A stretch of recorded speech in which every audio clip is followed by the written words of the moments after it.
Welcome, everybody, to the final episode of the first campaign in Paradise, Advantage in Paradise. Like most of our shows, our music is licensed through Soundstripe.com and Musicbed.com, and our ambiance is provided by, you guessed it, Syrinscape. Check these services out for your own games and content creation. Not sponsors, but we'd love it if they did. I'm going to turn things over to Shannon to talk a little bit about stuff. Stuff for the last time. Well, For last time for now, this last campaign. Hi, friends! Thank you for hanging out with us tonight for our finale. Lots of feelings, but we're very, very, very excited. Before we get started, I'm just going to run through our list of partners very quickly, because they make Paradise Paradise, starting with Arcane Spectacles. They are a tabletop RPG accessory shop passionate about delivering magic to adventurers tables. They're currently on hiatus until the holidays, but there's still stuff in their store that you can purchase. And I know for a fact, because I talked to them the other day, they are hard at work on stuff for the holidays. If there's anything that you would like to purchase from them, you can use the code PARADICE, PARADICE, for 10% off your order. That code is also good at Talon and Claw, the creators of gorgeous wooden tabletop accessories like DM screens, dice vaults, dice, coasters, candles. They have all sorts of cool stuff in their shop. So go order stuff from them and use the code Paradise when you do. Next, we have the Underground Oracle Publishing. They are a best-selling third-party publisher creating 5th edition supplements for both players and GMs. They take a lore-first approach to all titles that they create, producing well-balanced and high-quality supplements that drive storytelling from both sides of the screen. Through their Patreon, they release twice-monthly supplements in the vein of Tasha's or Xanathar's that patrons can gain early access to for as little as $3 a month. So if you have not already signed up for their Patreon or joined their Discord, do it. We're also going to be hosting a couple of giveaways by them this evening. If you have seen in chat, I don't know what side I'm supposed to be gesturing on in chat. If you enter hashtag ooze in chat, you will be entered for a chance to win a bundle of Heprian's guides that is full of ooze-based weapons like my beloved rogue's Prongs of the Black. So if you've already entered, you're in. You don't need to do it again, but we'll be drawing somebody at break and at the end of the game. So hashtag ooze in chat for a chance to win some amazing content. Last but certainly not least, we have Eddie York, the original character artist for Paradise. We love him so much, and he's done so much art for us over these past 3 years. Guys, I just had a golden flawless victory. Alex, we're in the middle of streaming. I'm in the middle of doing my spiel, darling. I thought Sean walked away. No, we're live, and I'm talking. Great job, Alex. You're welcome. As you can see, we're so professional. 3 years in the making, so fucking professional. Hang on, Alex. Eddie York, go check him out on Twitter, Instagram, and Patreon. I posted a thread earlier today reminiscing about Scarlet, and all 4 of her art portraits by Eddie are in that thread if you want to go check out some of his awesome work. We also had some of his stuff on our starting soon screen. He's just awesome. Go check him out. Let's see. Last but not least, we're working on getting our backlog up now that, we're not going to be having new episodes every week. We're going to catch up with our VODs so that all the episodes will be up there before we start campaign number 2. And we're going to try and get our Paradise Origins videos up there. Strixhaven is up there from April/May. Nope, May/June. I don't remember when did we do it. May and June? I think it was May and June. Comment, like, subscribe to do all the things. Help us with the algorithm. If you want to read Sean's beautiful one-page recaps on our Discord, join us on Discord. We'd love to have you there, and you can stay up to date with all of our announcements and when we're coming back, new shows, all the things that we'll do. And yeah, we're on TikTok too. Haven't posted stuff in a while, but that's hopefully going to amp up as well. We got plans for the future, so stick around with us in Paradise. Even though tonight is ending, we're just beginning. Good job, Shannon. Thanks. What are we doing here? We're playing D&D. Let's play I'll some tell you D&D. about mine.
Like, tell us things. It's too late. Oh, We're too here. late. It was We're live. so good. Like, it was perfect. Yeah. Yeah, we still don't know what Alex got a golden victory in, and we'll never know. Well, I'll tell you right now. Don't make me do it. Anyway.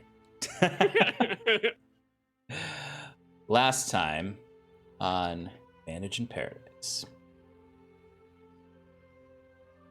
Advantage and Dinkle.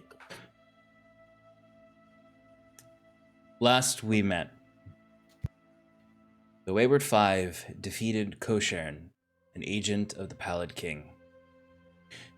This monster forced his way into the world via the rift in the home for Wayward Fae, and immediately began attacking Wood Elven villages. But the Wayward Five tracked him down, and tracked him and his pack down. And upon defeating them, Lu, the wolf god within Timber, began to enter a frenzied state. Koshaern once fought Lu during the Morriser conflict, and he killed Lu's friends before capturing him. This elf is responsible for the worst parts of Lu's divine life. The party was only able to calm him down when they offered the body of Koshaern. Lu ripped the body to pieces. It was only upon Ilyuvanya's intervention that Lu calmed back down to Timber. Curiously, she began methodically collecting the parts of Koshaern to create a sort of burial, despite how evil this man was. And she remarked upon how some divine father somewhere weeps the death of his son. At this time, the party begins planning for their next step. Here, Scarlet revealed that Thatcher was heading to Theris Moor with an army. She convinced herself that he was coming to help. The party begged her to see that Thatcher was leading an army of cultists, an army devoted to the Pallid King. She walked off. But Ilyuvanya tried to follow. She stopped with a word of advice to Scarlet. Remember those who have been there for you. These words confused an already deeply disoriented mind. Scarlet needed answers, and she reached out to Thatcher directly. He confirmed the worst of her fears. His army served one purpose: Pallid King. Heartbroken, she returned to those who've always been there for her. The party returned to Theris Moor to begin organizing their defenses. Timber and Sarathil worked on cultivating the new Netherrock berry to defend against Pallid Rot. They also began working on a potion supply for the armies arriving. Wiswick shored up the defenses of the city, using Noldegrah's bulwark shop to reinforce the walls and create safe havens for the wounded. He also began working with the Inthelion Unity to machinate a massive wall of force around the city. Scarlet worked with the blacksmiths of the city to reinforce the armor of the soldiers. And Curon brought together the military minds of each army to begin unifying their forces. Before any of this could be done, Curon had one thing left to do for Ilyuvania. He must cure the corruption of her font within the halls of the dead. He went with her there, and Scarlet followed. Along the road, Scarlet confessed her woes to Curon, confessed how selfish she had been and how wrong she was about Thatcher. She apologized for all she'd done to jeopardize this quest. Curon graciously calmed her down as he apologized himself for not doing more to help Scarlet with Thatcher. Ilyuvania commented that mortals are like rivers, always moving, always changing, and unable to go back up the mountain, always destined for the sea. Gods, they are the mountains, unchanging and stubborn. The three arrived at the citadel to find noxious waters flooding the halls. Shadows clung at their heels as they approached the void surrounding the faint glimmer of the font. Together, they severed the thread woven by the Pallid King into these waters. The Ilyuvania grinned at Curon, saying, "I remember you, and I have not given up on mortals." She burst into 1,000 stars and vanished. Curon and Scarlet rushed to the nearest window to see the moon over Elysia, once called the Corpse Moon, for its shattered form, now radiated bright and full, healed, a symbol of Ilyuvania's restoration, a symbol of hope. It is now up to the mortals of this world to defend it, and to give Ilyuvania the time she needs to recover and strike at the Pallid King's heart. They gather now in the waning hours of the eve of his arrival amongst the great host of Gwenvalir. The sky shattered above, slowly breaking down. What will they do? And will they survive to see the new dawn?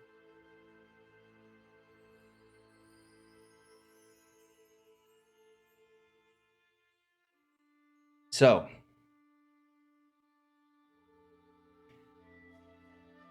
it is the last night before all hell breaks loose. Not the hells. It's all the Feywild breaks loose. Oh, would you like to DM? No. Okay. But yes, I'd say it's around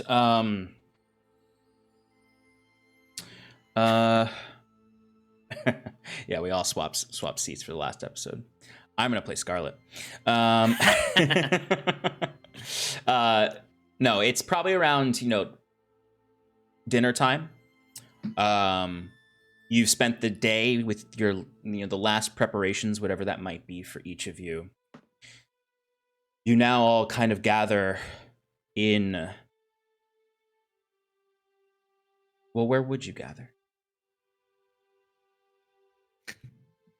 What's the calmest inn? Calmest Inn. Yeah, the calmest inn is called The Last Star. Oh. And there's no one there. Just an old Elysian bartender who refused to leave the city. Who is actually, if you walk in, you would find him like hammering boards across his windows and setting up like he's clearly setting his bar up as like a little defensive fortress for himself. Like if you've ever seen Shaun of the Dead, like stacking chairs up against the windows, and he's got his crossbow. Yep, this is basically the Winchester of Therismore. It's just this old Elysian and his buddy, who is actually a scrap, one of those little insectoid creatures. They usually stay in their hives and amongst themselves, but this one has made friends with this Elysian, and you can see this scrap has like this huge rhinoceros beetle horn, and just these very like almost gem-like amber eyes, with a bunch of mandibles on his face, as he is currently with two arms he is washing a glass, and then with two other arms he is fixing the tap for the keg, the wooden keg, and you walk in. The scrap kind of looks at you and cocks its head, and then you see this old Elysian who's this guy's probably 900 years old, truthfully. He's run this tavern probably for centuries. He has this very long gray beard that goes down to his waist. Very crooked back. For a moment, he looks like probably what Curon will look like in 200 years if he survives this fight. No hair on the top of his head, except for in the back. He maintains the traditional braid of Elysian culture with what hair he has left. He has very opaque eyes. He probably has cataracts, as he's just got this quarterstaff and a crossbow, and he's just sort of bringing himself around with it, kind of doing a perimeter check of his own tavern, as there's nowhere to sit in here because all the chairs and tables have been pushed up against the windows. But as soon as you enter, he would just kind of look up and immediately draw the crossbow and just point it at you. But then kind of noticing maybe Curon and that you're not demons. Because that's what, if anyone is just like a commoner still here, they just hear stories of monsters are coming tomorrow morning. They don't know the details. Are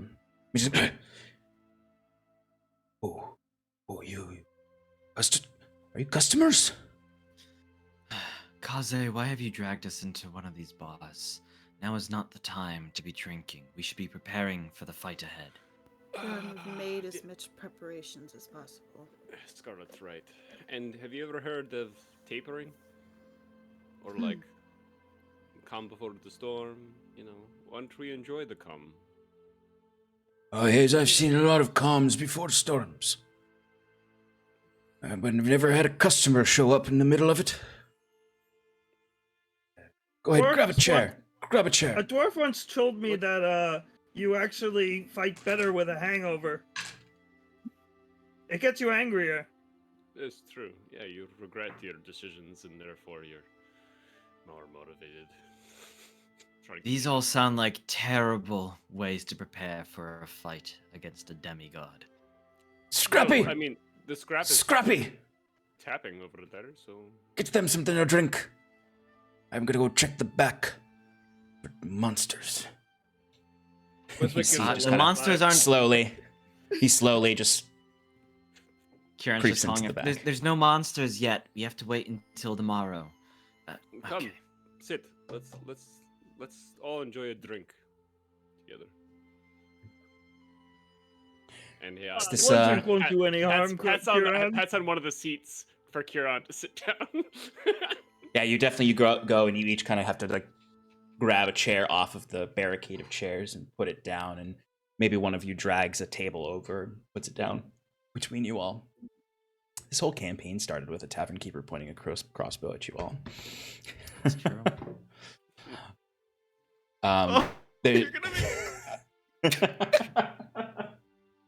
There's I hope this guy comes out with a crossbow. already pointed a crossbow.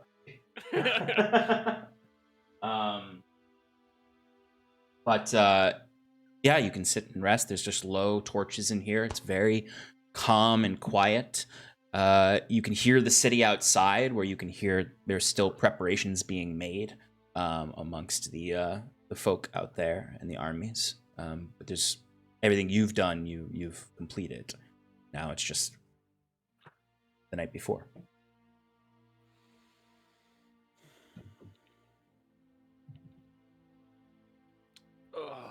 Well, so Sarathil and I were brewing some stuff, and I just thought I want to take a moment, not only to drink our drinks, but also to pass around ones for tomorrow. We did good work, you and I. We did. Your with both our minds, our knowledge backgrounds, we were able to make these potions. Nothing too crazy, but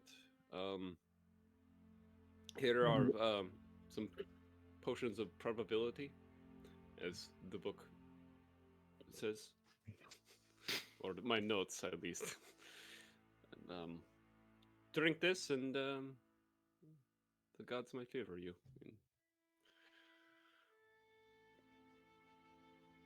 I don't know why, but I guess. And what Might be a little bit exactly low. does it do?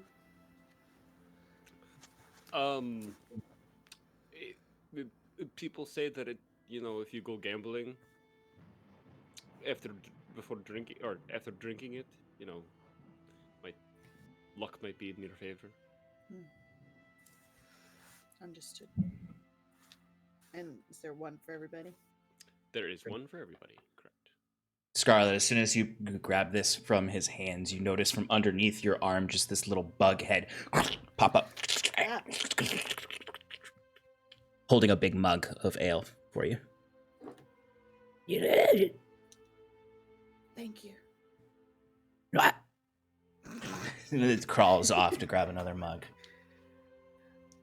Reminds I me almost, of for that a time- second, Yeah, it reminds me. That was that at the Toira? Toira. Mm-hmm. well, it wasn't Toira. Oh, it was Toira that popped up all the Toira. time. Toira She would yell for Brian. Yell for Brian. Right. Was that at the gym bucket? No, that was, That was- much earlier than the gin bucket. I was back still in Tressex Hmm. at Bracklin Glen. Wow.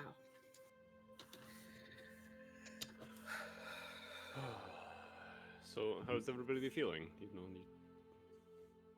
Worried, nervous? I'm nervous, okay, guys? All right, I'm just trying to let all the nerves out, and you guys. Why do you like to stress so much? I honestly don't know that I feel anything right now. Just I can't fathom the magnitude of what's about to happen.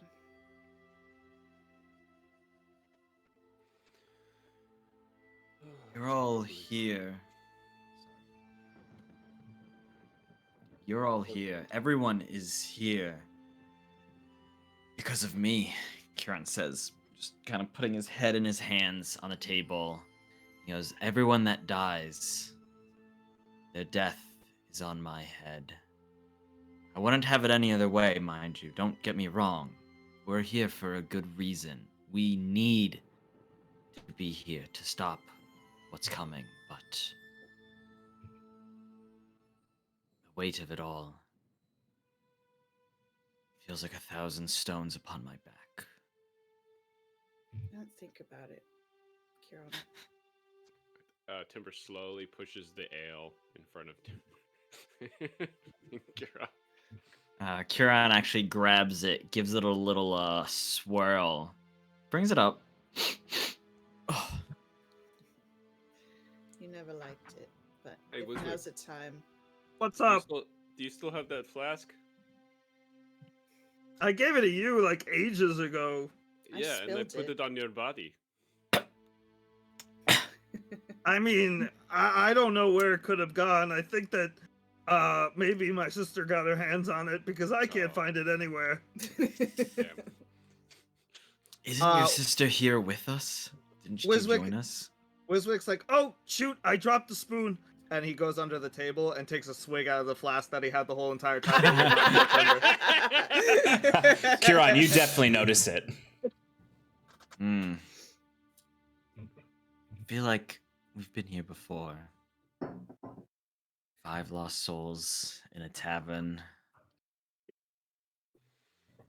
I'd say on the edge of the world, but I mean, clearly we're in the heart of one of the most civilized places on this continent.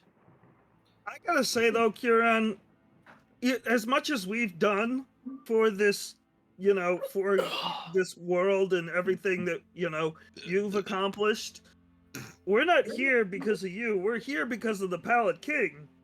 I mean, if the world wasn't in danger, Ilyavanya wouldn't have sent you on this crazy quest anyway. I mean, I know you wouldn't have it any other way, because,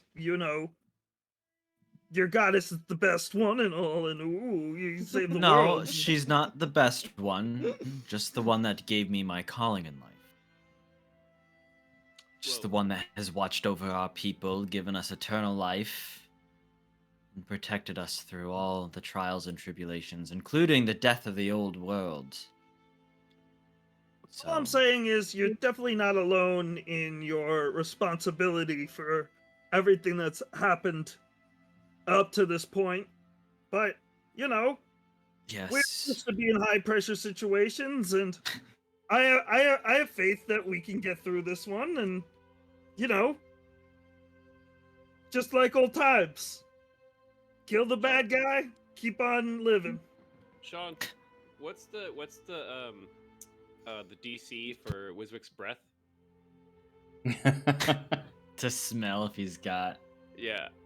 What was it? Rum or whiskey that was in there? Is Did whiskey. Did the fake hiccup go through the mic? Whiskey, yeah. Oh, we can't hear it. Very sad. Let's see. Wiswick, would you do anything to conceal your breath? Little quick prestidigitation. Yeah, probably. I mean, I would have gone on to these schemes, but you probably would have heard me mumble something underneath the table. Could have just been me looking for the fork, though. Tipper, just give me a perception check real quick. With advantage? Yes, because you're a doggo.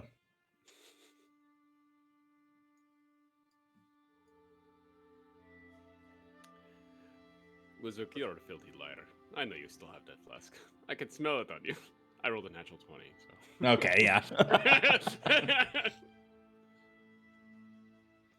It's not for me, it's for this old man who thinks everything. This thing forever. I'm not gonna give it to some old guy that I just met. It's not giving it. You have an infinite amount of booze. Just pour it in this ale. It helps. Wait, am I the old man? Oh, you didn't. It's at that point you see the old man coming back in with his quarterstaff, and he's now instead of a crossbow in one arm, he has a black cat that's in one arm that has kind of like a few white spots. One that's one that looks like a moon on its forehead. And and he just kind of comes in and goes, I've got some bread. I don't have, the cook's not here anymore, and sorry, there's no bards in town. Do you have butter? What was that? To go with the bread, do you have butter? Oh, yeah, yes, of course, we have some butter. And I think in the back there's some old porridge that's left. And he kind of comes forward. What's in the porridge, old man? Kieran stands up accusingly. What's in the damned porridge? Say it. It's mostly barley, I think. Ah, yes, the staple crop no. of Alicia. No, I'm mistaken. It's mostly oats. But the cat jumps out of his arms onto the table and kind of just curls up there as you see the scrap just kind of puts the last mug of ale just down and pushes it towards Sarathil. Wait. Thank you. Thank you very much. And the cat jumps into the scrap's arms now, and he just kind of carries the cat away, petting it, holding it with two arms, and then two of its other arms are just petting the head of the cat like this. That fluffy beast kind of reminded me of that creature we fought last. You know, the one with the tentacle tail, the displacer beast. You think it's gonna grow up and maybe defend this tavern or something? No. But wouldn't that be exciting if it did? Corbin, Kieran, you should look on the brighter side. We're gonna get through this. Kieran No. doesn't handle pre-battle stress well. See, my problem isn't that we're gonna lose or anything. I have faith that through Luvania and all the allies we've recruited, all the help we've acquired, all the preparation, the days of planning, everything will see us through this fight. My heart still aches for all those that we lost along the way that we weren't able to save, for those that will die in the coming conflict. Kieran, what's at the end of this for you? Through. Not the end of it, but through it. The other side. Well, once we've finished with the Pallid King, my people will need my help. Lycia, as you've seen, has been shattered by our actions. Killing Ayla has destabilized everything. Half the population doesn't even know she's gone. Some may feel it, but the truth has been hidden for them for too long. And now, of course, the Unity, excuse me. Always forget their name. The Unthalian Unity wishes to gain more control, and while there's value in their work, they choose to demean their opposition and the seers and the shepherds instead of work with them. I will have to corral them as well, or at least help them see the light. On the other side of this, Kaze, is more work. For shepherd's work is never truly done until his flock is safe. What about you? Oh. Me? Oh, it's a simple answer for me. Oh, go home to my kids, raise them like a proper parent instead of maybe try to figure out how to get Lou his own body back and claim my own. It's I didn't live a simple life. Open a little shop somewhere. Still get funding from the Sulk. Don't tell them I said that. And yeah, live peacefully. Hope Selena stayed out of burning buildings. I bet you she is in trouble consistently. How about you, Scarlet? Do you want to go back to smithing? I think so. Yes. Anywhere in particular? Maybe Senric wants to go back to Kedol and maybe there. Maybe home. I don't really know. I actually haven't thought about it. What I would do. I didn't ask this before, but are you and Senric? Kieran coughs out some ale. I don't know. It's just a No. question. Okay, all right. I mean, I didn't find them that attractive either. So I just everybody's different. So. Mm-hmm. I'm actually, for one, surprised that you guys want to go back to the simple lives. I mean, after all we've been through, you know, I got my eyes way farther, you know. I mean, think about all that we've accomplished, what I've accomplished since we all grouped together. Like, we could totally, like, control this world, you know? You could be taking your family to a palace or something for all the money that you deserve for the efforts that you Wiswick. put in, Timber.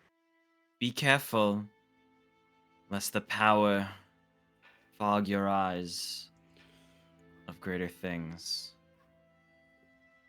Yeah, there's a limit on stuff, but Wiswick, I hope that even though you can always stop by and tell me that I should change my lifestyle anytime you want. All I'm saying is, when you're feeling down and out because the crops aren't growing, you can always come down to the King of the Underdark's Super Palace to have a good time with your old buddy Wiswick. That sounds great. Can you at least give me a teleportation circle to get to you? I feel like the Gloom Lord might have a few words about that. We're all buddies. He'll understand. Yeah, the rules are kind of out the window with Wiswick anyway, so...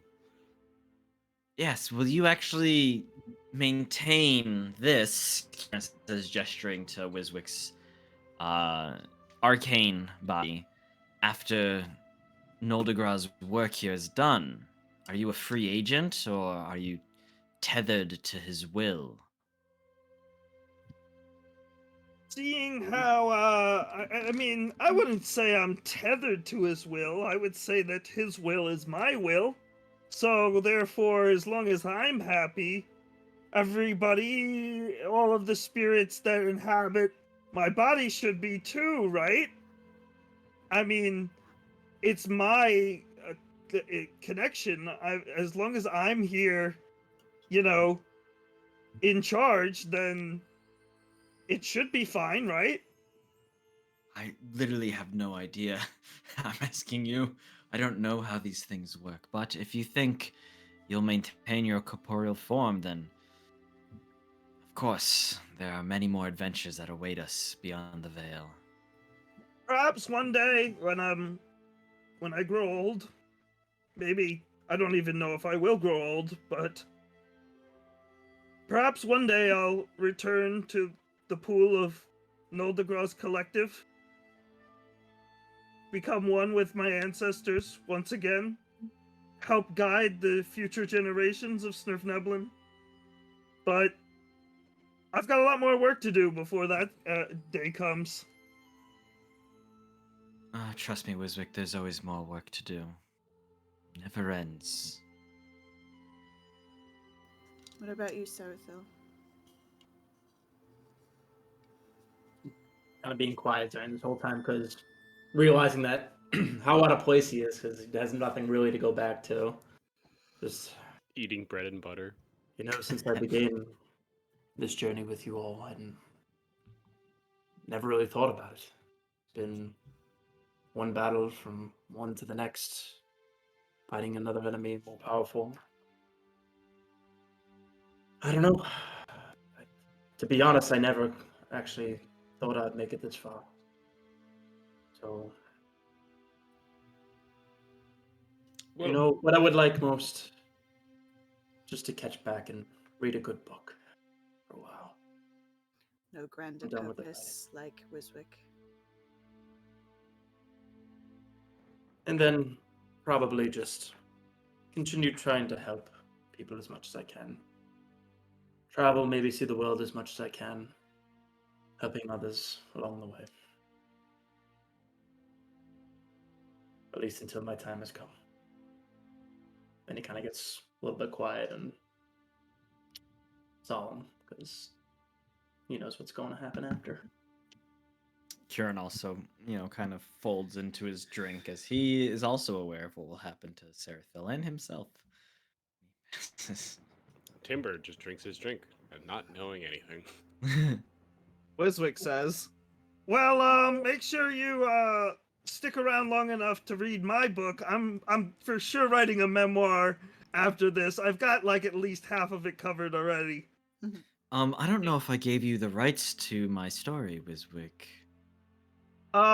Actually, I only need one person from the entire party's okay, and I definitely got the go ahead from Robert before he died. So, I don't know if that's usable in court. I'm coming after you.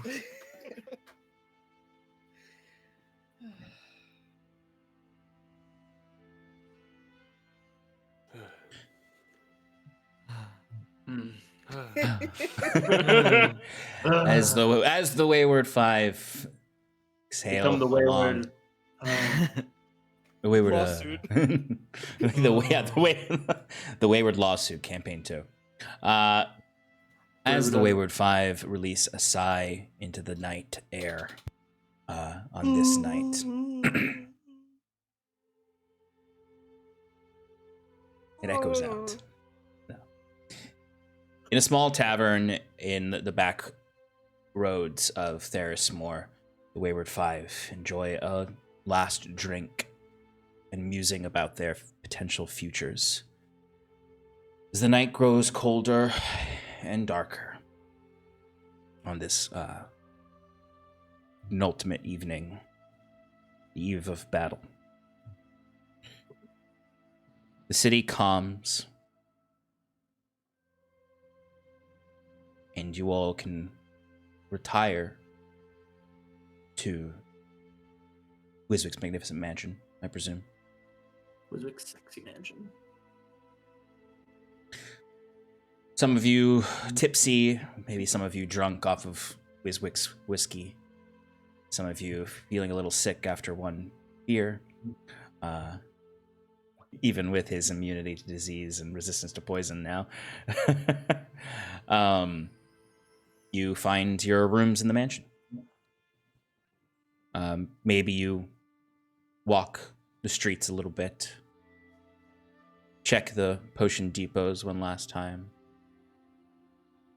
Read a good book. Is there anything else anyone would like to do on this final night?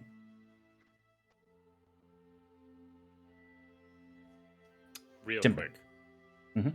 Right as Timber's going to bed, he just kind of concentrates. Trying to talk to Lou. Or just dreams himself, really. Yeah, you could definitely do that.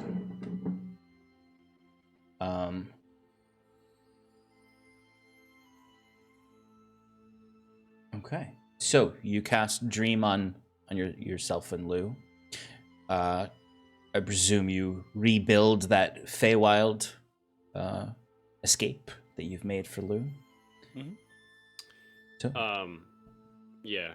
Eventually, he'll just see me, leaned up against a tree with my arms crossed. yeah, you see Lou, who's just been kind of resting by the riverside.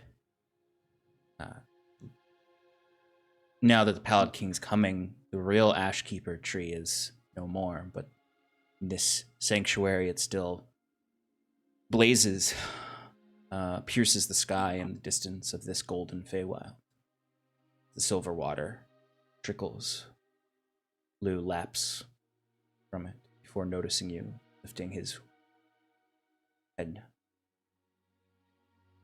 Kind of nods to you. So, how are we feeling? Are we, you had a little freak out before about that elf. That wood elf. I mean, I understood after, Yvonne told us. But,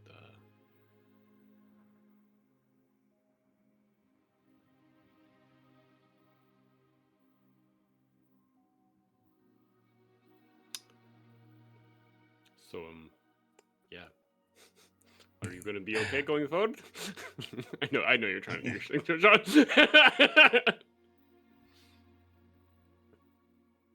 Are you just gonna keep drinking the water? Talk to me. The goddess was not wrong. My pain is not lessened for what I have done.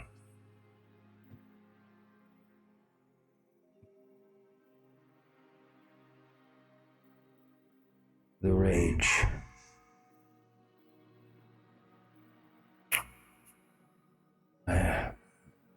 There's not much of it left now. Only regret.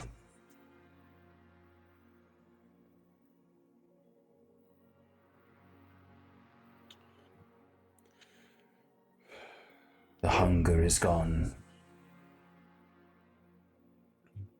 And you notice that he's different.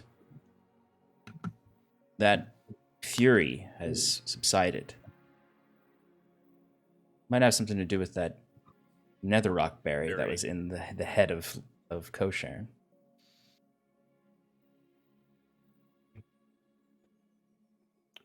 Well, that's great news. You don't sound too happy about it. I know you're kind of just stuck in here, but Rage numbs the self. And in my fury, I did not have to consider what I've done, or consider my fate.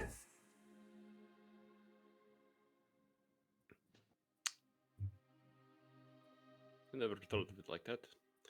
Yeah, I always had to face consequences, so I'm happy that this is over.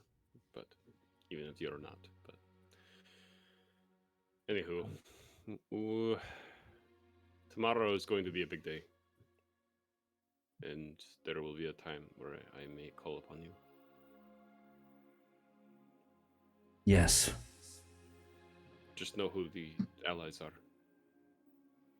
No, my focus is clear. One last chance to redeem myself.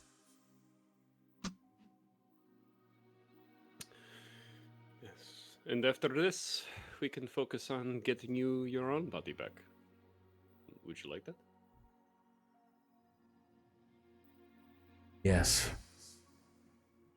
Though I appreciate this simulacrum you've created for me, Aze. I long to restore my old home.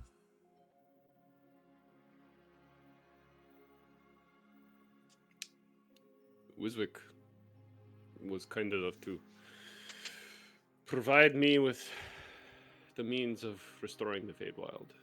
A plant, berry, a start, as it were. When it's time. Then there is still hope. You can also, of course, you're very welcome to stay on the Primal Plane and hang out with me and, I owe you a great debt, Kaze. I would not be here without your aid. Or worse, I would be here and you would not.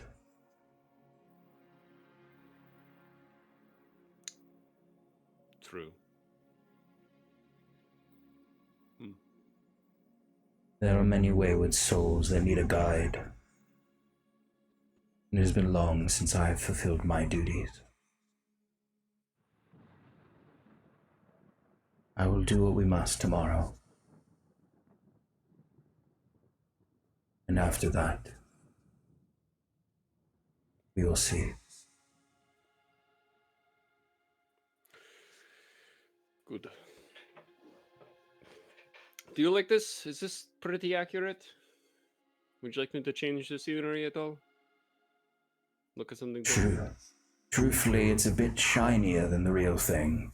You really, didn't hold back on the glitter. I've never been, so this is a good guess. It's good. Alright, well, I need some sleep. So, you sleep well. And,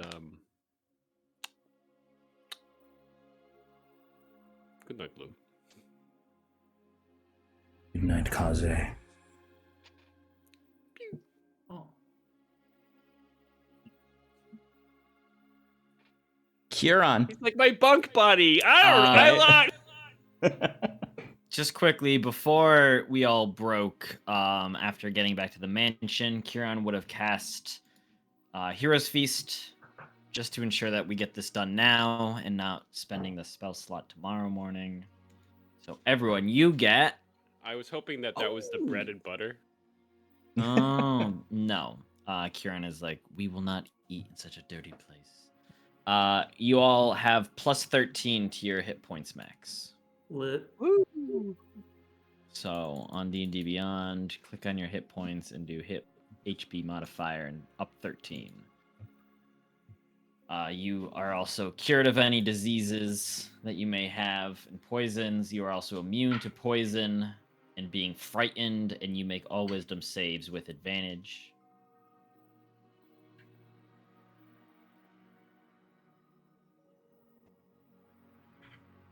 Okay.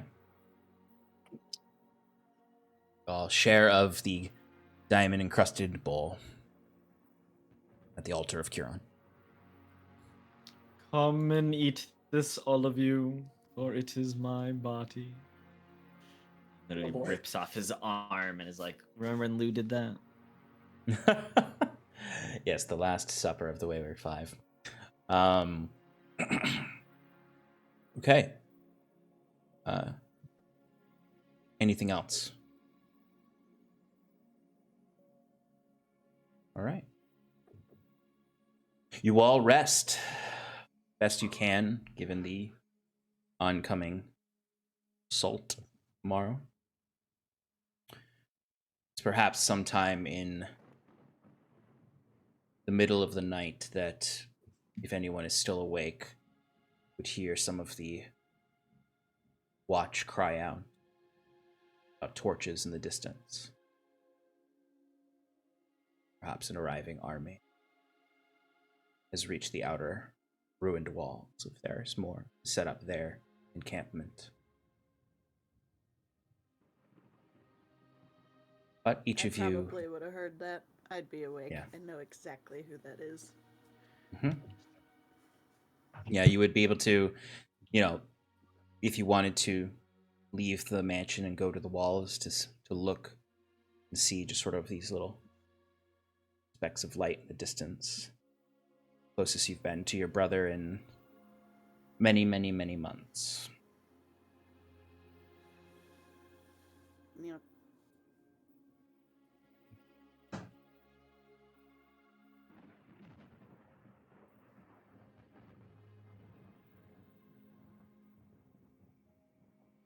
As you sleep, each of you dreams of simpler times, perhaps.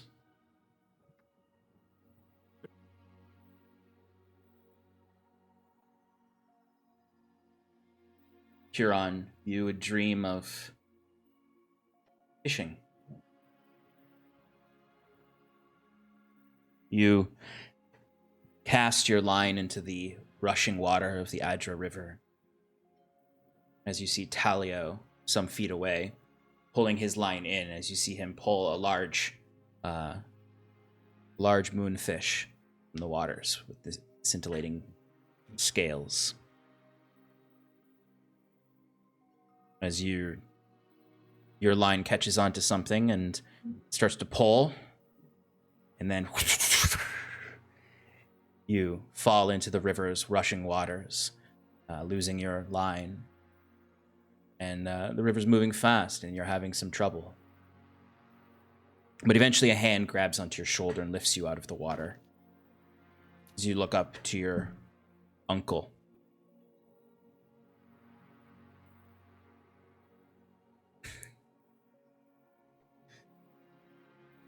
As he says to you, There, Huron. And kind of pats you on the head. As you see Talio running over with that big-ass fish.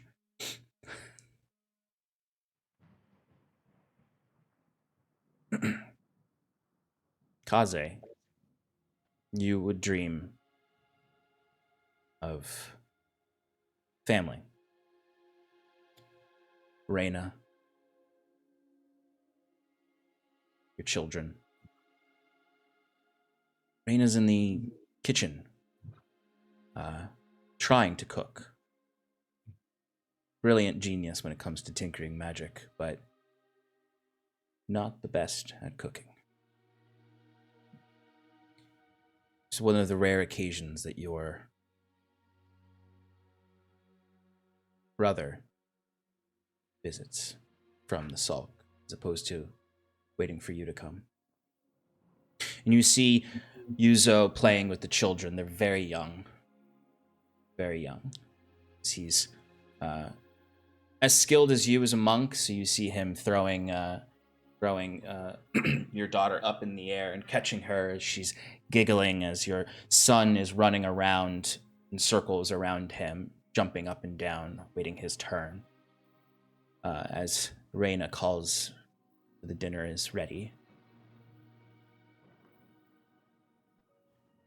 It's the eve of the new dawn. You know that Yuzo must go into the deep tomorrow, and what consequences that holds. And perhaps it's late at night, the two of you are sharing a drink as Reyna goes to put the kids to sleep. As he would look to you and say,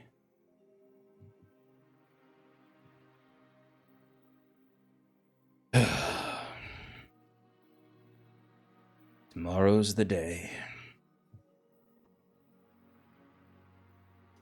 I'm sorry? Oh, to go into the deep. How do you feel about it? Well, it never gets easier, Kaze.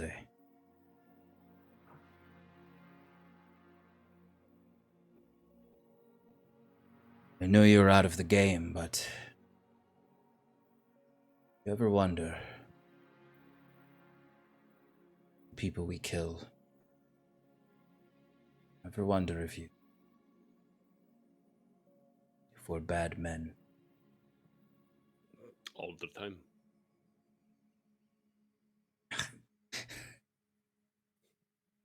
That brings me comfort.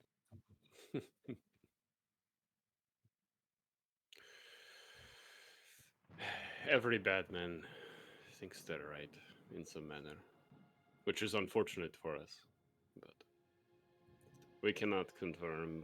And we are being led by a god that we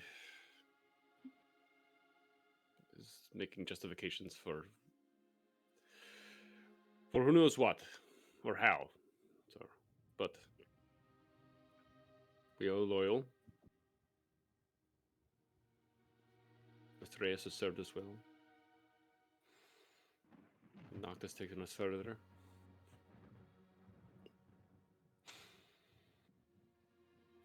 Thank you. I needed this.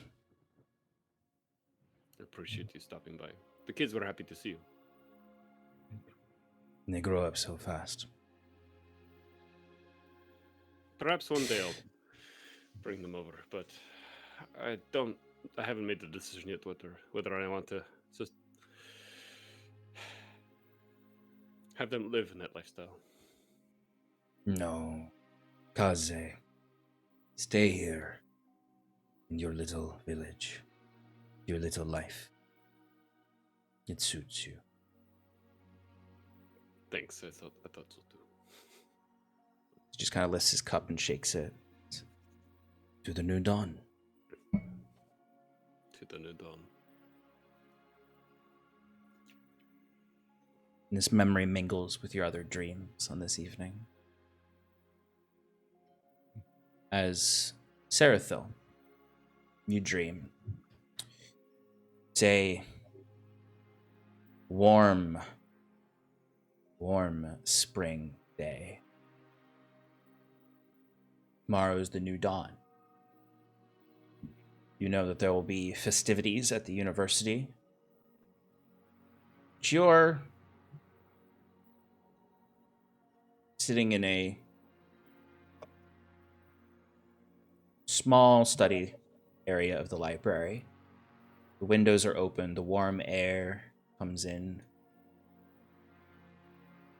Brisk breeze from the Telemary Sea enters the valley as you're studying text. And sitting across from you studying her own text is Hypatia.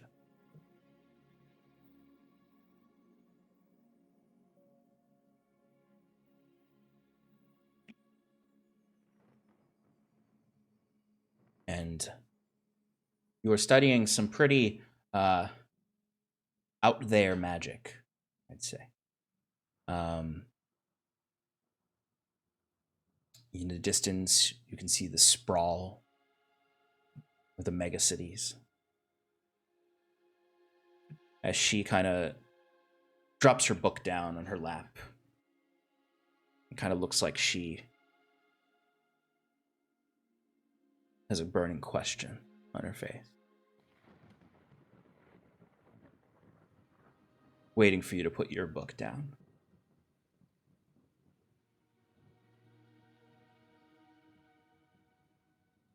Something troubling you.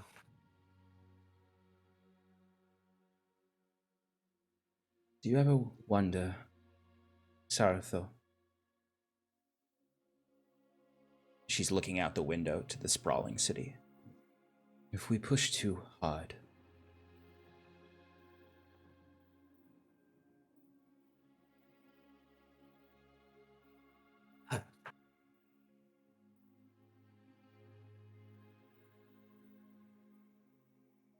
Not at all.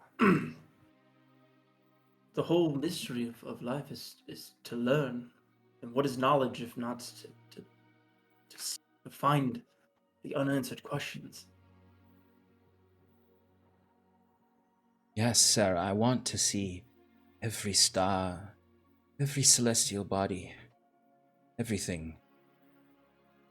But should we see such things?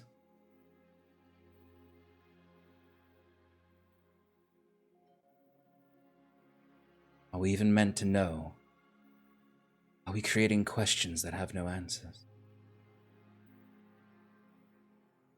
Questions that ought never have been asked.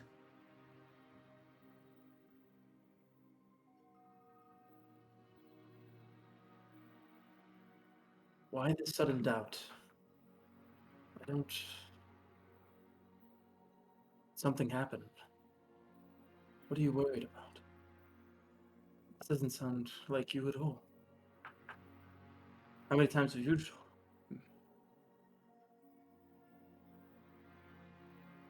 I'm not sure.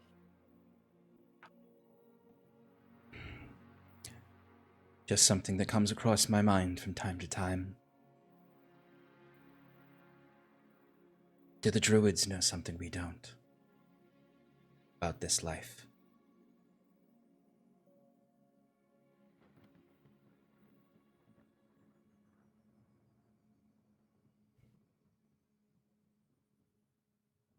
Perhaps. She stands. Go ahead. Go ahead. No, you go ahead. Said perhaps, but that's more the reason that I seek to find those answers. I'm sure they are hiding something, but...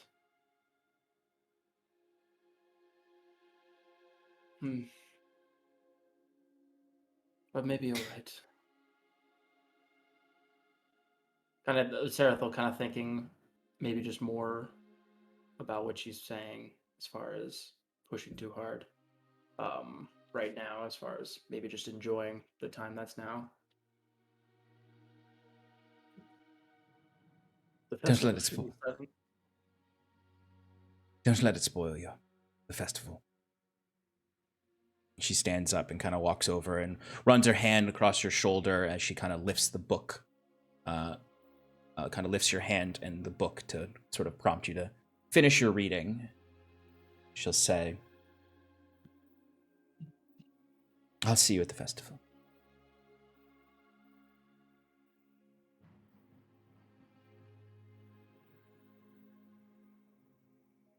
And Sarathil kind of just nod his head and go back to the book.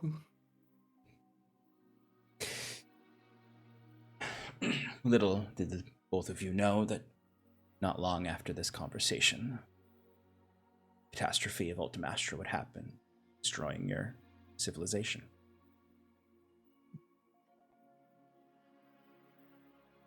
Wiswick.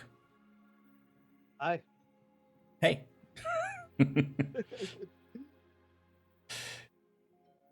You dream. Are you Go I ahead. was gonna say, are you asking me what I'm dreaming of? No, I mean, if you want to contribute to what you're dreaming of, what would Wiswick be dreaming of tonight? I would say that he probably doesn't dream much since he needs less sleep than before. Mm-hmm. But anytime that he's not spent dreaming, he is up late writing notes. You know, anybody looking from a distance, the guards on watch think he's probably preparing, but he's actually writing like contingency notes for things that might happen but haven't yet. Mm-hmm. He wants to get all his words out just in case the worst happens. Just because he's that type of pragmatic little gnome. And truthfully, Wiswick, you don't sleep anymore, so you wouldn't really have much of a dream. It's more so that your mind would wander as you lay in your inert state while I'd say you were writing these notes.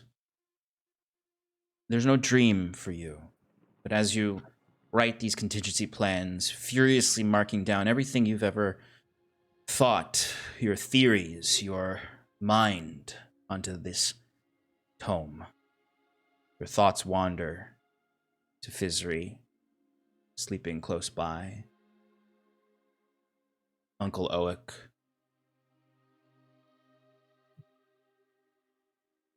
your family, the whole of the Underdark, the risks you've taken. And somewhere in your mind, you feel not necessarily words, but the comforting, you don't see it, you feel the comforting smile and laugh of Uncle Oak beyond, within the unity of Noldegra.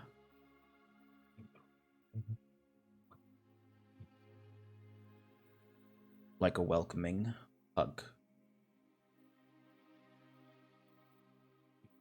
I am gonna burn some Nildari gemstones to commune. Okay. And I speak to everyone, not just Uncle Oak, but all of the ancestors that I can reach out to at this time.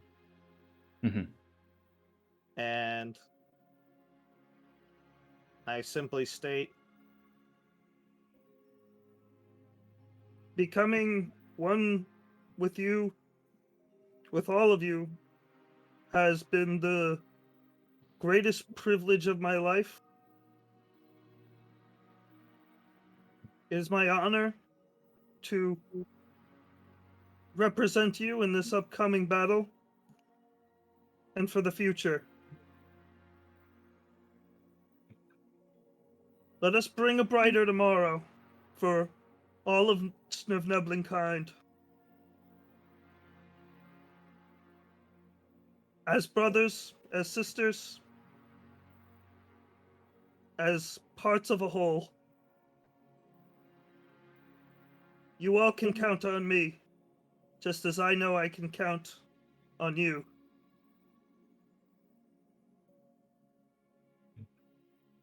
And you feel that collective respect and hope for all these generations of Sirfneblin who have been disconnected from their families. As they graciously welcomed Oak into this unity as they did you, and now look forward to how you can bond them with their families again after this victory. As you would hear faint faintly, as if on the wind. Wiswick, Bilgru, Barlight, Jedri, Pedri, Netherrock. Collective voices honoring you.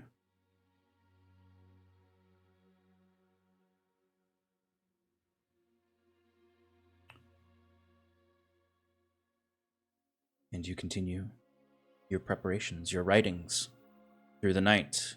You would probably, as someone who doesn't necessarily need to sleep, would hear the calls from the Watchers as well about the approaching army. Scarlet, before you wake up,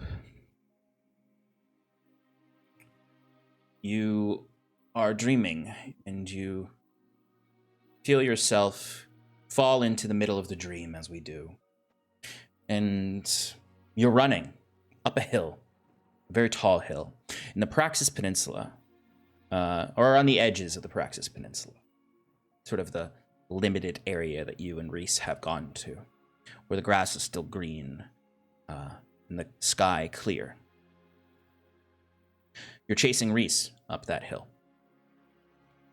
It's very steep and you have to climb in certain areas. You got a head start on you, but you're faster and quicker and more dexterous.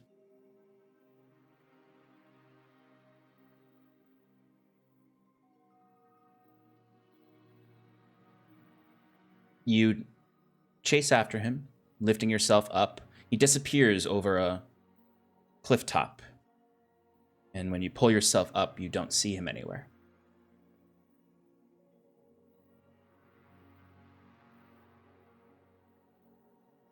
Do you call out? Mm-hmm.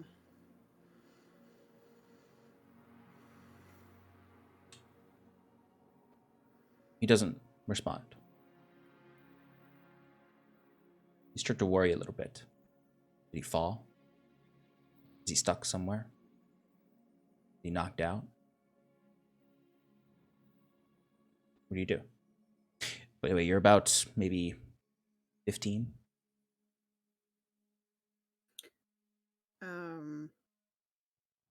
Coming up the other side of the hill, I think I would go down the hill and start looking and seeing if he tripped and fell and got hurt,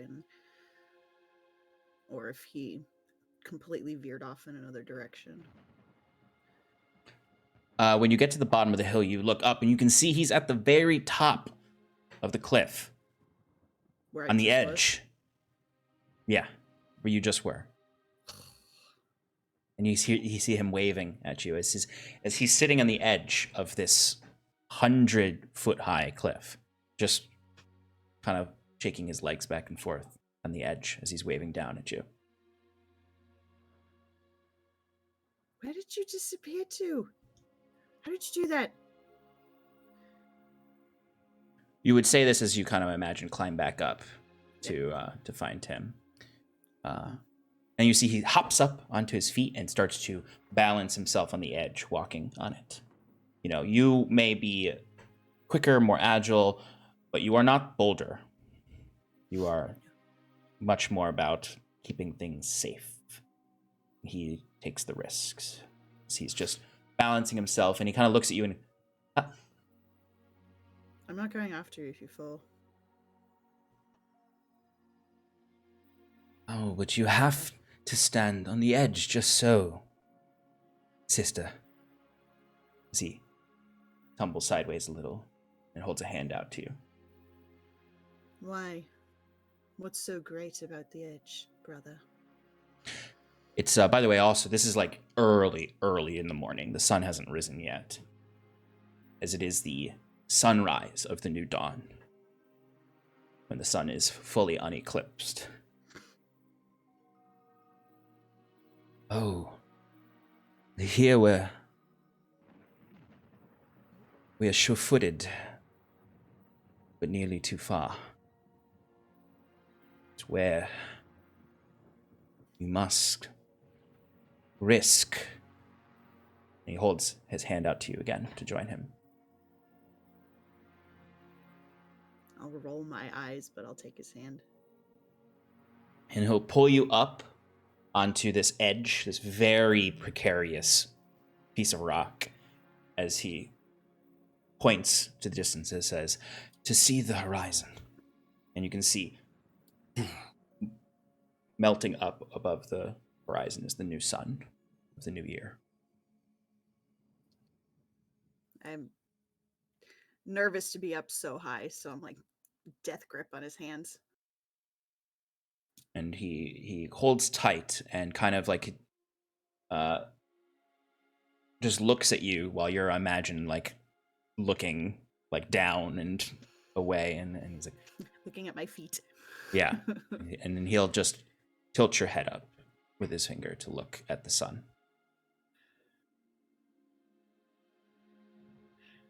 It is beautiful, I'll admit.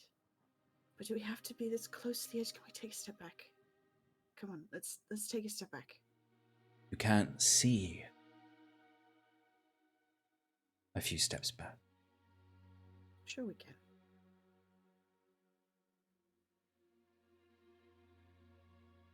And he looks out to the sun and then down into the Paraxis Peninsula, the valleys, the Badlands. You imagine he comes here often. And then he'll step back, somewhat defeated. You're thinking about her, aren't you? I haven't the faintest idea who you're talking about, sister. Of course you do. There's no other reason that you'd be staring down at the peninsula, longing to get closer.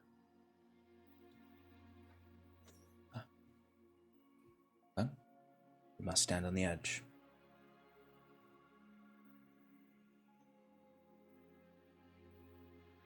And you see he is walking backwards as he says that. Just says, "We must stand on the edge to see."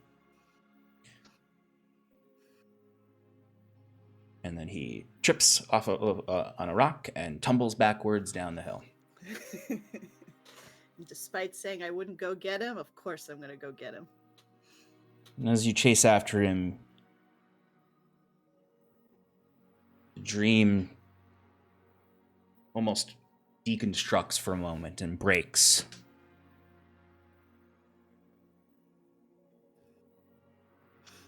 Falls apart. Fragment by fragment, as you never reach him as you're chasing after him. And you stop as he disappears, and you're in a black void now. And there's no words exchanged, but you see Thatcher looking at you. And then you wake up to the sounds of the army in the distance and the calls. Go stand on the edge of the wall to see. Okay.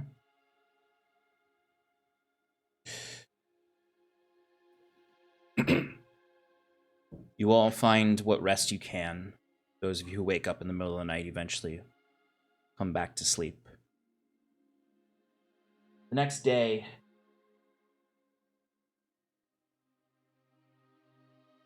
you awake.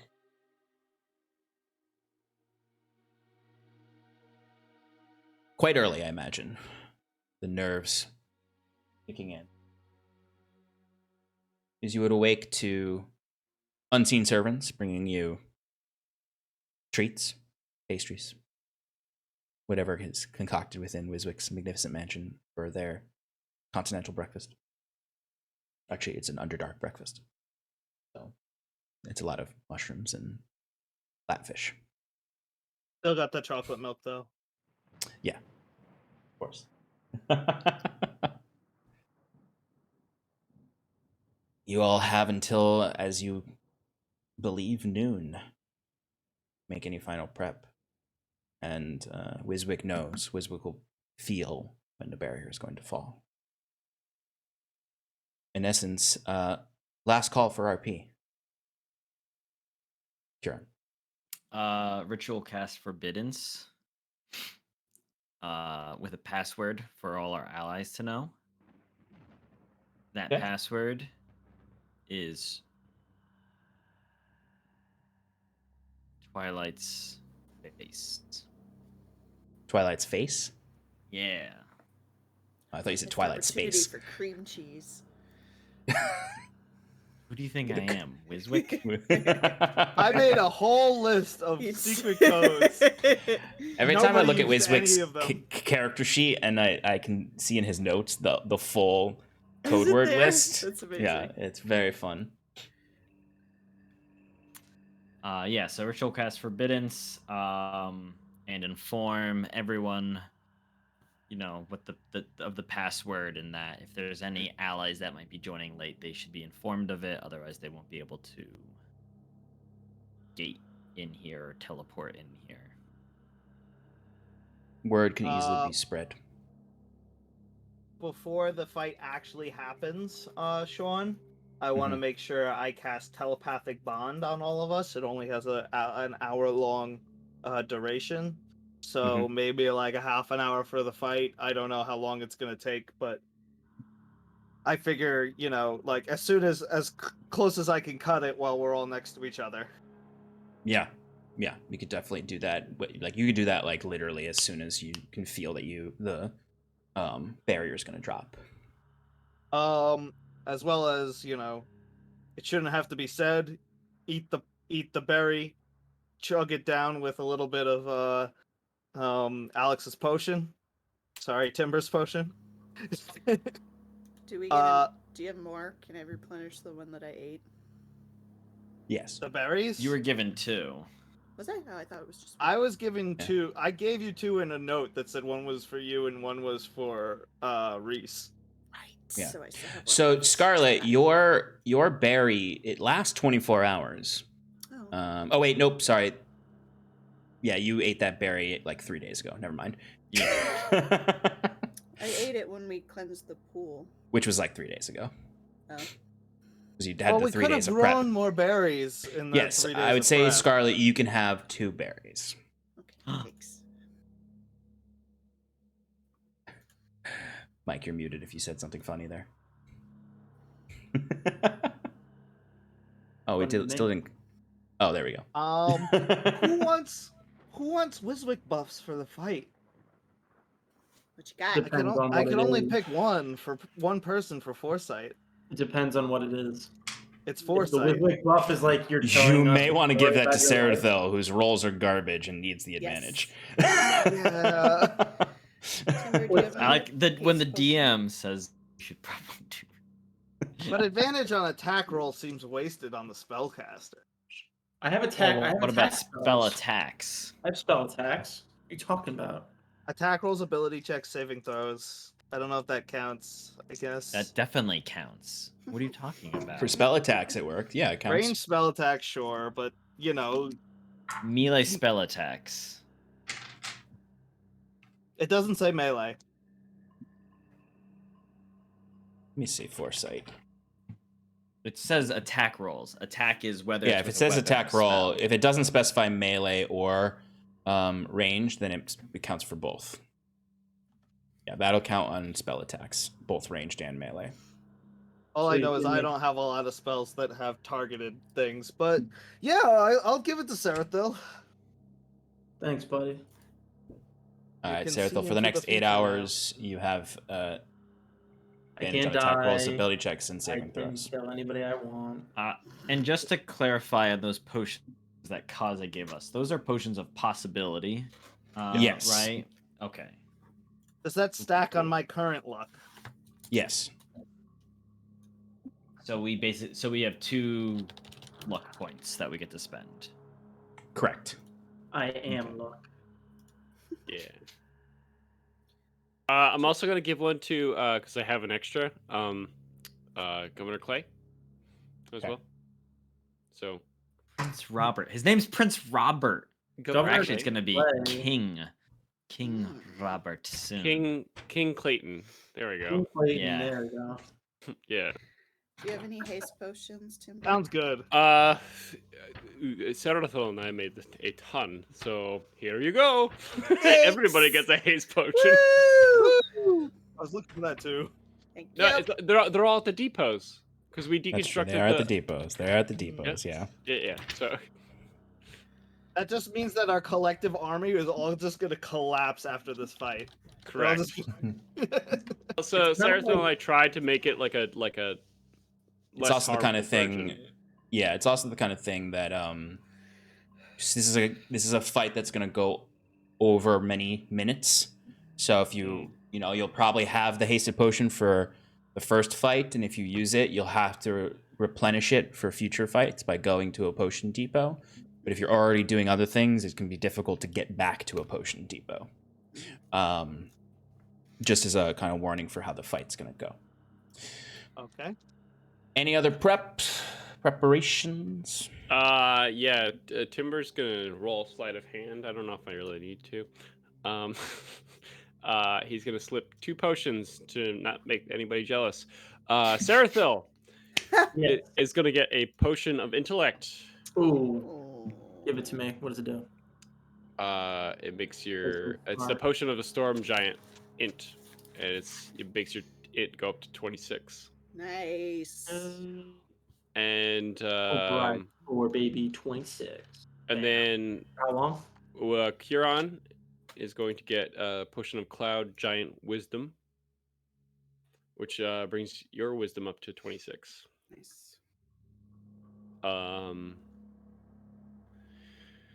And unfortunately, I did not get from Sean the other 2 potions that I wanted to get. You got one for dexterity, right? For yourself? Yeah. Timber's gonna be selfish in that aspect. I have a potion of water breathing if anybody thinks What's they're gonna need it. I don't need to breathe. Excuse me. We're all going Yeah. out of space. Hold on. to Yeah, it. I think three of the 5 of us don't need to breathe anymore. Yeah. Yep, that's I true. don't need to breathe.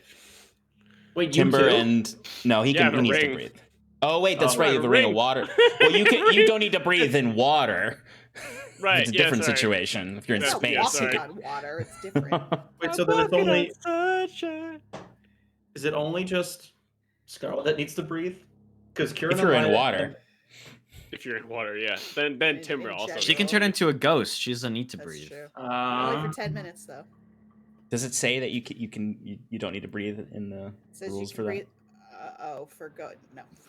Yeah, you still need to I breathe. Real don't think quick, so. how long Yeah. does that potion last, Alex? 1 hour. Okay. So use it wisely. Oh!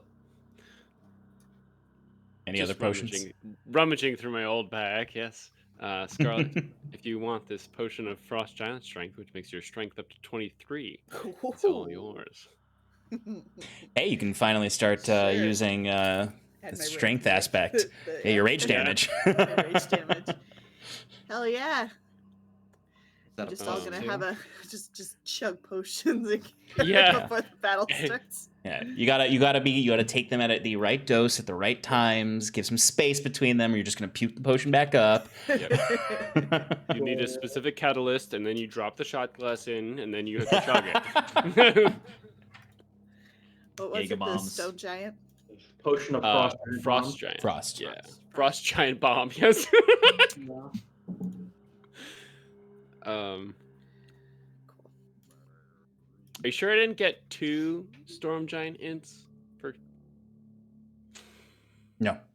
Don't be greedy, greedy man. I tried, Clayton.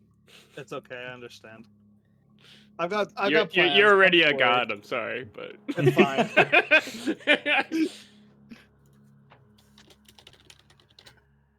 Okay. Uh. Anything else? Any other prep? John, I would like to do something no. the instant he appears. But then, okay. What are you trying to do when he instantly appears?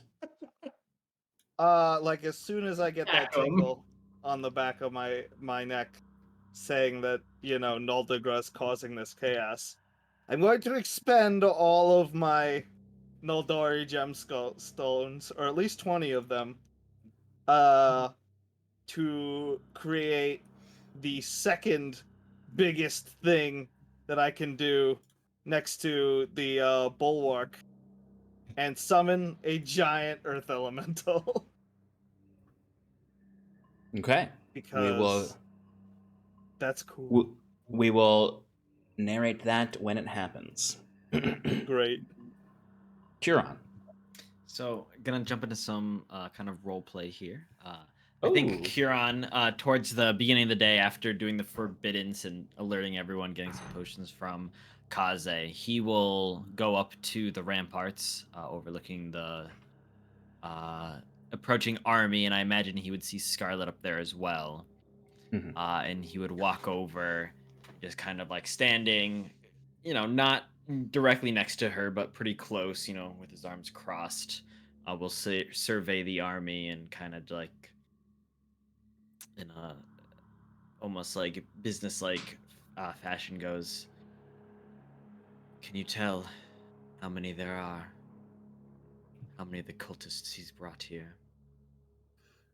Can I tell, DM? Give me a perception check.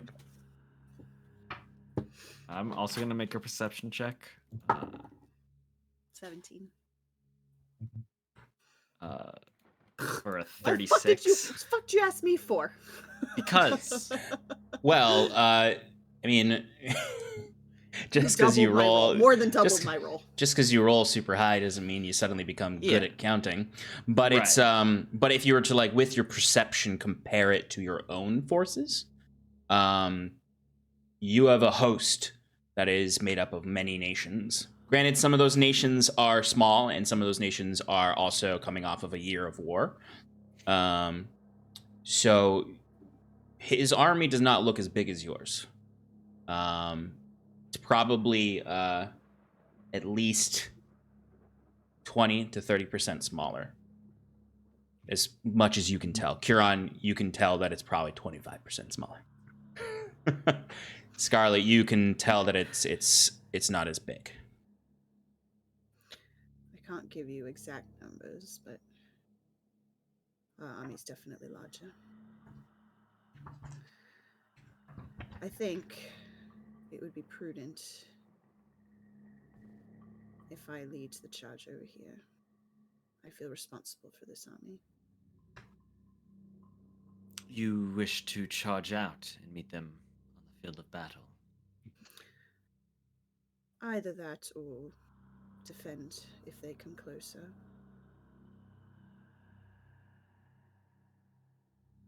Now turning fully towards her, Charon will go. Of course, you have that right. Unless you Base. think I'm needed elsewhere. No. You have a right to choose where you'll fight in this coming conflict. I think it's fitting you face Thatcher in his ilk. I just hope you are prepared for what will come. I made up Remember. my mind a few days ago, Kieran. I know, but we are all subject to lapses in our judgment, You don't need breaks to tell me that. I know. in our fortitude. Is this being spoken telepathically? Like, can I hear No. over here? No. They're alone on the wall. I wish I could give you something more to help strengthen you. But just know, I am always a call away, and if you need me, I will come and help you. I know. Same for you. If you need me, I'll leave here. I can't call at all. But I'm... No offense, but I'm probably the fastest one here. Oh, So- Kaze, when Are did you you the- get here on Yes, this when wall? did you That's... Yes. We are away from the group. Okay. Are you on the wall as well? No, it's just the voice that you hear in your head. Oh, I'm- okay. This is Somehow not, knows he's what not we're him participating talking in the about. conversation. This is him just saying something to the group, saying, I'm probably the fastest, so I can send messages Yeah. around. Despite there being a telepathic bond between you all. Yeah, What it's is it not with Alex just Kaze? fucking up constantly, you know. Oh, You he's know, trying I to had brag about pee his and then speed. forgot. Just coming back from my piss break. That's really. He is speed.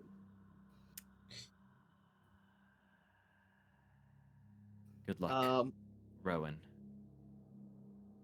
With that, Kieran turns and walks away. And My gaze to the army. and it is approaching. Like they are not just standing still. There is an advancing line you can see. Sorry. Mhm. There's some speaking with the like commanders and stuff, would we have like a situation report on how our attempts at, hindering their advance went? Like, were the Veiled Wardens Mhm. able to do anything? Were the Teramaran forces able to assist in any way? And if so, are their forces still, like, I don't know, behind them or something like that? Actually, you will absolutely have a status report on that, you ask. The Veiled Wardens were massacred. Oh. Oh. Oh boy. Anyone who survived who came back says they knew they were coming. They knew that they were setting traps, and that it was as if there was no. And the reports tell of the absolute brutality of the army and how they chased them longer than they could possibly imagine.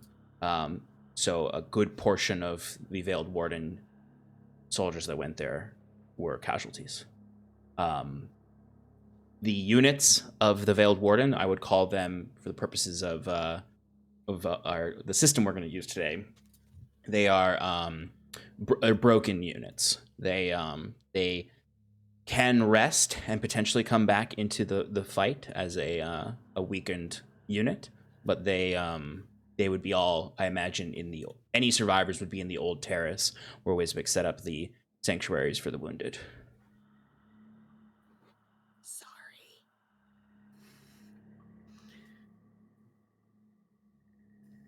Sean, can I just There were Teramaran units. That's that what I was about to also- get to.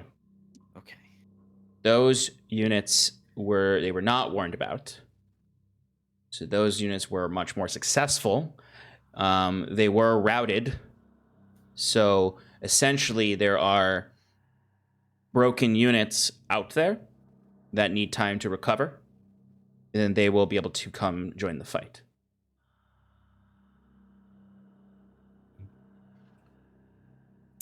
So what that means is that we will reach a certain round of combat where I will say, hey, Stefan, there's 3 units of Terramron soldiers that have entered the fight behind the enemy forces that you have control. Fantastic. But they need time to recuperate before they can join the fight.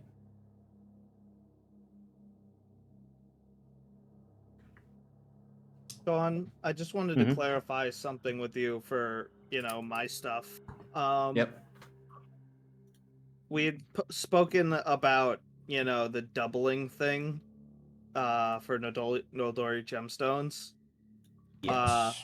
I think the fair way of playing it just for the final fight is I can double once. I think that's fair. Does that make sense to you? Okay. Yeah. So for understanding, the plan is like if I bulwark shop and summon the thing at the same time, or like within the same amount of time, it's 20 for the giant, 5 for the bulwark.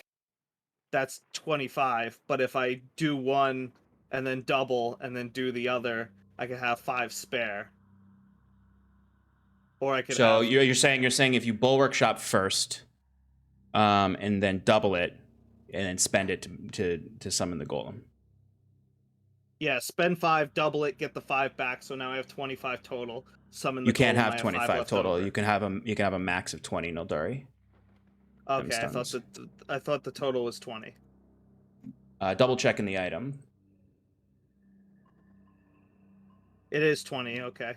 Yeah, so you can but do with both. It's just you won't have a 5 spare after.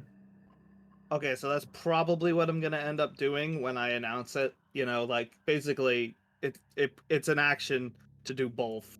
So I would do one ahead of time. So it would probably be the bulwark shot, Yep, that makes sense.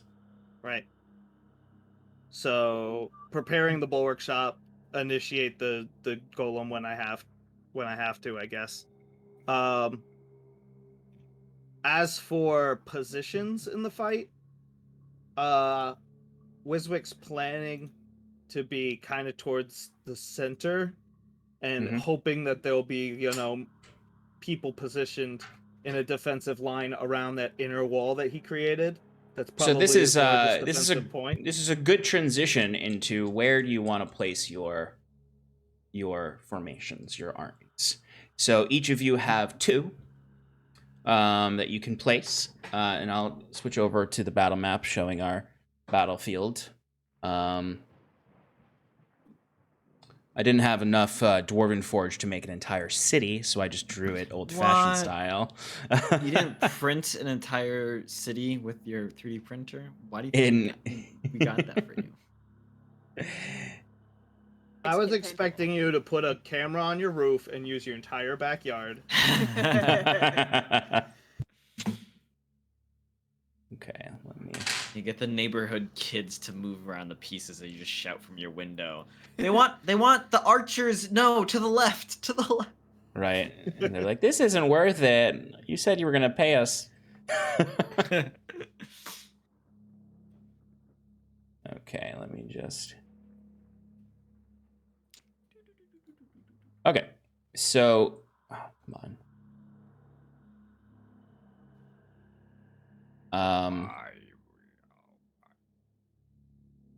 Sorry, I'm just mimicking the music. Sounds just like it. Thanks. You're welcome. Sorry, it's taking a second to reorganize this. All right. So, you each have 2 D6s to place. I'm gonna place Scarlet's because she already said where she's standing. Mm-hmm. Is it possible to have one up there, up with me, and another like down below? What do you mean by down below? So, like, if the army's coming, right, and I'm up on the wall, if I have one unit with me as like volleys or archers or whatever, and maybe some sword fighters if they breach the wall, then have like behind the wall. But then the second Wait, unit, ready? Yeah, ready to basically you want a unit behind your first unit and that can come in to help. Like yes. a vanguard in reserve. Yes. Yeah. Or really a center and a rear, because I don't think we have a vanguard. We are holed up inside a fortification. Yeah. There's no Your vanguard is just whoever's on the wall. I'm not a tactician, so my initial thought was like have them ready and waiting like in front. I think that's a very good idea. Wait, we're having a unit in front of the wall? Yeah, to be there when the army gets close. So like my thought process is having people up there with me to shoot arrows and shit, and then when the cultist army gets through, there's already people down there as well. Well, you'd probably rather want them to be behind the wall for when they breach the wall, so that they're not unnecessarily getting attacked before they have to be. Okay. That's because the thing is, if you're on the wall and attacking from above, yeah, that's true. I just had to. Yeah, I know. Battle of the Bastards, one of the saddest displays. Let's not talk about that. Yeah. Never happened. But also the other one too, but most of them. Yeah. Well, the other one was probably worse than even the Battle of the Bastards. But so Shannon, I'm going to put your other one kind of reserved behind it to provide support. Okay.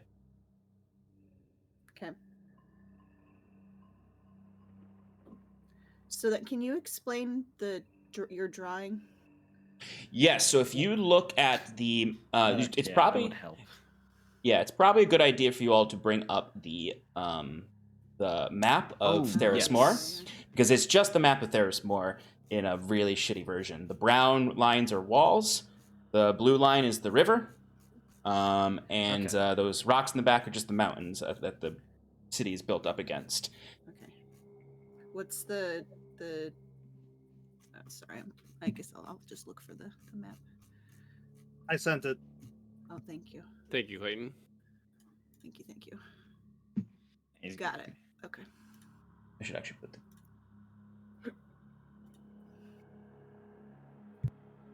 So Wiswick is going to put his formation in the walls around the Hall of the Dead, specifically focusing on the left and right sides of that open area that he's leaving to summon his Earth Elemental that he planned for last week. 1 second. Yep.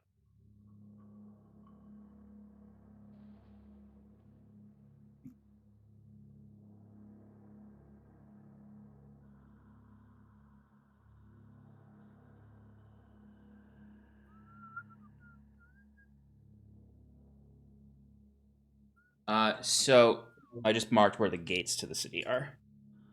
So, is that a gate on the south side? Or is that where no, the it's more river- so it's where the river flows through, so it's kind of a weaker spot. Okay. It's not a gate though. It is a gate in the sense that there is a. There's It's a not a sewer great grate or something. No, Yeah. there's an actual Okay. gate there for ships to leave and go through. Okay. But it's not exactly the greatest gate for an army to try to penetrate, because it just is a Mhm. deep river that they have to tread through. If they had ships, it would matter, but they don't have ships. So, Sean, are we are my units defending that eastern gate? Yes. I can actually put you.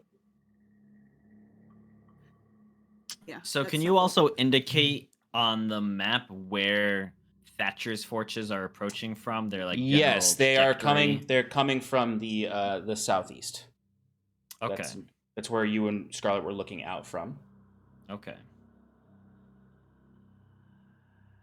So Put my guys down. Yep.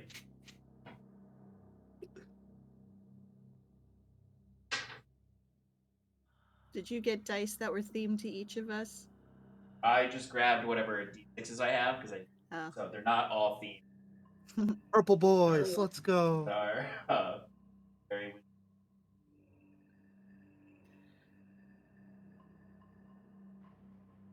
That looks good. Cool. Okay.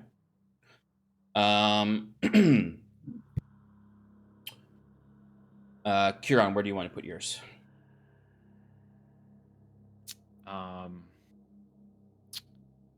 So I would put one. I mean, you don't have them on the board, but I would have one in the Ultimated Quay, just north of the bridge. Yeah, exactly. And then I would have, but okay. So we know where they can cross.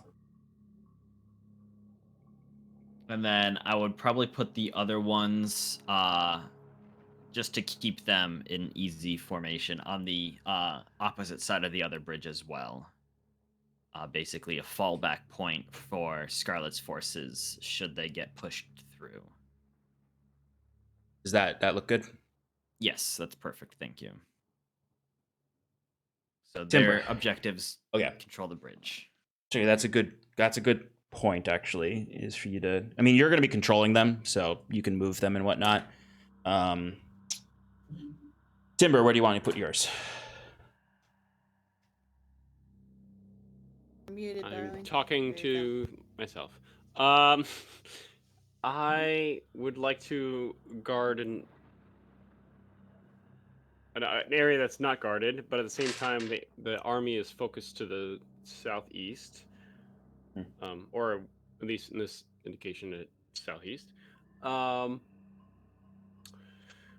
I think I want because. So is Timber just controlling the soldiers, or is he also controlling members of the Sulk? It's a mixture, so you're just controlling Mixture. a mixture, yeah. So it's just a clump of all of your allies. Okay. All right. So in that case, there isn't one specialty ink, and then you're all fighters. I would probably do across the river, so in the Machirium bulwark, towards the gates over there.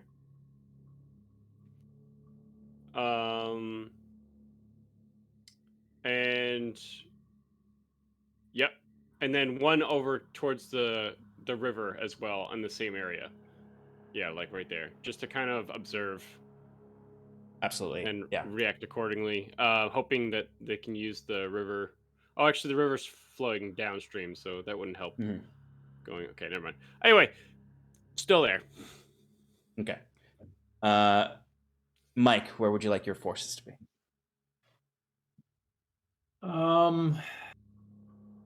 Which color am I again? Oh, you're not on there yet. Oh, I'm not on there yet. You've got purple and brass for the color of yours. Purple and brass. I'm gonna take purple. Purple and brass. Kind of want to be behind that like little. Oh, how wide is that like water that's rolling there? Oh, what? How like wide is that water? It's pretty wide. It's a main river. I'd say it's at least the river's at least in its widest area, maybe 150 feet wide. I would put it probably in between the clear and the blue dye. Kind of close to the clear. Right in the middle. Oh. No. Yeah, further back. I'm sorry. Further back? Right in between the two of them. Yeah, right there. Okay. You have one more army to place. We might do well with a reserve force in like the old terrace to the north, just in case. Yeah, can we keep that one centralized? But in the terrace? Yeah. Or I guess like just north of the Halls of the Dead. Here. Ready to mobilize. Yeah, I think that's wherever the best. Yeah, wherever the best spot is to like kind of like fill in the gaps if something gets breached. Well, that would probably be.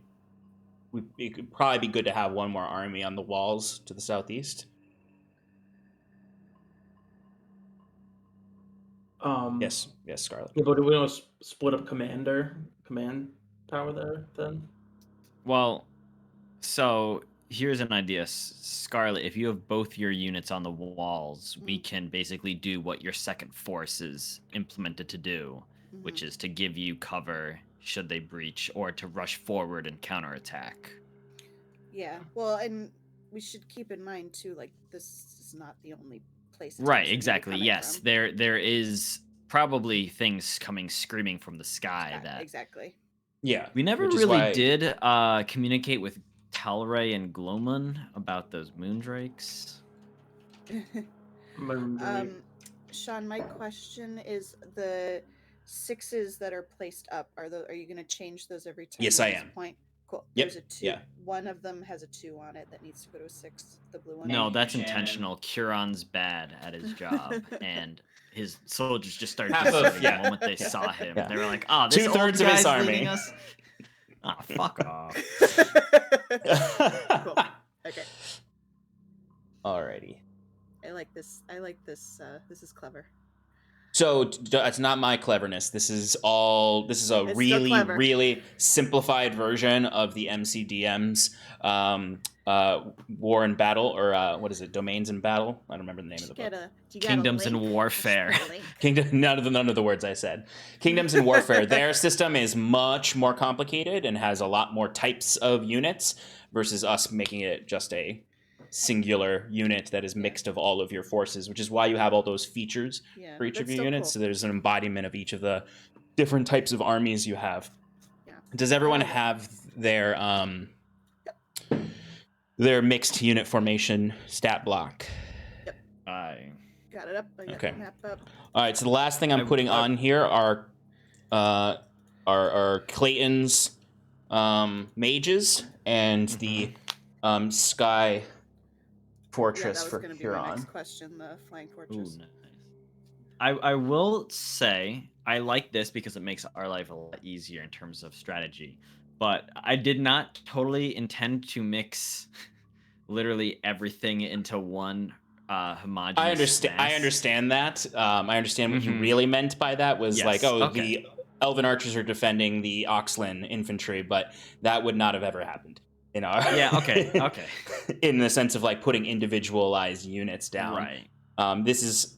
I'm saying it's for the sake of it's because of your mixed army situation, but it's actually entirely as an ease of of play thing. Yes, that makes sense.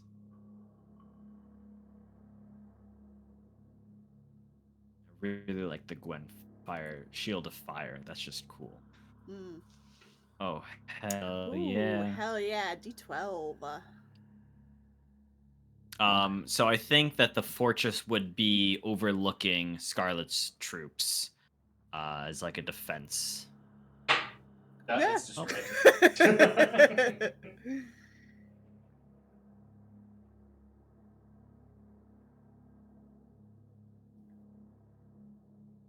This music is really setting the mood. Yeah, that's good. It's very good. Are the D4 defense towers? Nope, the D4s are Clayton's mages. His units of mages okay. that are putting up the wall of force. Gotcha. Cool. Okay. All right. Oh shit! Yeah. Can we take a break before we start, please? I was actually just about to say Okay, because thanks. this is gonna get intense fast. Intense, yeah. All right, folks, we are going to take a short break where I'm also going to make sure I have all the stuff set for this and all the stuff for you all. Shannon, do you want to talk about a giveaway? I do, yeah. So friends that entered before, my computer decided to do some weird shit, so you're gonna need to do it again. Sorry.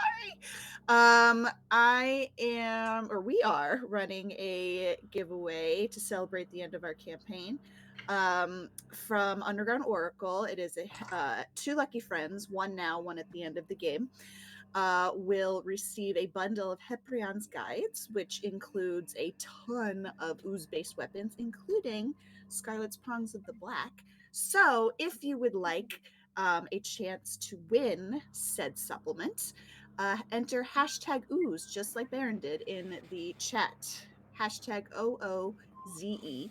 And we will roll that when we get back right before we start this nonsense.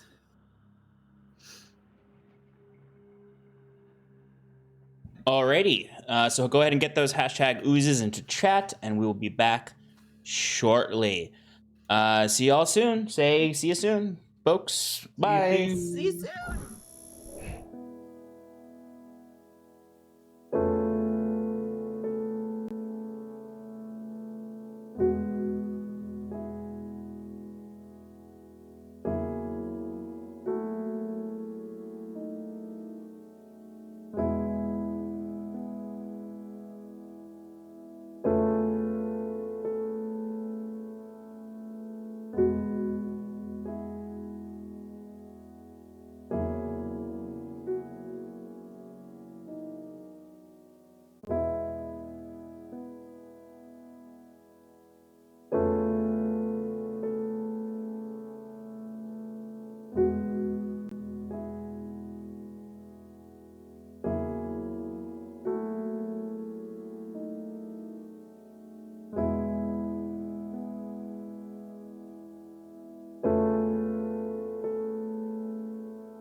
Welcome back, everybody, to Advantage in Paradise. Our peeps are about to jump into the final fight, but before we do that, Shannon, got a giveaway to What? complete? Yeah, I sure do. And I'll give everybody a second to put hashtag ooze in the chat if they haven't already. If you did, you're good. I got you. Thank you for redoing it. Hashtag ooze in the chat for a chance to win a bundle of Heparion's Guides from Underground Oracle Publishing. This is a bundle of ooze-based weapons, including my rogue's Prongs of the Black. Very cool stuff. So if you'd like a chance to win, you've got like 10 seconds to put hashtag ooze in the chat so that you can have a chance to win. We'll also do it at the end of the game as well. So there's that chance too. But yeah, last chance. 5, 10, It's not how numbers 9, work. 4, No, 8, still 3, 7, 2, 6, 1. Pull it. Good. Baron Hey, Samedi, Baron! congratulations. Woo! I'm gonna whisper you to get your email address. Yay! Congratulations, friend. Thanks for participating. Okay. And we're gonna do it again at the end of stream, so don't despair if you didn't win. And now, a brief vignette. Now Sean kills us all.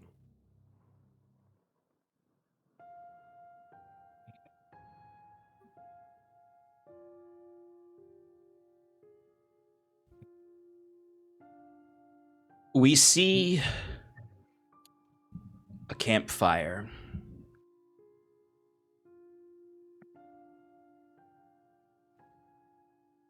We see a young Rowan Dumaine running away in the dark from this campfire. Tied to the side of a wagon is Reese. As Fletcher and his associate come by, returning. Just enough time for Scarlet to get away. Sorry, Rowan. As Reese sits alone, he looks up to these two kidnappers. We've stolen him away because he's special. Touched by the elemental planes, just as Rowan was.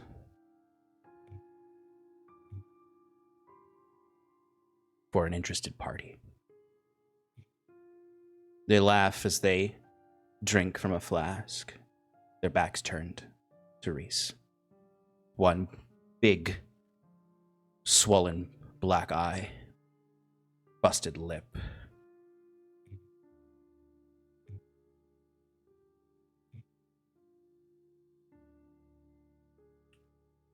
You flash forward to the long wagon journey.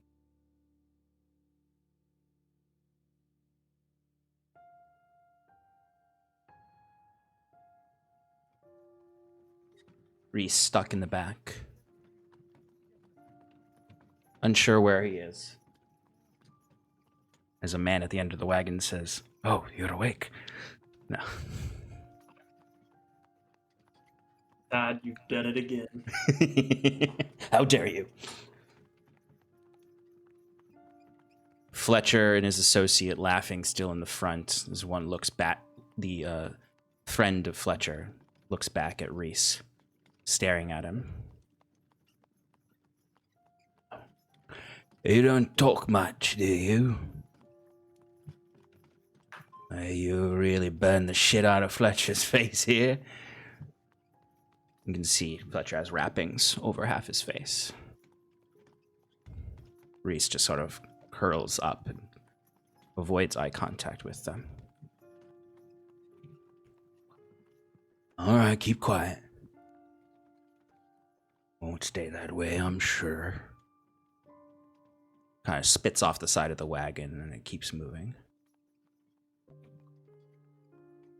Spend days like this, Reese eating bread and butter that they give him.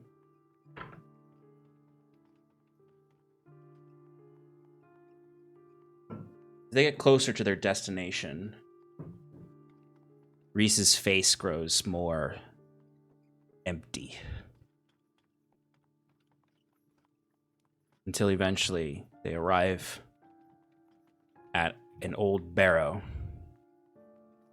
Stepping out from that barrow is a man completely cloaked in yellow, face concealed under a dark scarf. Fletcher hops off the cart and kind of approaches this stranger, arms out like this, kind of boastfully looking at him. We got you another one. Same price. This one was a little difficult. I think we might want to change that price now. And you see the other guy's just kind of leaning on the wagon, smiling as he's kind of just chewing on some tobacco and spits in the ground, laughing at as Fletcher kind of boasts to this stranger in yellow. You see the stranger looks over the shoulder at Reese, who has fear in his eyes, but also anger as he's biting his own bleeding lip.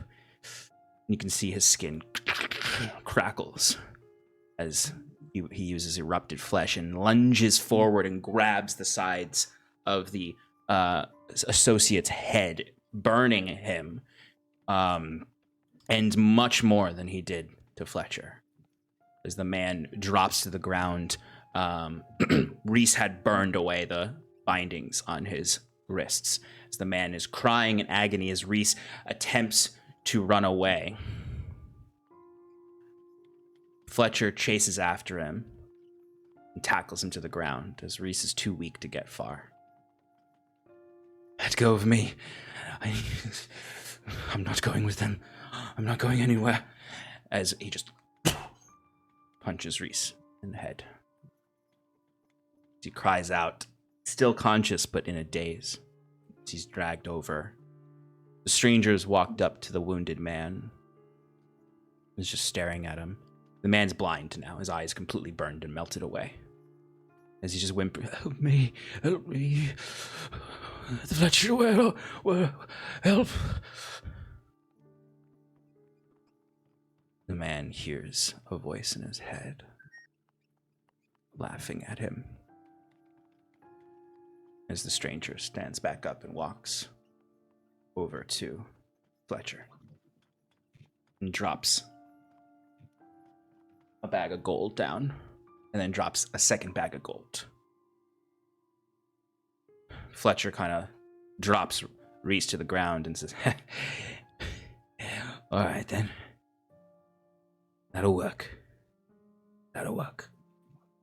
He grabs the gold and throws it in and hoists his associate back up there. You know where to find us. You need more. The Highland Syndicate. It's there to do. It's the wagon.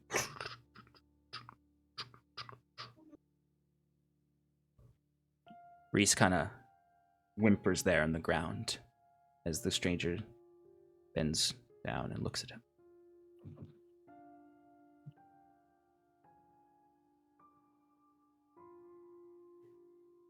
Reese opens the one eye that is not swollen shut. And he sees the stranger, but he sees something else. A shadowy form behind the stranger with a pallid mask on. He hears a voice in his head.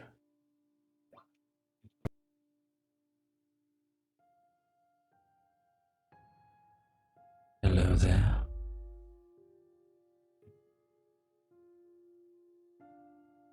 I'm sorry you're hurt. I think I can help. Bide your time and I'll save you from this captivity.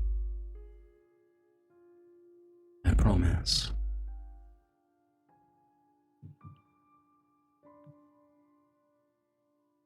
Months later, Reese is wrapped in a yellow cloak as this pallid stranger stands over him, performing a ritual with this mask that they've carved for him. But something goes wrong. Reese, struggling, dazed under some intoxication as part of the ritual, looks and sees that shadowy form with the pallid mask as it just sort of darts into the mask and fractures it in half. And the stranger in yellow gets blown back, and their own cloak burns away, and they burn away. The Geist within dead.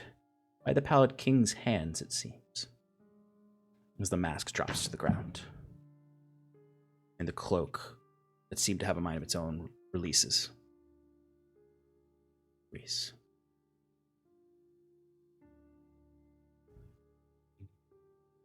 Months later, Reese is by another campfire, holding himself, the long dark approaching, freezing to death. All he possesses is this fractured mask.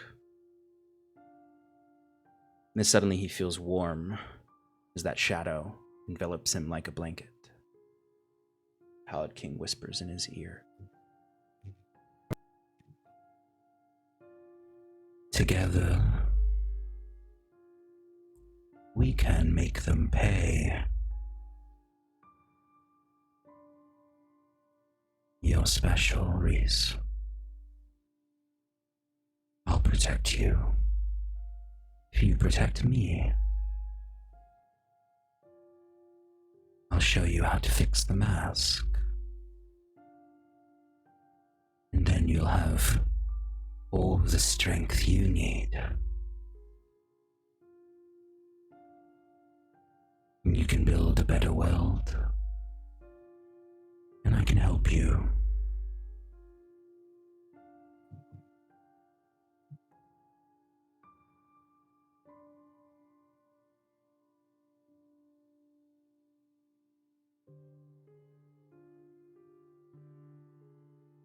Flash forward many years.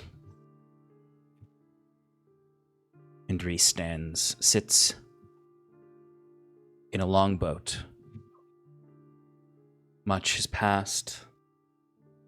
He's heading to Theris Moor with an army. He just looks down at the pallid mask in his hand, having thought of all of these memories. as a cultist enters. Tempest. We've arrived on the shores. The warning was right. We've spotted the Rangers.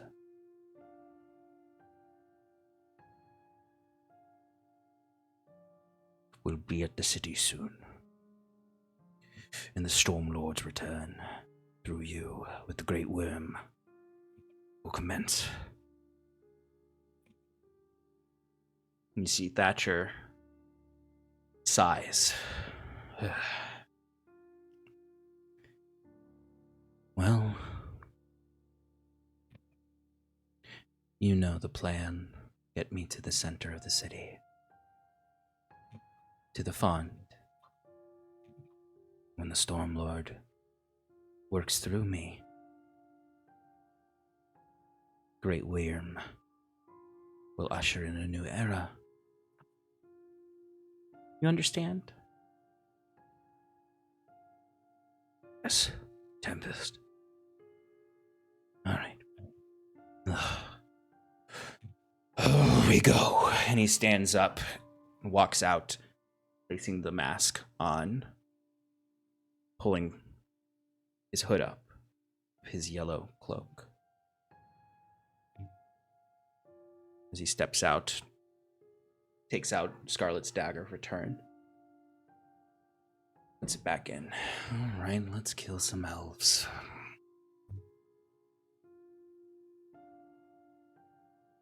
And his army begins to land all the long ships as the forces of the Cult of the Worm are here. Hell yeah. No, hell no. Yeah, We don't like that. none of that. None of that. Which brings us to now. Thatcher As- cheated. As Thatcher stands amongst his army, looking out. As Stefan provides us with the wind. Blowing his tattered cape as he stands with one foot on a... I'm sorry. No, keep going. I like how you're describing the mini. Yeah. Pallid mask in hand with two more on his This mini? coat. Yeah, that's the one. So damn good. I didn't get to do a full paint job. Thank God this is all on camera. A camera that can't show the Yep. details of it. Okay. So, the army is approached and gathered at a distance. Actually, this is a good question. Where are all of you? I know Scarlet's with her folks. Or her soldiers. But where would the rest of you be? Would you be together in one location? I know, Wiswick, you're going to be in the center of the city. Yeah, I'm kind of on the walls with my people. On the central walls. How about the rest of you? I mean, unless we decide to be together, I would be in the bulwark, where my two section of units are gathered right now. I just imagine that much as far as controlling them, but because I don't have any means of telepathy or communication. Yeah. Sorry, I'm looking. Oh, there it is. I'll roll for the size of my bulwark, Sean. Yeah, roll for size. It's a real You know thing. what I'm It's a real talking thing he about. has to do.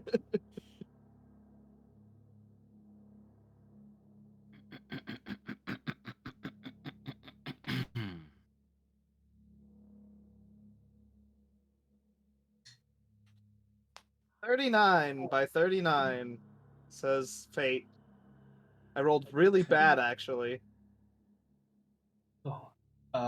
Huron, you're gonna be. Where do you want to be?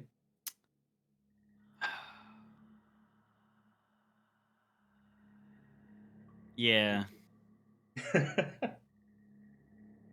Yeah, maybe actually, if anything, Kieran would be like back towards the center wall, prepared to either move back towards the font or whatever is needed, waiting for Ilyuvanya desperately. And Sarathil, where would you want to be? I guess I will be in the quay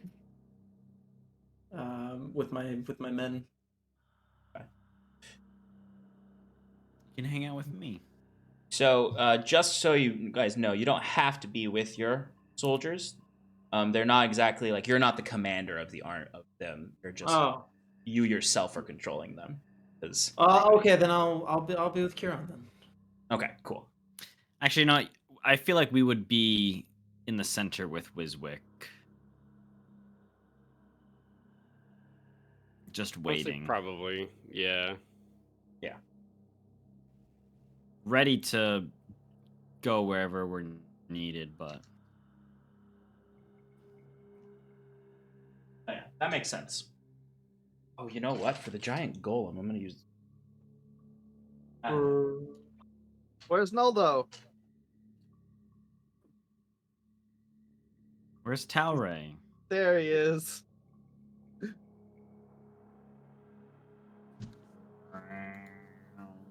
Oh my god. He's as big as the city.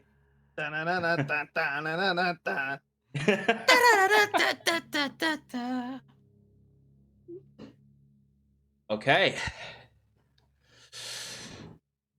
Scarlet, you are up with your units. You're up at the front, at the walls near the gate closest to the armies that are coming. The rest of you, I imagine, are all in like an upper floor of the citadel, looking down at all of this, where Wiswick has advantage on everything for his greater control. Mm-hmm.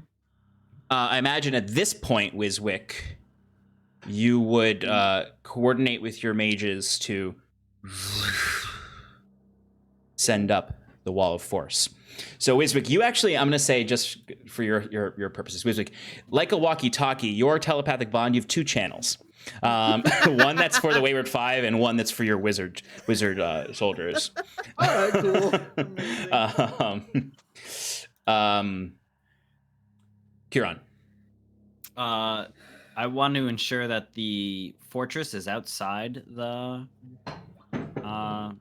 wall of force and able to immediately, once within range, target the cult with its trebuchets, unless there are siege weapons, but I can't imagine that they would have siege weapons traveling that far. You fool. And with little time to prepare them, I mean, you know.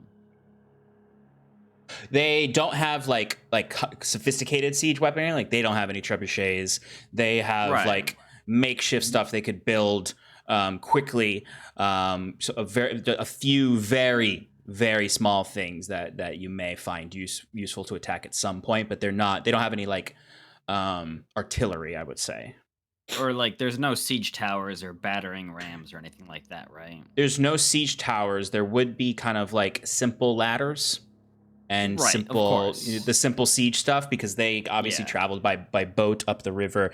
They couldn't put whole sophisticated weaponry. They didn't have time to build up this stuff, but they have what they could bring with them.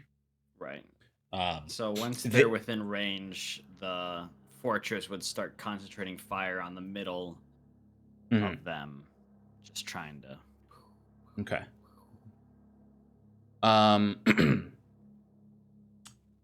So the city is engulfed in a dome of wall of force that requires 5 wizard protectorates to keep up. And you can see on here there are. Well, there's too many walls. There's supposed to be 5, but there's 6 I put in. Basically, Can't have a contingency wall, Sean? sure, I'll have a Yeah. Contingency wall. That's the wall Wiswick is holding up. Basically, they need to maintain concentration on those walls. Wiswick can repurpose them. If they do anything besides hold the wall up or affect the wall comes down, which means there's an opening in all of this. If they die, the wall goes down. If they get overloaded, the wall goes down. Now, the overloading aspect of that is something that has to specifically happen from specific things. So it's not just something that's going to happen randomly. But you all are behind a safe wall. You cannot fire projectiles out of the wall, though, because it is a wall of force. But you do have a fortress up above that is going to be your artillery. Cool. Okay.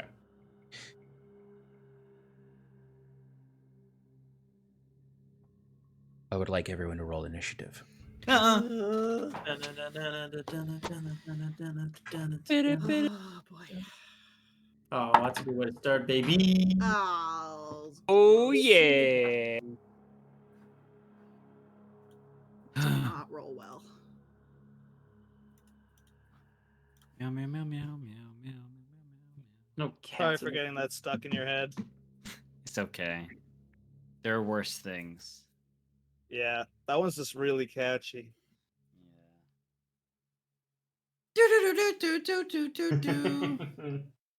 Um, Just wish I knew the Japanese to go along with it. oh, that's too. It feels like a Final Fantasy battle. Yeah, it's like phase 1 of Final Fantasy Battle. There we go. 20 to 25. Good. 15 to 19. Wait, hold on. Sorry. I had a 24. I apologize. I had a 21 also. Oh my Yeah. goodness. Come on, guys. What are you doing? Final battle, people. Well, I rolled a 19. Okay, 15 to 19. 10 to 14. 13. 10. Do we know what Sarathil rolled? 14. Did you do it with beat me? Did you do it with advantage? Oh no, I didn't. 17. Okay.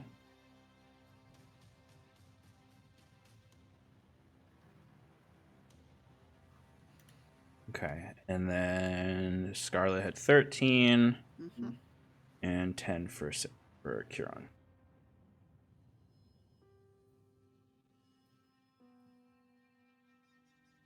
Okay, the enemy army got there. 0. Okay, so actually,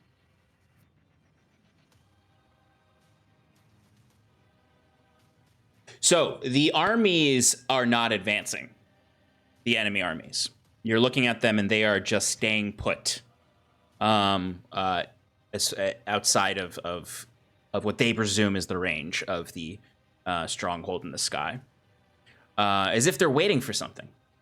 As Wiswick, you start to feel the countdown happening in your head. You feel the tingle on the back of your neck. The sky above is about to fall. Yeah, I just say, Get ready, everyone! It's coming! Hold on to your hats! and I say that again to the other channel. The other channel. This isn't like an analogy for, Shannon popping, right? No. We're still good.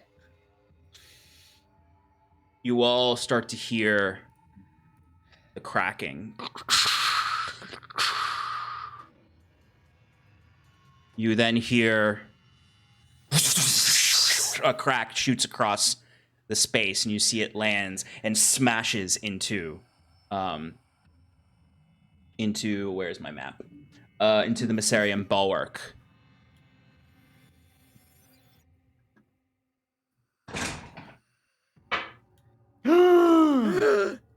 What You is see, that? you see a plume of mist hits and strikes, and almost as like its little concussive boom.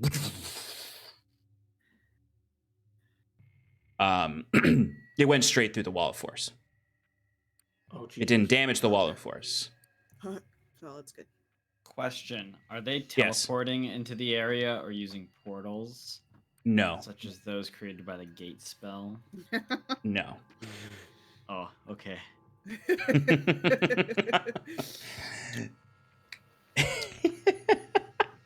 This is different from a gate-like teleportation. This is like this is not teleportation at all. This is quantum entangling that you've seen before, where that is now a patch of the Feywild that is there. As you can see, these mushroom-like creatures coming out. Fuckers. And running through the streets over there. They are a chaotic unit that is not organized. They are frenzied. You see another... Basically, you're seeing chunks fall off of your sky, and then these cracks that go through the actual air itself, as you would then see another cluster.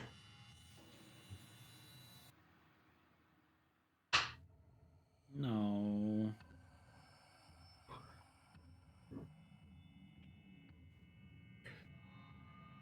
And just as the gargantuan golem that Wiswick summons kind of amalgamates, you would then hear the loudest as the entire sky just bursts into a bright light, and you just see all of the fragments of your sky bleeding down, as there's now a maw open in the sky leading directly to the Feywild, where you can see coming out of it, upside down, is the rotted, burnt husk of the Ashkeeper tree.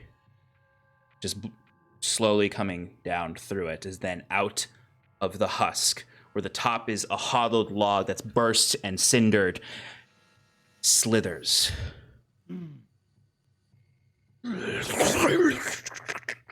The head of a worm. Pale, covered in blood clots and bruises all over from years of thrashing against the bark and roots. Blind, no eyes.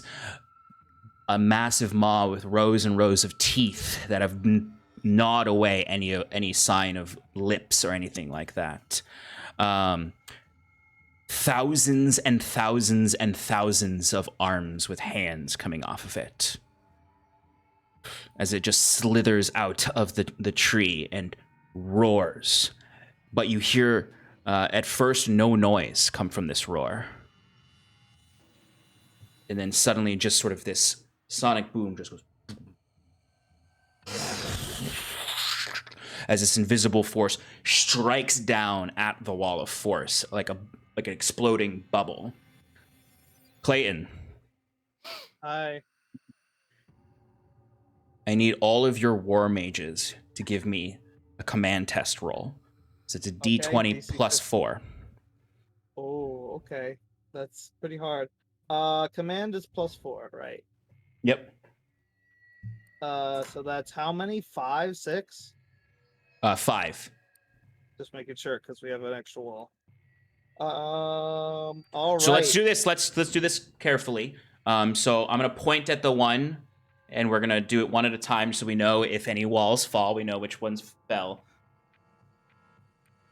Okay. So, I mean, gonna I kind of do- already rolled them, but I'll do it in the order that you point in because Yeah, you didn't yeah. look. Yeah, that's fine. Yeah, I don't have D.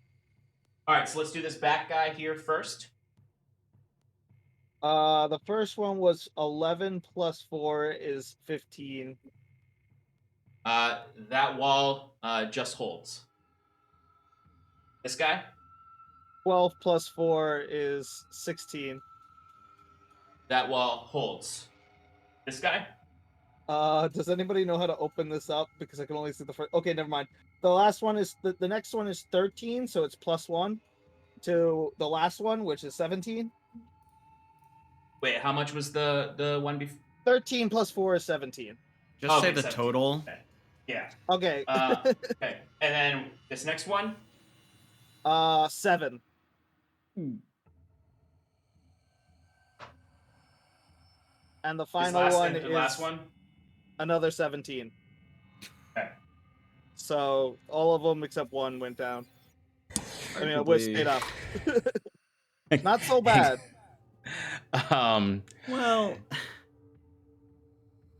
You watch as this roar rips through, and you can see the entire wall of force lights up with it coming over it. As you can see, some of them you see bleeding, opening wounds in the wall come, but then they get sealed back up. But one portion just it's obliterated and flies out. Scarlet, you feel the shockwave then as it pierces through the wall, as it hits into your entire force. I need you to give me morality tests for your 2 units. So that's just a +1 on a d20 roll. Okay. First one, it's a 9. Okay. Shit. And second one is a dirty 20. Okay. One of your units is frightened, which means Which one? you which you can choose which one. I'll say. Be the one I'll you're say with, the or the one behind that's wall. behind the what? The wall. Well, they're both behind the wall. The one that's not with me. Oh, okay. Okay, cool. Okay, so they are frightened right now. And they are so basically on their next action, their next turn, they can't do anything. They're disorganized. They have to take the turn to reorganize themselves. Okay. And they'll do another morality test on their turn. Okay, and that's how they would get reorganized, was another Exactly. Cool.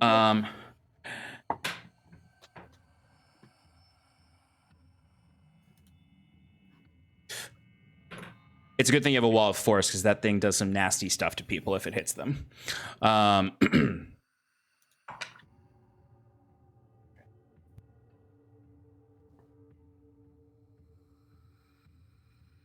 You notice the enemies start to move as soon as they see this opening in the wall. The march starts forward.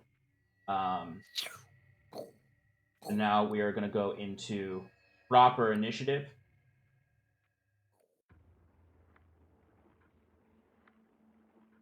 Timber, you're up first. You see the wall of force drop over where Scarlet's army is. You know where your army is.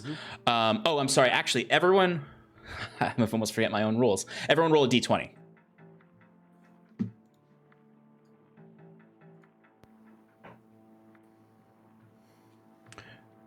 Scarlet, what'd you get?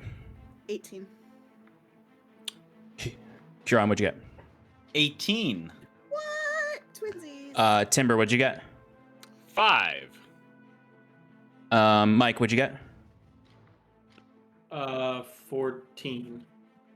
And Wiswick, what'd you get? Lucky 11. Okay.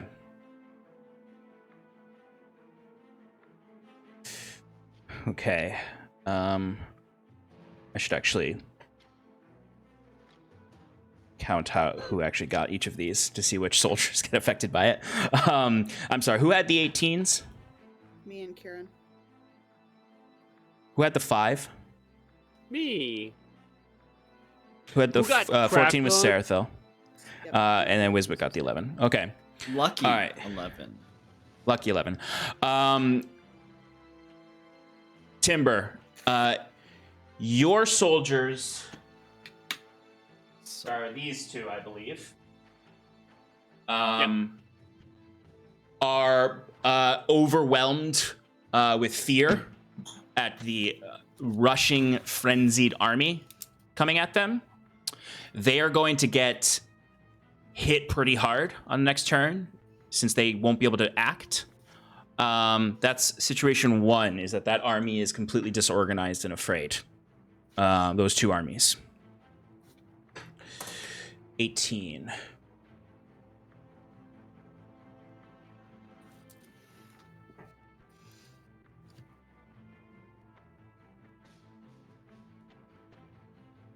Okay.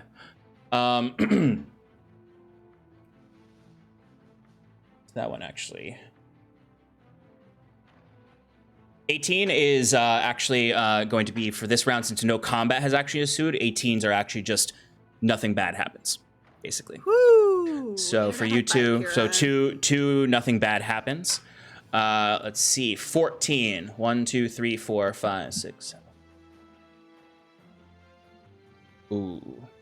Oh, yeah, give it to me. Give it to me, baby. My roll's already started. Okay, 14. Okay, Sarathil. You have 2 armies, one in reserve and one in the front. Pick one. The one in the front. Okay, a giant slithering worm bursts from the earth up amongst that unit and is now, they are being harassed by a giant pallid wyrmling. Gross.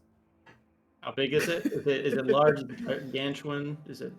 It's huge. It's huge. I think it's this big. And then we had an 11 from Wiswick.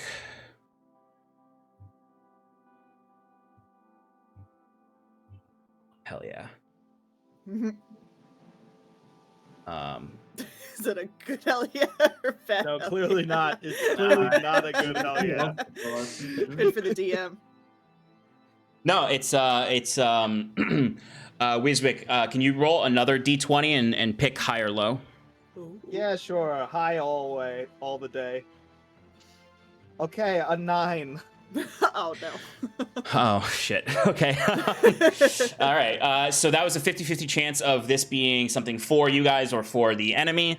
You rolled low, so it's for the enemy. So a swarm of large bat-like creatures, very similar to that bat you fought in Drift March, except smaller. A swarm of them flies out of the sky, out of the hole in the sky, and these ones though fly out of the sky and actually do have some trouble with the wall of force. So they're attempting to get over to the opening in the wall of force right now. So there is an aerial unit coming after you guys.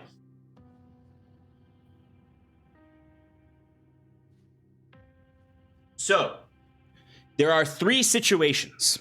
There is a gargantuan worm in the middle of your citadel. There is terrified soldiers about to get attacked by a swarm of myconids, and you have a swarm of pallid bats flying down to attack from above. How do you want to take care of this? Which one do you want to take care of for this round? So that means, or do you want to? That's the thing. This is the thing where, this is the part of the fight where you can intervene yourselves and enter your own skill challenge to deal with a situation, or you can leave it to the soldiers to deal with. So Scarlet, you are not going to be a part of it because you are with your soldiers. I'm busy. Yeah. Yeah. I'm gonna directly intervene with that worm because that thing will definitely rout the hell out of an army. Yeah, and you can split up. It's just going to be harder to take care of something if you are alone. So, what would y'all like to do? I'd imagine. Should we take care of the worm, or should I go off on my own to take care of the soldiers in the bulwark and leave you two? Where are the bats coming from? That's a good question. I was looking from one of my other... So the bats are coming from directly above, and they are heading towards where there's the opening. So they're immediately above you guys, like above the citadel you're in, and they're flying towards Scarlet's unit, essentially. Where specifically is the giant dragon with the hands and the scariness? He's like above us? Yes. The sky falling slowly? the Pallid King is not falling slowly because the Pallid King can fly. The Pallid King, that is the Pallid King, if you didn't know. How probably, You know, the you big, know. the big worm covered in No, hands. all right. He's really just King Sarathil. is the Yeah. Pallid King. That's true. He really just coming here to be like, what the fuck, Sarathil? That's my thing, hands. I came up with it first. What can I say? My hands guy. Besides, you're welcome. How high up is that? Hi. It's like a good, it's a good like 500, 600 feet up above. Okay. It's outside of the wall of force also. Gotcha. All right. Well, I can send my golem to fight that little Drake, or should I keep him centralized?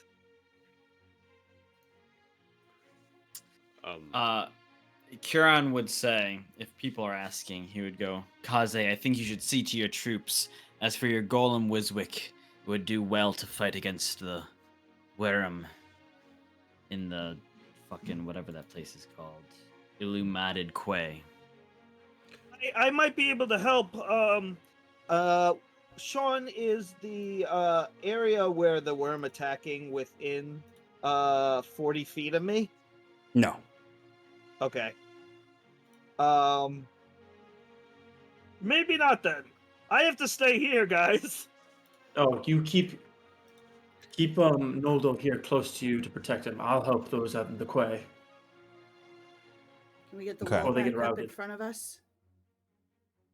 That will have to wait for the The protectors? for the protectorate's turn, yeah.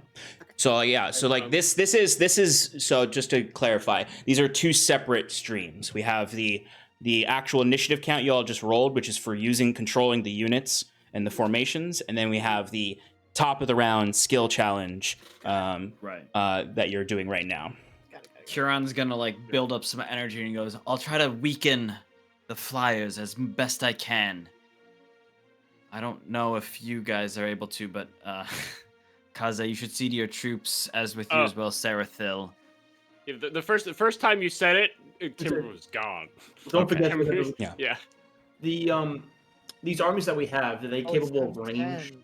like spells or like shooting things? Yes, they are. So there's the volley feature. Some of the maneuvers are ranged, and you just Okay. have to ask me if something's within range, and I can let you know. So what I was gonna say is, I'll head out towards the worm right now to help the forces out in front. My reserve division back here can help you fire at the bats coming down. Is that doable? Is that like as I go yeah. by? Yeah, so basically, like, for these skill challenges, you are going to be doing something, rolling for it to see how it helps in the kind of total round. So, like, if by the time we get to Sarathil, your turn, you have your reserves firing arrows off at the bats. That's their action for their turn, and your other force can engage with the worm. So this is kind of like setting up what you're doing for the round, basically. And these rounds are not 6 seconds, obviously, because this is a big battle. They are much longer. You're moving across spaces that might take you, many minutes to get to the other space, even if you're flying or anything like that. So this is all happening kind of in a fluid timeline. So basically, whatever you want to do now to support this round of combat, you can deal with the threats that arrive. Or if there's no threats, or the threats are minimal, or all the things you roll are things that you guys get, benefit from, you can either stay where you are and offer something. Say like, I don't know, like I'm going to send a flurry of guiding bolts out to this unit to help give the next. It'll be skill challenge, kind of up to your imagination, and then we'll either use a spell or we'll use a skill check to see what the outcome is. Sean, Mhm. is the worm within 400 feet of me? Because I did the math wrong. No, I would say the 400 feet covers the entire halls of the dead area, so that inner circle you're in, I'll say you have your bulwark shop has domain in there. Makes sense. Thank you. That helps a lot. Okay. All right, so Sarathil, you're going to deal with the worm. Timber, you are going to go deal with the your army to try to rally them. And Curon is going to be taking care of the bats in the sky, attacking them and trying to take care of that. Okay. So please give me either the spell you're going to use or the skill check that you're going to use to do this. And you can describe what you do as well to help the armies below. Curon fires off a number of guiding bolts. For the purposes of this, it's just one spell slot, but for the purposes of cool, you're firing a flurry of them off. So go ahead and give me an attack roll for those. You got it. 17. 17, that'll work. So you are able to, I'll tell you, Curon, you fire off this flurry of guiding bolts. What does it look like as it collides with this swarm of bats that are kind of like, you see them all land on the top of the bubble and their claws start to claw at it, and then they just start to slowly move down the side of it into where it's opening. You can see them burst down and they're flying up above as you let off these guiding bolts. What do they look like? You see streaks of silvery light shooting up from Curon as he's just got the scepter in one hand, other hand stretched out, and just you see the energy like shooting up his arm, out his hand, just striking at these bats, giving any subsequent attacks advantage. Like, I don't know, maybe some archers firing from the ground. So what I'm going to say is, basically, you just see these streaks. They shoot across the sky, several of them. They kind of look like just these. They just look like lasers firing slowly across the sky of radiant light. Kind of like the the Star Destroyer, whatever the attack in The Force Awakens when they blow up the multiple planets. The way it's beam that spreads out, something like that, as it just shoots through these bats, and you see it lights them up as you see below some of the Taramran archers and the Veiled Warden Rangers within the units within the castle are getting their arrows ready to fire volleys off at this. The bats also are going to take 2 casualty points. Yeah, fuck 'em. All right, Sarathil, you've got a big ass worm down below. What are you gonna do to it? You wouldn't allow me to banish it, would you? I would 100% allow you to banish it.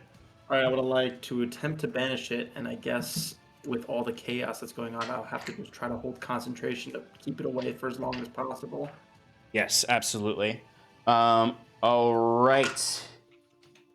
Is not gonna pass. It rolled very low. What does it look like as this massive worm erupts from the earth and starts to just gnaw away at these soldiers who I will say the soldiers are going to take 1 casualty point. Yes, Alex, I saw. What it looks like is I'd say sort of like what do you say, came down like this like mist from whatever was above. It's like appeared or erupted from the earth. Yeah, so basically like this crack shot from the sky and it landed near your soldiers, and then this worm just erupted from the earth. Almost like in War of the Worlds, the way that's like they came in through the lightning.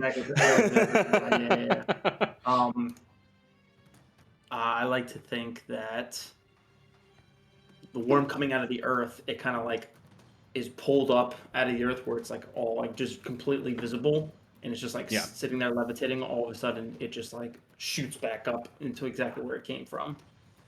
Nice. Yeah, so this worm, it starts to try to like bite into the army, the soldiers, as then it just sort of like gets pulled back up into the sky, and it's wriggling there, almost like an invisible hand has pulled it from the earth, and it gets chucked back into the Pallid Feywild for now. Okay. Timber, you rush down to the soldiers below. What do you do to try to rally them? So Timber is going to run around the abomination in the center and get to their side, and he's going to be running as a wolf, and as he to cover more ground, and as he gets in between both sections of units, he's going to transform back and yell out to them, "There are nothing to be afraid of!" And then Timber's just going to head charge into them, and then cast darkness on them, and then he goes to shoot them, and don't worry about me. And I'm gonna have next Hell yeah. turn, they're gonna have a volley, and so now they're enveloped in darkness.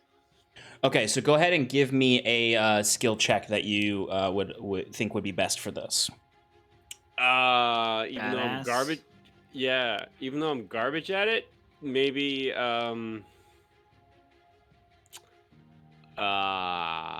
Acrobatics, you're right. Yeah, you're so right. I mean, it was just so cool. What I'll say is you can add, even though are you proficient in persuasion or performance? Neither. Okay, so what I'm going to say is if you do performance, I'll allow you to add your proficiency bonus to this because it's not so much about you being like charismatic as much as it's about you showcasing that there's nothing to be afraid of and that you are charging in and they should not be afraid as well. Okay. Well, that display was awful for a nice 8. 8. Okay. Oh, hold okay. on. I'm gonna re-roll this. I'm gonna use a luck point here. Okay, go for it. Wow. Okay. Well, we upgraded to a 10. Upgraded to a 10. Okay. So what I'm gonna say is you are gonna have a difficult choice here.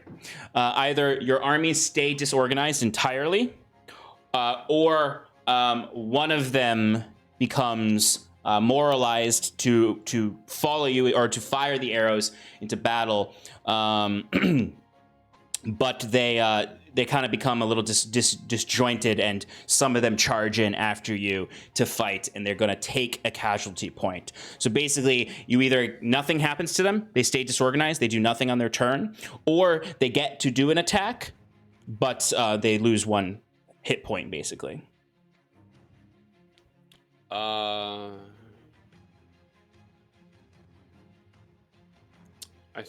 think I'm gonna have to do the latter. I'm gonna have them take a point of casualty, but do damage.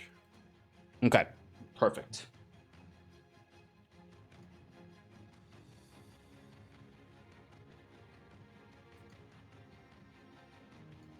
Okay, all right. So, is there anything else that anyone would like to do in this skill challenge between Wiswick and Scarlet? Is there any way I could just command the wall people to repair, or is it like if they start repairing, that's gonna bring down the wall? No, it's on their turn that they can do repairs. So that's not part of that. That'll be on the initiative count for you when we get into the army's movements. Gotcha. Okay. Okay. That's it then. All right. Okay, so this all happens. Curon fires his guiding bolts through into the sky at the swarm of bats. Sarathil warps this, yeets this pallid worm back into the sky, and Timber goes charging into this army of myconids, with some soldiers following behind him and the rest firing their arrows into the myconids. This will bring us into the army round. So it starts with Timber with Wiswick on deck. So Timber, basically, your guys are going to get to attack into this army.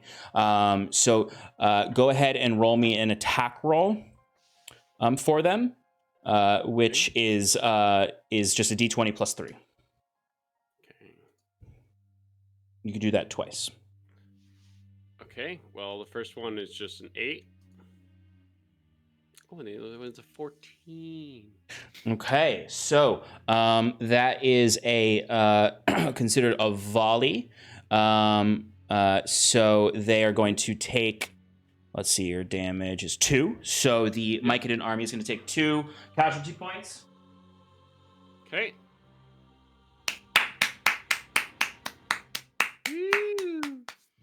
As Timber, you.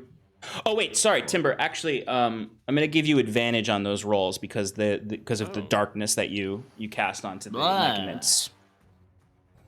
Oh wow. Okay. Well, I just got a natural 20 for the first one. Hell yeah. Okay. So,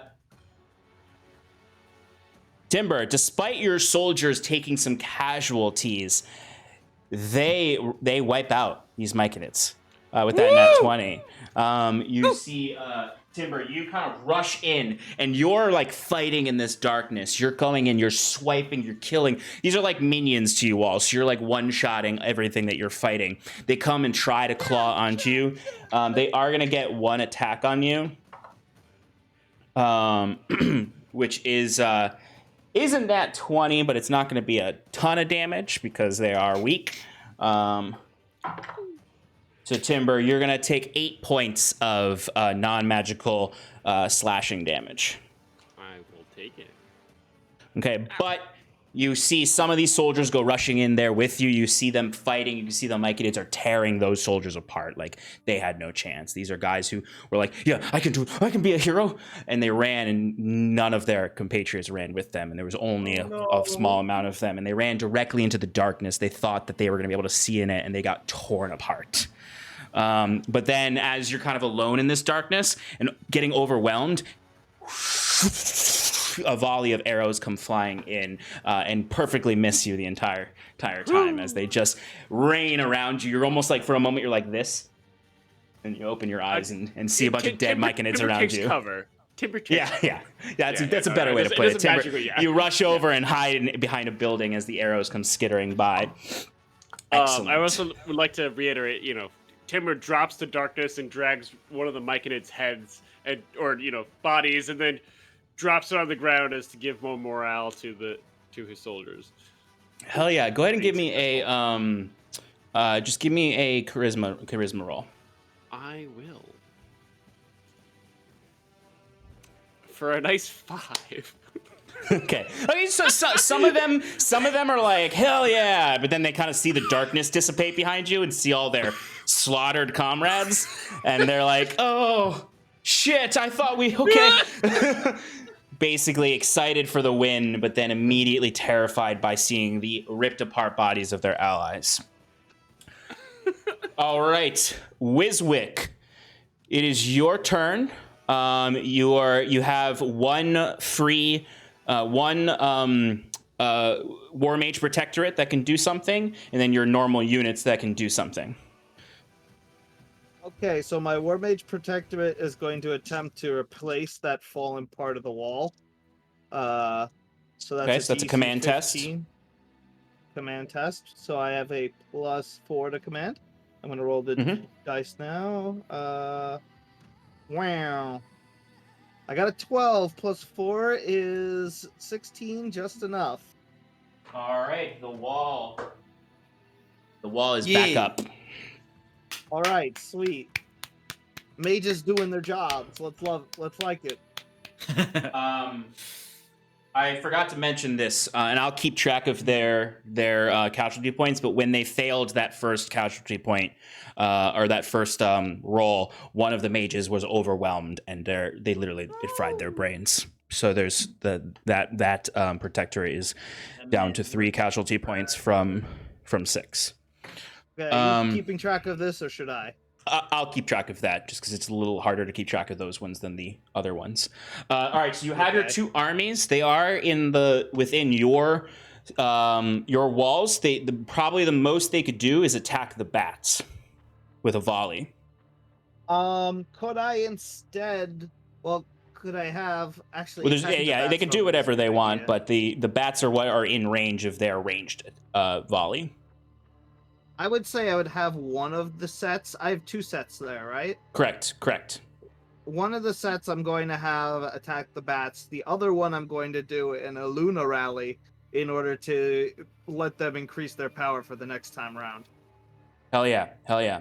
Okay, so the one of them is going to have +2 to their attack on the next round. The other one can send an attack, a volley off to the bats. Because these volleys are not the volley maneuver, they're just a ranged attack. It's just a normal roll. You don't have to do the command roll. So go ahead and roll an attack roll for them. They have advantage because of guiding Correct. bolts. They do have advantage. Julio.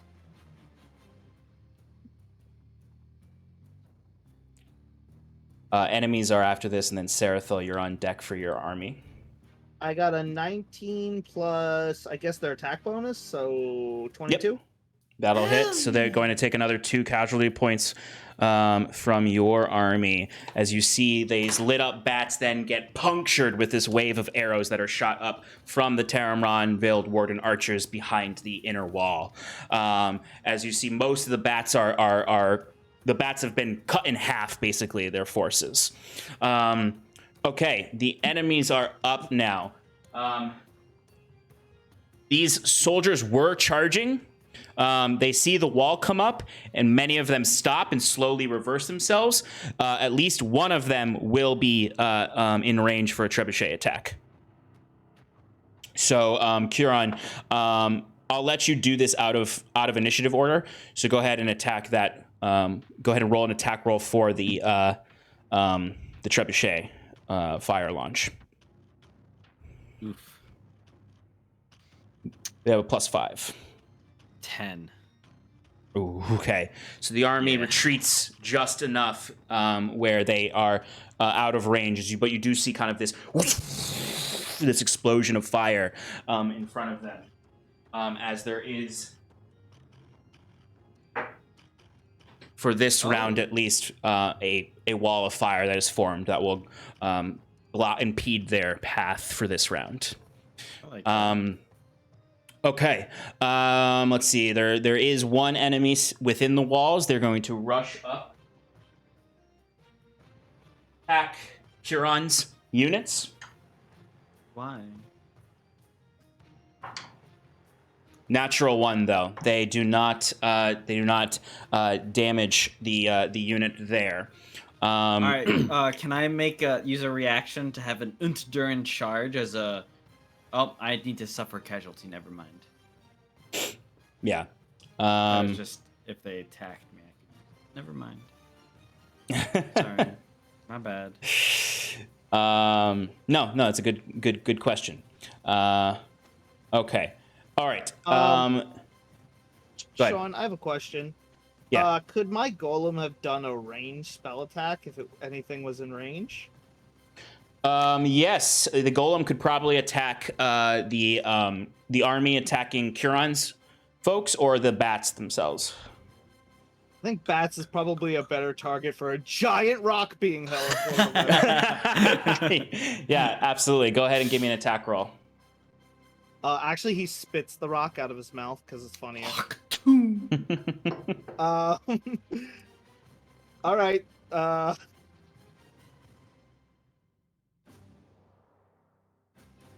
Well, he rolled a 9 plus 17. Do you think that'll hit? Yeah, absolutely. You don't have to roll damage at all. I'm going to say that this takes care of the last of the bats. As you see, basically this massive rock gets formed. You see the golem's kind of doesn't have a mouth in its normal form, but it just sort of forms this big maw and just fires like a cannon. This massive rock that then bursts into several pieces, scattershotting through the bats, as you can just hear as they all just start to drop down from the sky or get launched. Oh god, that bat screech hurt my throat. Get launched out there. Excellent. Okay. Let's see. Goes, nice shot, Noldazord. Oh god. Sarathil, you are up. Scarlet, you're on deck. So Sarathil, you have one army that is close by to the army attacking Kurons that can help and can attack. Your other army is probably too far away and on the other side of the walls, so they wouldn't really be able to do much here unless you wanted to just move them. Nope, now that the worm is gone, I will take the front army, rally them, and help Kieran's army. Yep. Oh. So you can go Good ahead and stuff. do a maneuver, or you can just do a straight attack on the other army. Is it useful to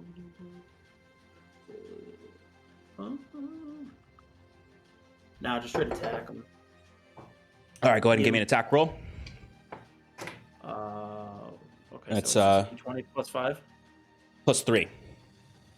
Oh, for power. No, it would be your attack modifier for this.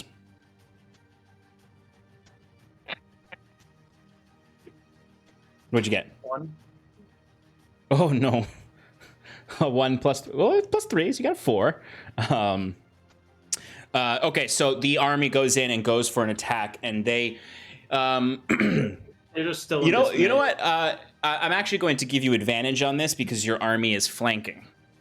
Oh, thank you. You were very, very gracious. Okay. Ooh. 21. All right, excellent. Okay, so they are going to take 2 damage from you. 2 casualty points.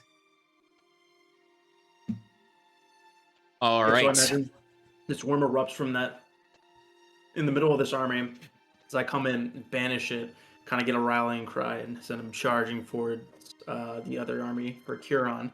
While the reserve army, as I was saying before, since they're just kind of hanging back before they're ordered to come and help in on the front lines, have them just shoot at the bats helping Curon. Thankfully, Wiswick's golem took care of the bats, so they don't have to. The bats are taken care of. All the bats? Oh, damn. Mm-hmm. Yep. Oh, okay. There may be like stragglers, but you know, in the scale of the battle, the unit of bats is gone. Okay, and then in that case, Unit of bats. Absolute unit of bats. So what you could do is you could rally. You could do an Uluna rally to give them +2 attack in case there's something that threatens them later on in the next round. You can I'm not seeing that rally. in the maneuvers list. It's called Uluna rally. It's 4th from the bottom. I'm only seeing 4 maneuvers, and I'm not. You're looking at the War Mage Protectorate. You're going to want to look at the other one, the mixed unit This guy. formation. I'm sorry. No, you're good. You're I'm good. sorry. I'll let you take a look at that, and I'll move on No, to no, no, Scarlet's we can, turn. Yeah, we'll rally. You just can plus it until it's next turn. Yeah, I'll just give them +2 into their attack for the next turn. Yeah, let's do that. Okay, so they've got a rally. Scarlet, your soldiers are safely behind a newly formed wall of force, so they kind of can't really do much other than rally because Well, they can't fire arrows through the wall. I have one that's frightened and disorganized, so they need to Yes, they need to get yes. their So shit go ahead and give together. me a morality roll for them. So it's D20 +1. This one. And 12? Scarlet, 12 will do it actually. Yeah. Okay, so they are organized. So that means that on their next turn, they will still be able they'll be able to act.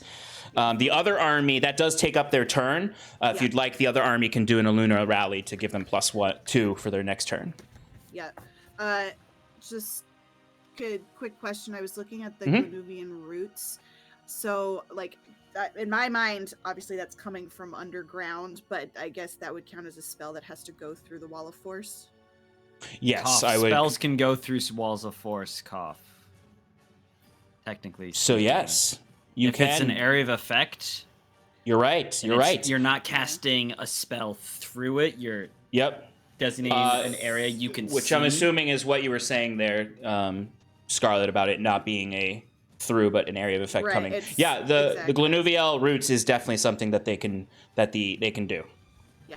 So I'd like the one that has their shit together, the one that's up there to do that. Okay, so what you're gonna do now is nope, you don't have to. It's the power test. Okay, so the enemy army is gonna have to do a power test to try to resist this. Yep. They did roll a natural 19, and the Boo. DC is a 16, so they successfully maintain their organization. All right. But you see all of these. Actually, it's a DC 15. 14. 14. 14. I'm adding everything wrong in my head. That's Sorry, okay. there's a lot of things I'm keeping track of. As these roots do rise up, though, as your Glanuviel circle druids form these roots that shoot up from the ground, and you can see kind of the silhouette of them in the fire from the trebuchet.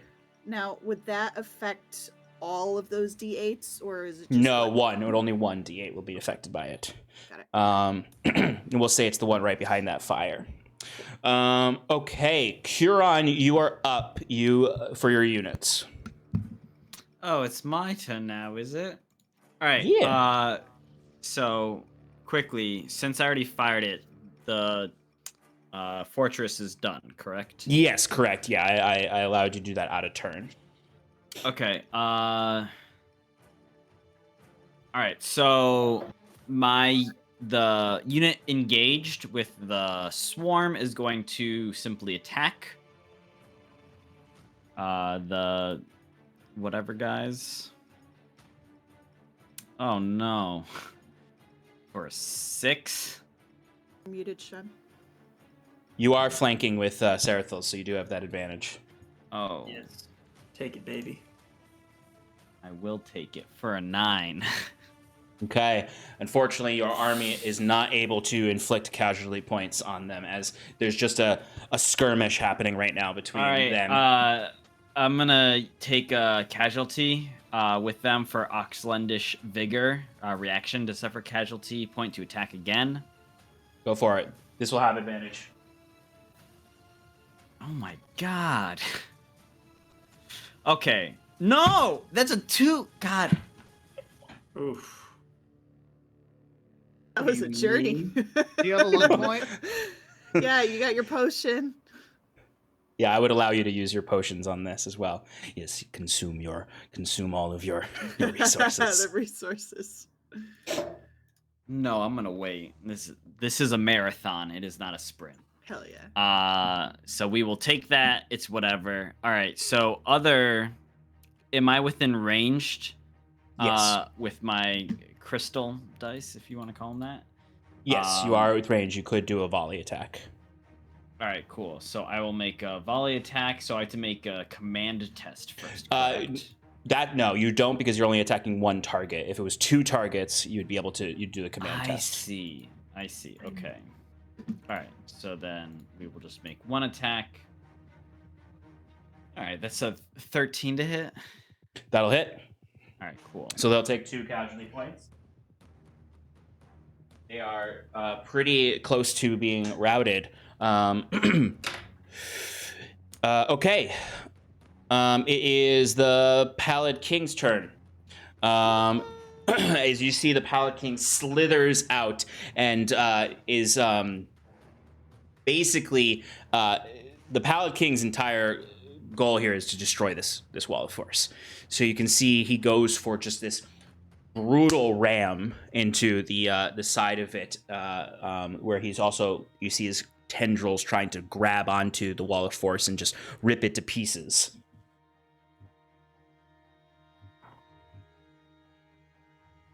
So he is going to go for this wall of force here. So I'm going to need a command test from your protectorate.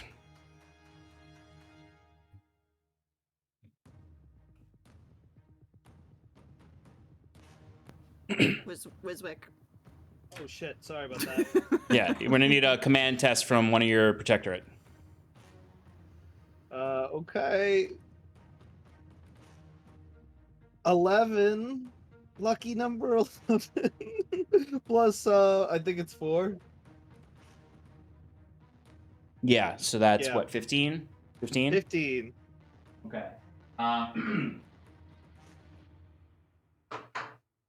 That wall goes down as the Pallid King's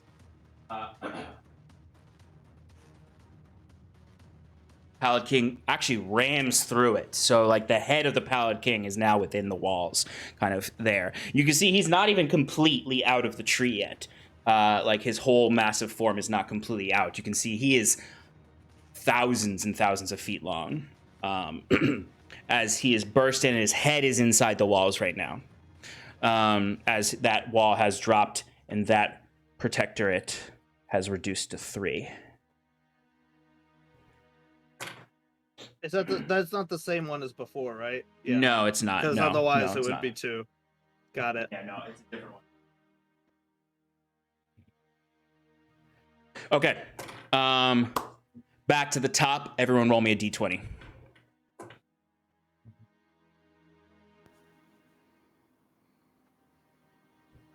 All right, Scarlet. 18 again. Hopefully it's not bad. It's nothing happened Okay. this time. All right, Curon. 11. Timber. 7. Sarathil.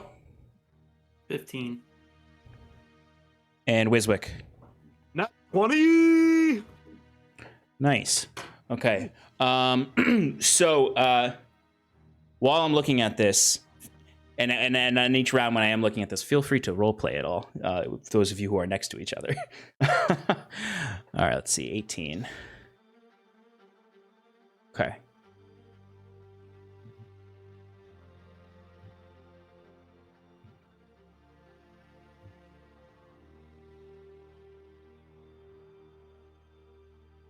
Okay. Cheating. Why does his dog get to be that big? It's not always about the size, it's how you use it. Can we drop the moon on him? I Scarlet. sincerely hope so. Scarlet, choose an army to heal for 2 casualty points. Oh, can it be any army, not mine? Any army, yeah. Is there anybody that's 4? Anybody down to 4? No one is at 4 right Can now. I split it? Can I split it? No. Okay. So basically, the 4, like the 2 that are engaged with the enemy, are both at 5, and then Timber's 2 are at 5 also. Heals Sarathil's. Just get that up there. Great, I heal Yeah. Sarathil's. Thank you. Damn right you do. Most important army in the game. It's more As like a the battalion. as the combat medics in that force get a rush of inspiration and do an out of turn heal. Cool. Okay, that was the 18. Cool. We like 18s. Unless it changes every round. Okay, nat 20, which is not is not like a critical in this. It's just a number on this. Nat 20. First. Actually, I need you to roll me a d10. Okay.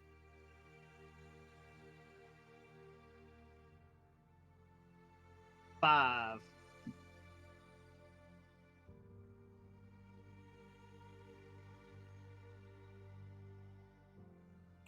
Okay, I'm gonna roll a random dice onto the field. Are you just gonna like stick your hand in the bag of dice and pick one?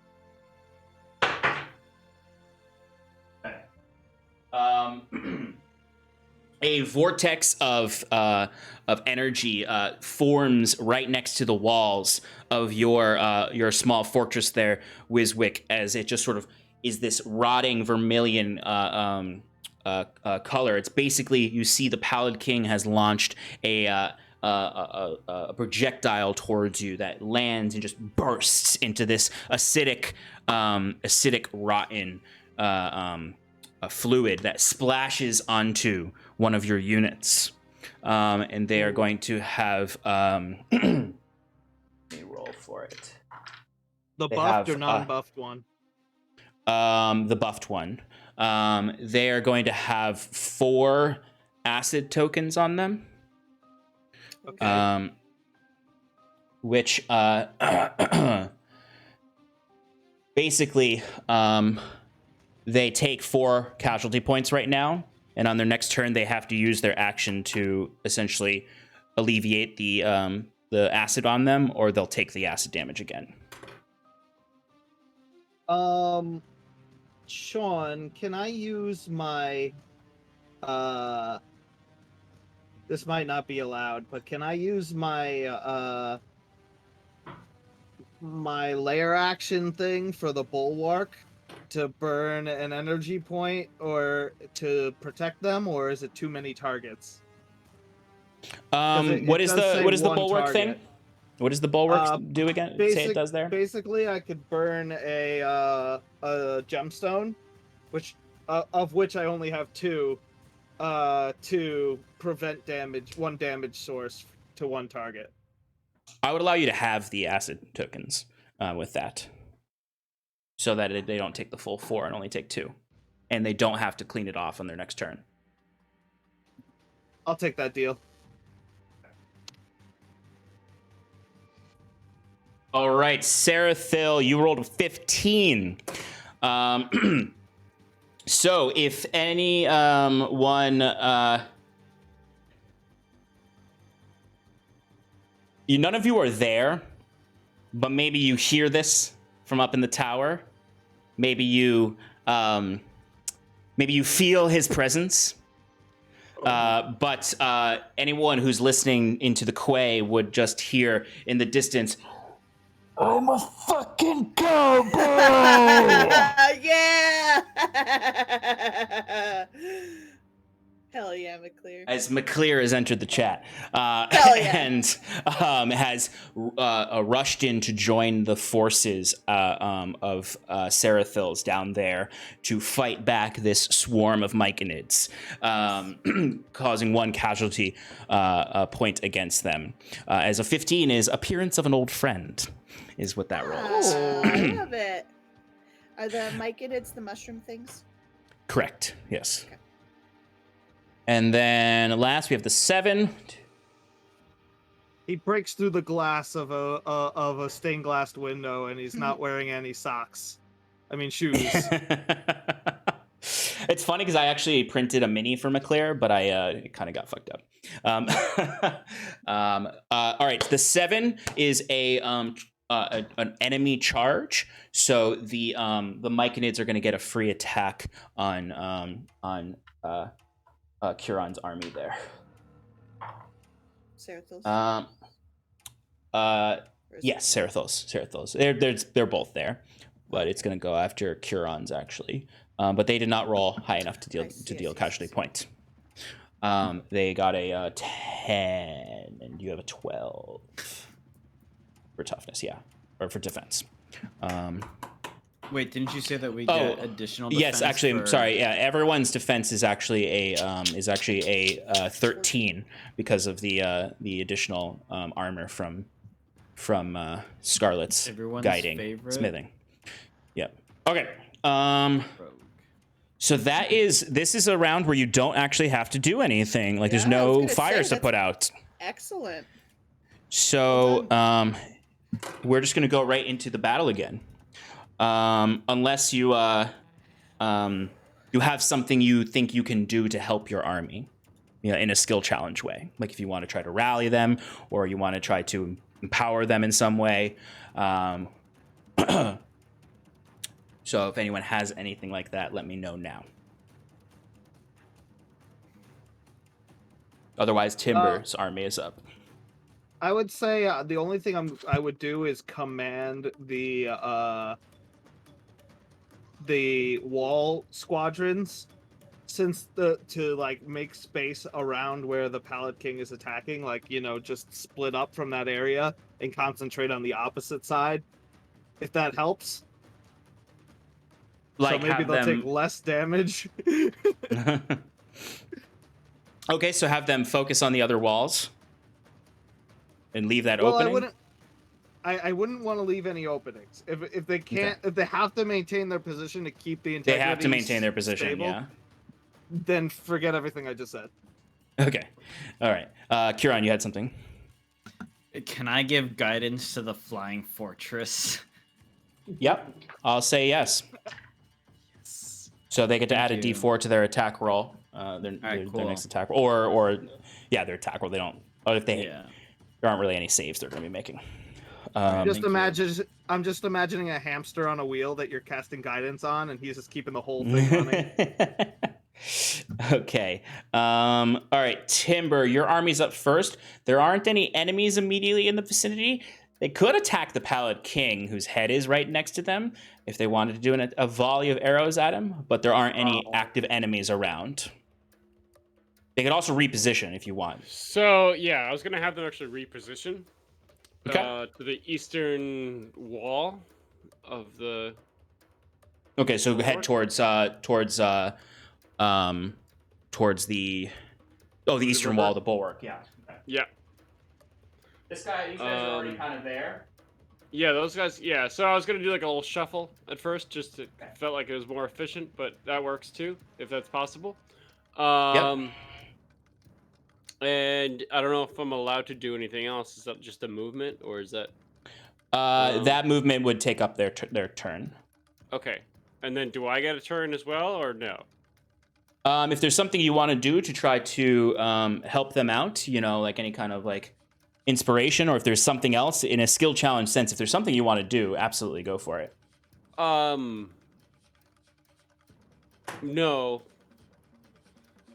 I would just try to make sure they're more organized. That's really it.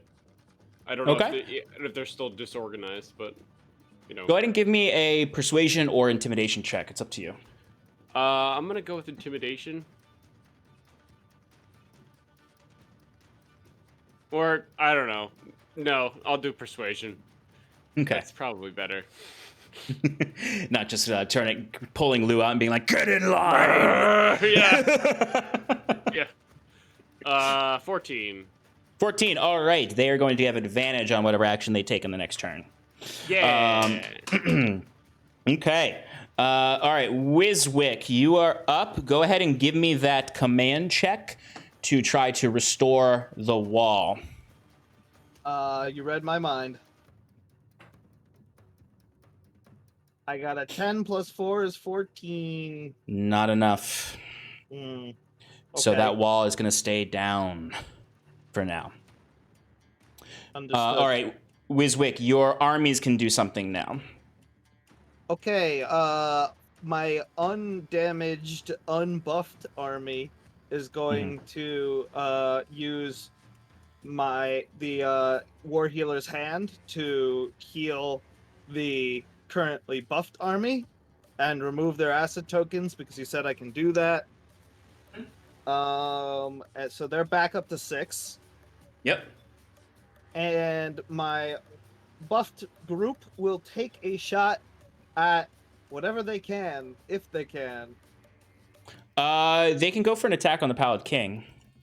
That sounds great. So let's do that. Okay.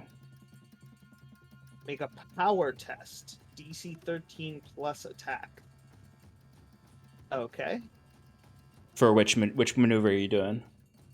The fire, the Dwerger. The Dwerger slag shot.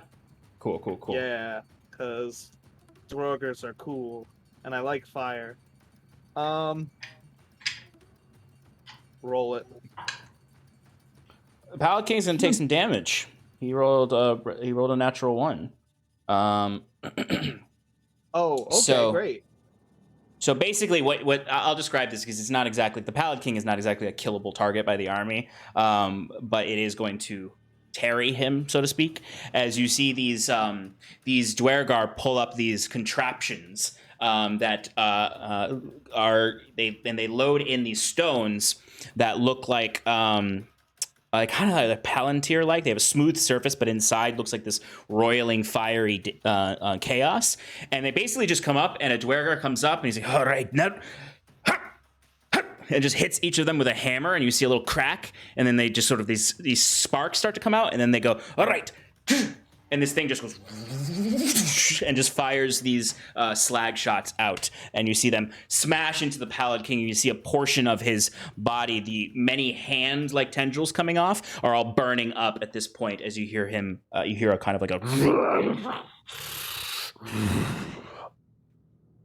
And Cool. I get a thing with the Noldazord?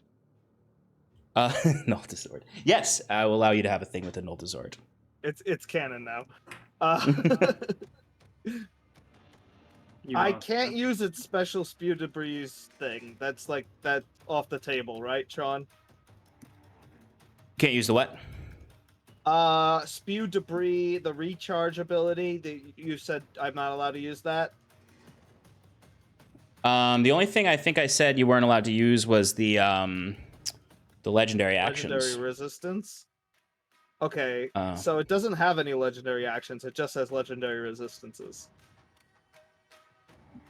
At least the version that I'm looking at. It's the monster stat block you use for it. You're looking at Zaratan. Yeah. I sent you the one that I'm looking at, but you can pick whatever one you want if this is not right. Yeah, I'll send you the right one.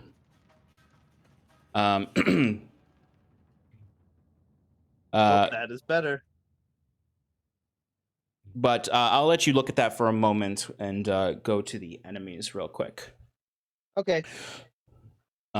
So they are gonna start swarming towards the opening in the wall of force. Here's our Final Fantasy song.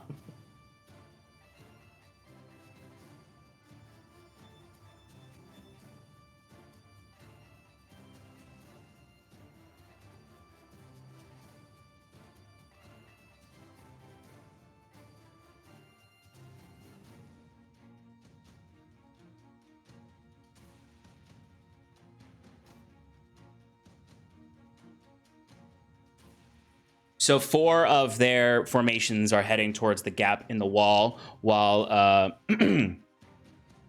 while the 3 remain behind, waiting for another wall opening.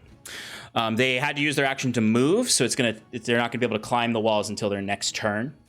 So there'll be an opportunity to attack those forces potentially from Scarlet's army. Particularly the one on the left, the one on the right would have to move closer. And then there is still the one enemy. They're gonna go for an attack on Huron's army. Do it! Attack me, you fools! It's gonna be a frenzied strike, so they're gonna have advantage, but that means that they enemies have advantage against them.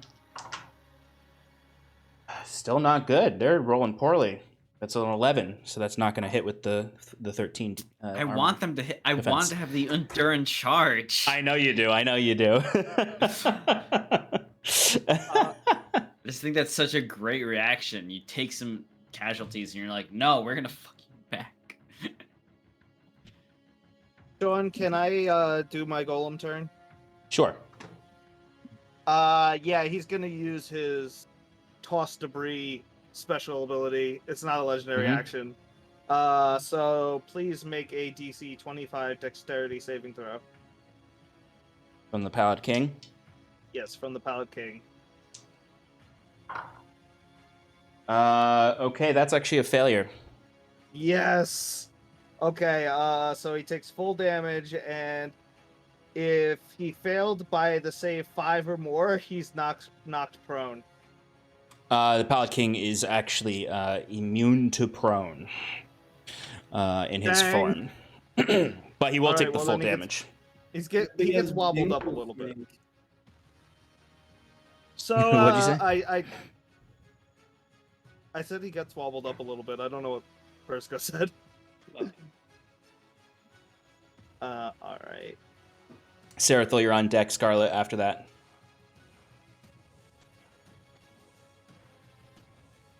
So the golem, its arms start growing towards the fist section, so it looks like it has like larger, like its forearms get smaller and its hands get bigger, and it starts spinning its hands around in like windmill fashion. And as it spins, you see, tons of debris flying off it and hurtling directly towards the thing, like a rapid fire catapult, dealing 38 magical bludgeoning damage to the Pallid King's face. Okay.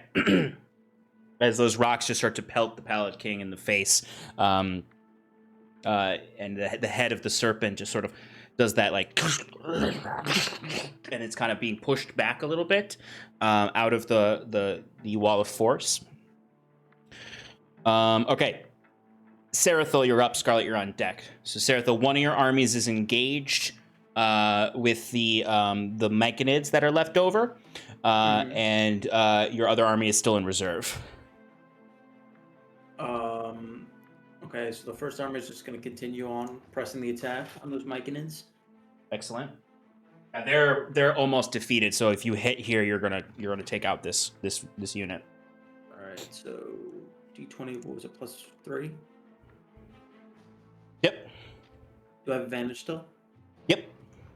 Thank God. Oh, what is this? 9. What'd you get? That's not going to do it. As you clash with the Myconids, they're ferocious. They're holding on as they're clawing at your assault, and the Myconids are actually going to use a reaction for a noxious plume. So I need, basically, it's if an attack doesn't hit them, they can use their reaction to release spores onto your forces that attacked them. So I need your forces to give me a power test. So D20 +3.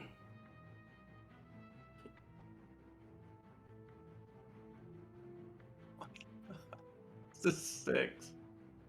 6, okay. So these spores burst through this army, and you can hear people as because you guys did use empowered berries, these units are only going to take half damage from this spore attack, because only half of the unit is vulnerable. Mike, you should use a reaction from suffering a casualty to use an Untitled charge. Yeah.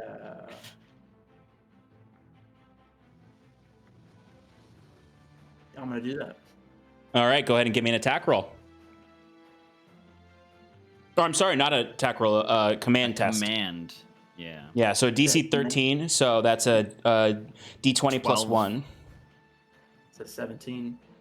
17, excellent. So your soldiers suffer a lot of damage in this. They take 2 casualty points instead of 4, and but because they kind of, most of them survive, they see their compatriots coughing, sick on the ground, and they just charge forward, these enduring soldiers ready to finish off these Myconids, and they take them all out.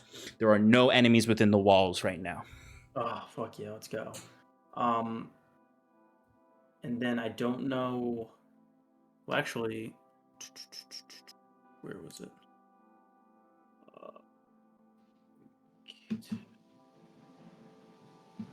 The reserve army that I have. Mm-hmm. Can you have them do War Healer's Hand on the army that just? They'd have to move closer to get it. They can move 4 squares. Yo, Mike, I got you. Don't worry about it. I got you. If not that, don't worry too much about it. Could they fire shots at big Pallid Face Man? They can. They would be able to get their war healers over. You have enough movement to get over to your other army. You might just want to press the attack though. So actually, Yeah, Okay. I got you on the heels. Don't worry. Yeah. Okay. I have them Go ahead and give me an attack on the Pallid King with the volley. volley or slag volley. You could do either. You could do a slag shot or you can volley. We'll volley. So just +3. 13. 13 is Oh wait, is no, not no, going no, to. no, no, no. It was a command test. It was a command test. No, that's 11. No. If it's only one target, you do a normal attack roll. Oh, then it was 13. Yeah. So yeah, you see these arrows flying up, and they just sort of harmlessly break upon the carapace of the Pallid King. You see some of them do pierce, and you can see this noxious black ooze start to rain down. Not enough of them hit, though, for there to be an actual raining of pallid blood down onto the battlefield, which, you now notice there is something noxious that can come out of him when you attack him. No dear. Okay. And I guess Scarlet, that- you're up. Curon, you're on deck. Scarlet, there are the army is charging the walls right now to the left of where your soldiers are. You would need to move the farthest soldiers closer for them to be able to attack. But you can move. We can move both of your units closer to do an attack if you want to do a volley on them. Yeah, so then my question about the volley, the two adjacent units that it's talking about, is it talking about adjacent enemy units? Correct. Yes. Yeah. So the one that's closer to the, that one, it has to move closer. No, make it's attacks? this one that would have to move closer. This one can attack the. Yeah. That's what I want them to do that. Okay. Yep. So first things first, give me a command test. Yep. So that's a D20 plus 1. Yeah. DC that's- 13. Yeah, it's 14. Okay, so now you get to attack both of them. So go ahead and give me 2 attacks. Nice. First one's a natural 20 All right, hell yeah. for 23 That's gonna- total. That's going to deal 4 damage to the first army, bringing them to half capacity, Hell yeah. which is going to require them to do a morale roll, Okay. which they pass. Okay. Okay, second attack, what was the roll? Okay, second attack is 7. I don't think that's gonna do it. Nope, that won't do it. As you see, this first volley of arrows hits into this army. You see several of these varels go down. As you see, as that happens, the other army all bring their shields up at once, seeing that first volley, protecting them from your rain of arrows. Okay. And then if I have the other one move, can they do the same thing? Yes, they can. Okay. This group will have to move forward. Yep. Give them the We space. need to start getting some damage on these fuckers. So Go ahead and give me the command test first to make sure you can hit both. no. Okay, then you Only hit choose one. which one you want to hit. The one that's already been wounded. Okay. That's gonna be a 13. 13, that will hit. Good. So Okay, you don't need to roll damage. It's automatically 2 damage. They are going to use a reaction to sturdy themselves, so they're only going to take 1. Okay. But they are. You took out quite a bit of them. You brought their capacity down significantly. Okay, anything else, Scarlet? That's all you can do. Yeah, Curon, your armies are up. All right. First thing is the blue die is gonna heal Sarathil's for 2. Okay. White die is going to give Scarlet's leftmost army the Gwen Shield of Fire. Hell yeah. Conjuring yeah. shields of fire over the unit for 1 round. Nice. Thanks, Kira. You said the wait. leftmost? Yeah, it says so. Clarify these rules for me. Choose a number of units equal to the unit's commander modifier. Should be- Am I the Which is commander? +1. No, it's Okay. just the +1. Okay, never mind then. All right, Yeah, but there's- each unit. So the one leftmost unit gains a fire shield. Attack tests against this unit must succeed on a power test, Nice. or suffer 1 casualty. Thanks, Q. Oh yeah. As you see your army, who kind of they release that volley, and then you see their defenders go to the front line of the unit, and they bring up their shields, and then you see this aura of fire irradiates around their shields as Curon's army has supported yours. Very nice. All right, and then the flying fortress is going to shoot down at the weakened unit. Yes. Hell yeah. Finish it. Oh, Oh. oh, for a 10 to hit with Oh. guidance. With guidance. Okay. So that's not going to hit as you see that fire bursts up on the ground there. Does it block them? It does block a little bit of the wall, so they can't like immediately charge Scarlet's army on their next turn. But they can still get up onto the wall. Yeah. Yeah. Okay, that ends my turn. All right. It's the Pallid King's turn, and his head is inside the walls. We're fucked. As this, I need Rar. every single army to give me a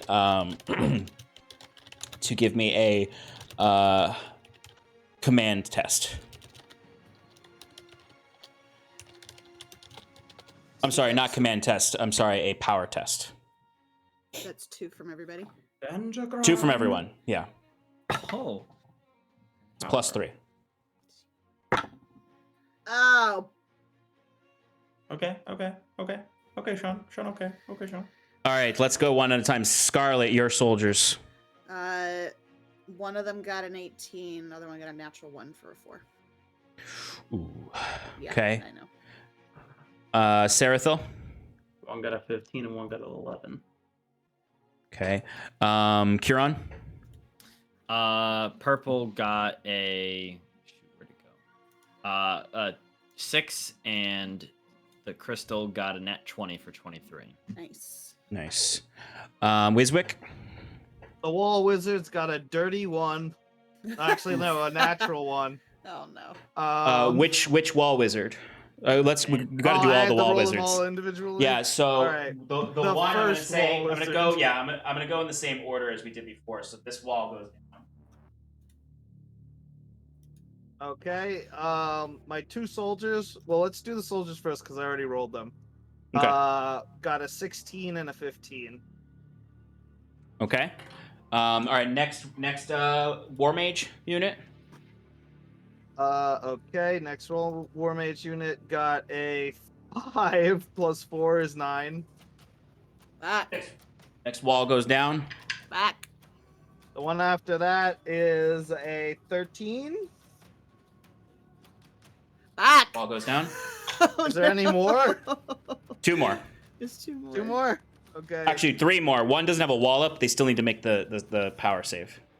3 plus 4 Okay. is 7. Okay. So all of them have failed so far. Last 2.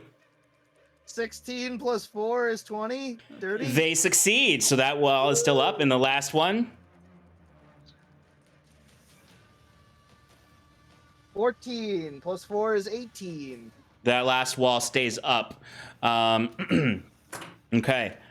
So, the next thing I need you all to do,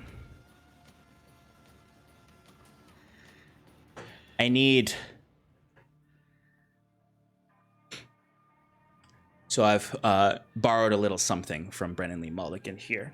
Oh boy. Oh god.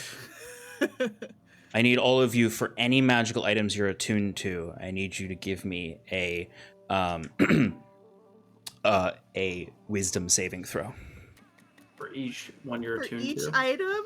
Fuck. Yeah. So, Hell max, yeah. so max 3.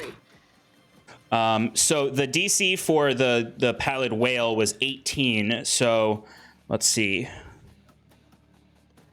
It's going to be some significant casualties here. Yeah.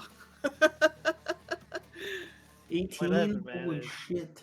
Oh, All right, so let's see. Everybody So for dies. Scarlet, We all have advantage. We all have advantage because of Hero's Feast. thank God. Thank you. Okay, so Scarlet, one of your armies is half of them were decimated from this Great. whale. As you can see, and this is going to maybe insinuate what happens next with your magic items. You see magical items, magically enchanted things within the army start to burst and shatter and rip apart and cause explosions and sending shards of magical essence around and just decimate half of the army. Sarathil, both your armies take this damage. Yeah, they gone.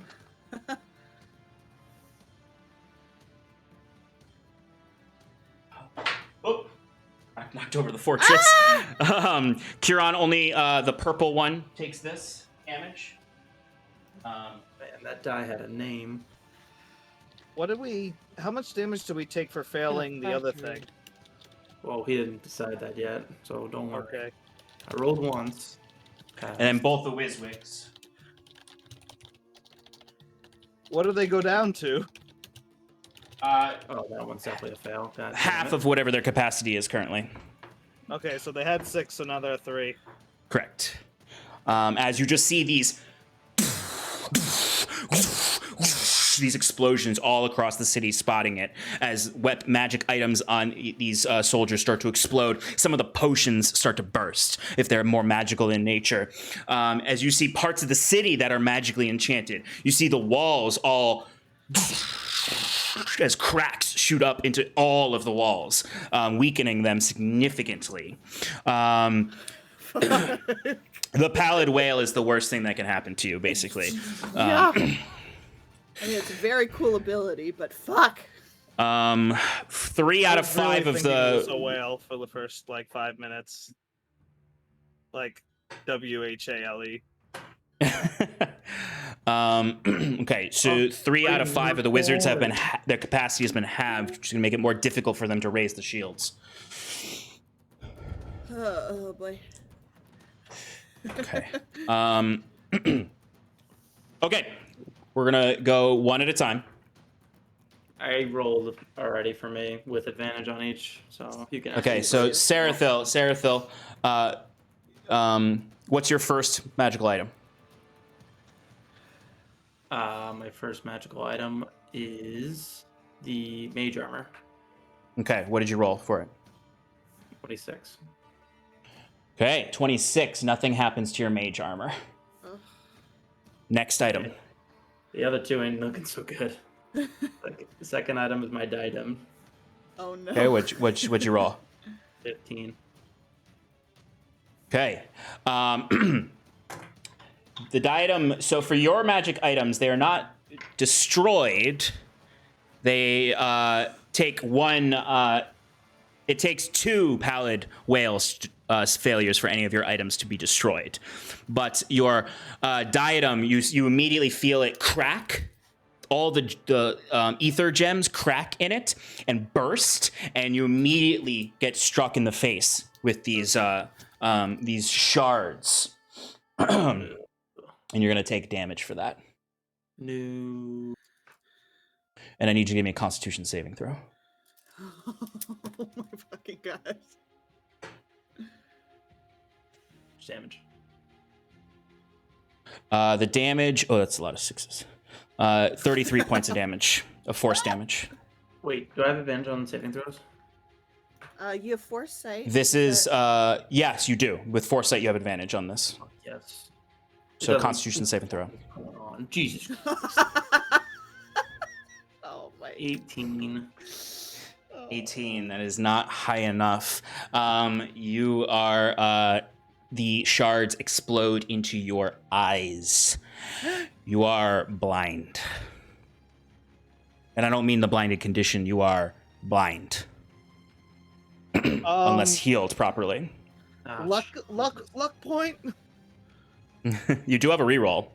That's true. So you have the potion. Yeah, I'm gonna do that because Yeah. god damn. Yeah. And 21. That'll do it. You avoid being blinded by this. You still take the damage, and there's lacerations across your face as you kind of like as your crown nearly explodes. Third item. Is my Stone This of is- Mastery. Gary. Okay, what did you roll for that? That was like a fucking 9. Okay, so you see your stone rapidly whirls around you before it breaks in half, and this burst of magical energy comes out, shooting into you.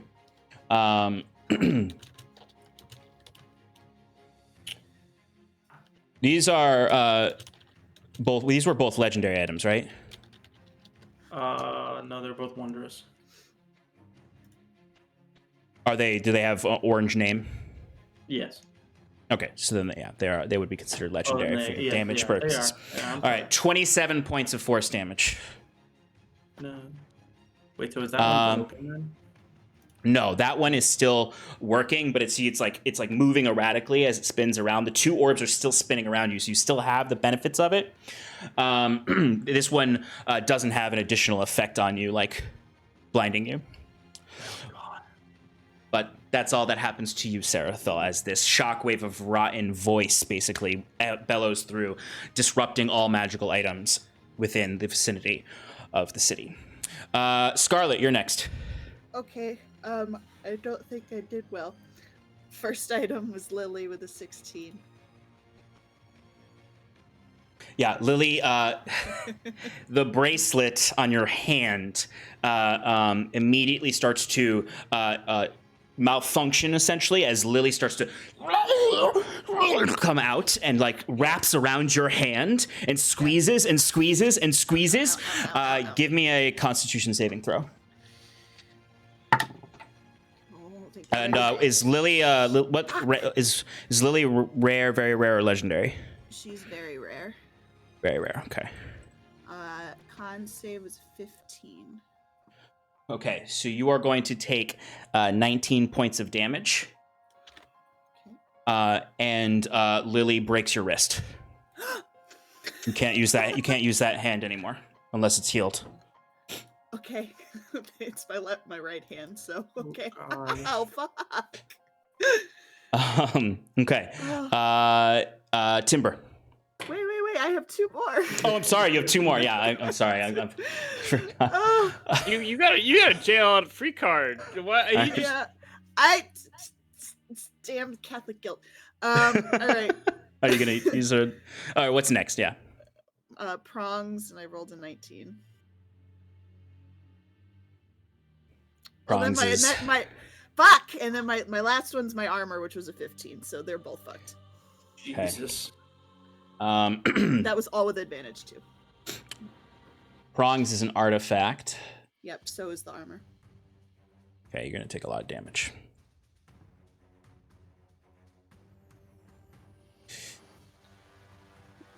Okay, Scarlet, you're going to take 75 force damage as your Isgoth starts to feel the effects of this, and you see your own body starts to malform as you're kind of like becoming ooze and re-corporealizing as you're just taking this, like your insides are filled with acid right now. Your blood is turned to acid as you're feeling all of this damage internally as Isgoth, kind of the prongs of the black, reels out and just sort of whips wildly around. Give me a Constitution saving throw. God. No, 14. 14. Okay. Let me use my reroll.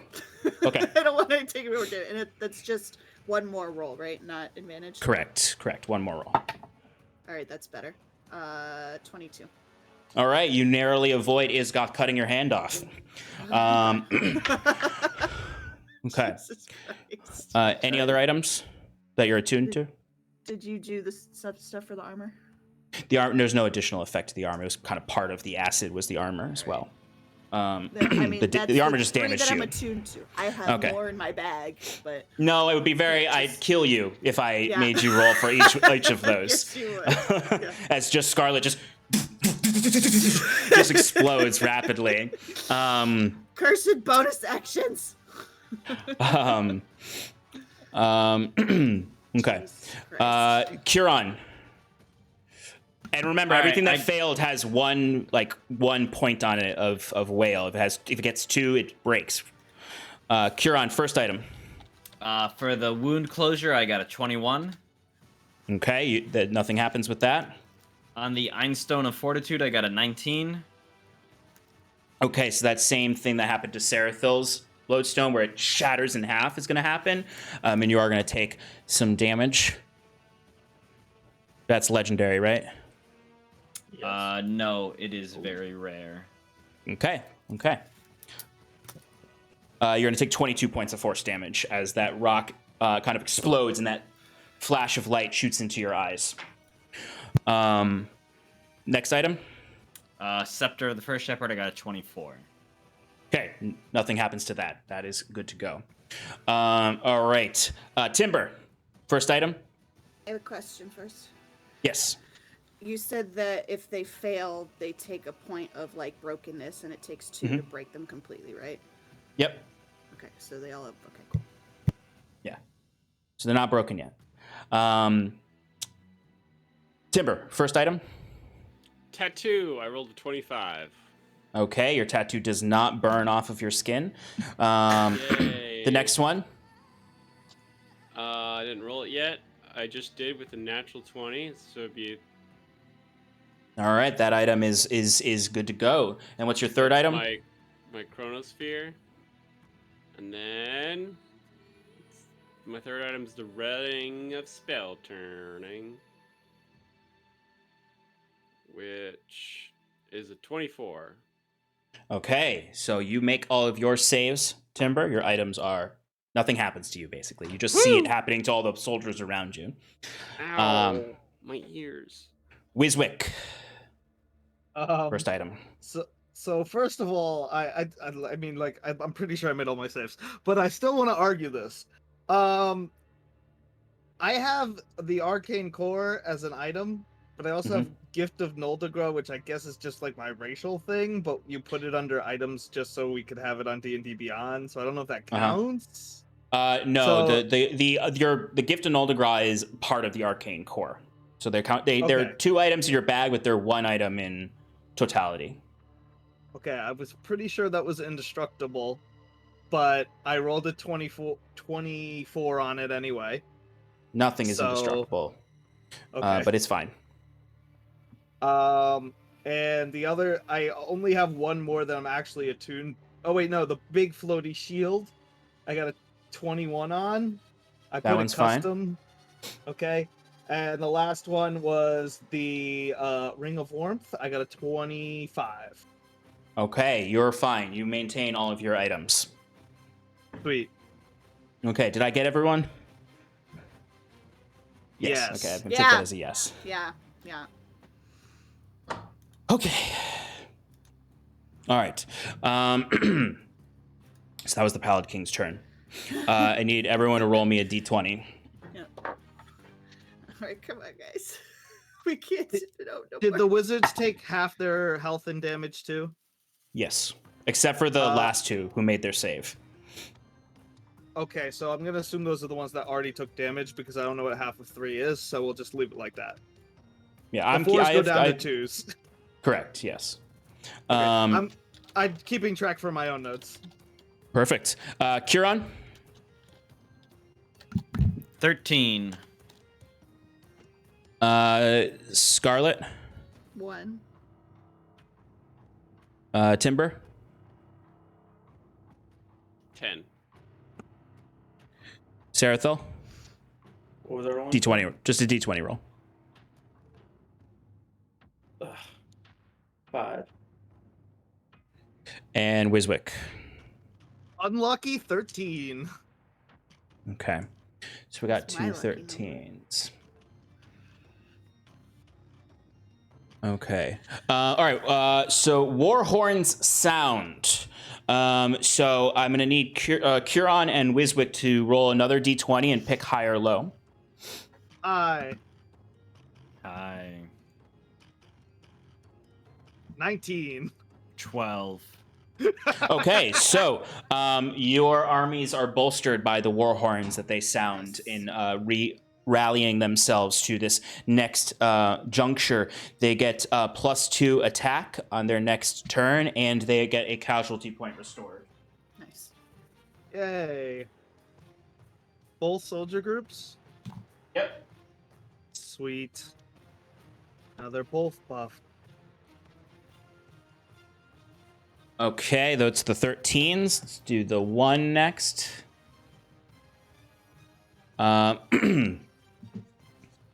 Scarlet, the leader of one of your units, the commander of it, has been captured.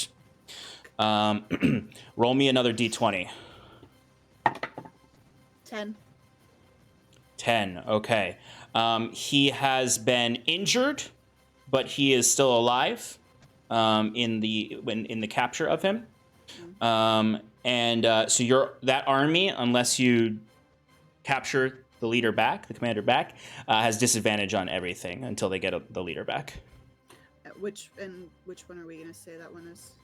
It would be the maybe the one that's pretty fucked. the 3. Yeah, we'll say it's the one that's pretty fucked. Yeah. The right one.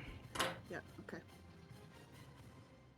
Okay, that is the one. The 10.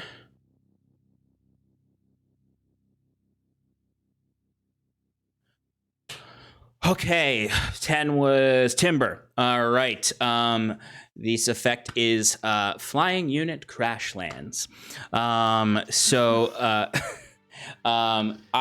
not that many flying units out in the field. It's just the fortress and the remaining bats. So I'm going to say this doesn't really have a major effect right now. There's just corpses that fall down onto your army as they're on the wall, like looking up at this giant monstrosity as these just bat corpses fall down and smack them in the face and stuff. They have to bring their shields up, but no damage is done. And then 5 from Sarathil. All right, Sarathil, pick...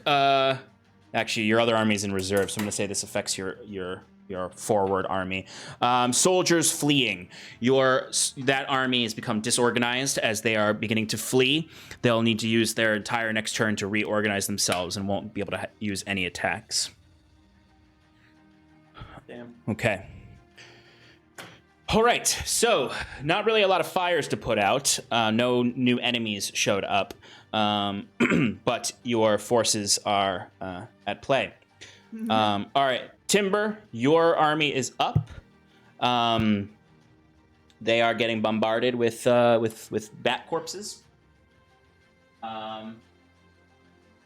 Timber's army. One of yours.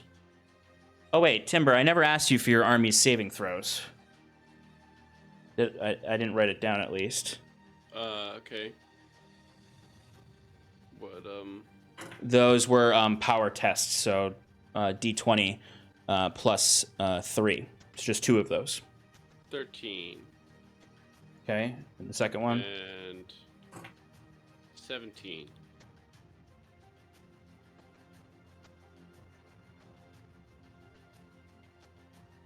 So your armies have been reduced. They took the damage of the exploding magic.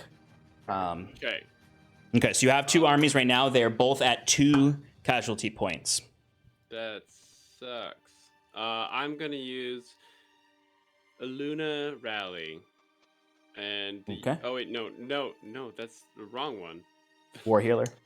War Healer. Just have them heal each other. Yeah, I just want them to heal each other for 2 points each. Yay.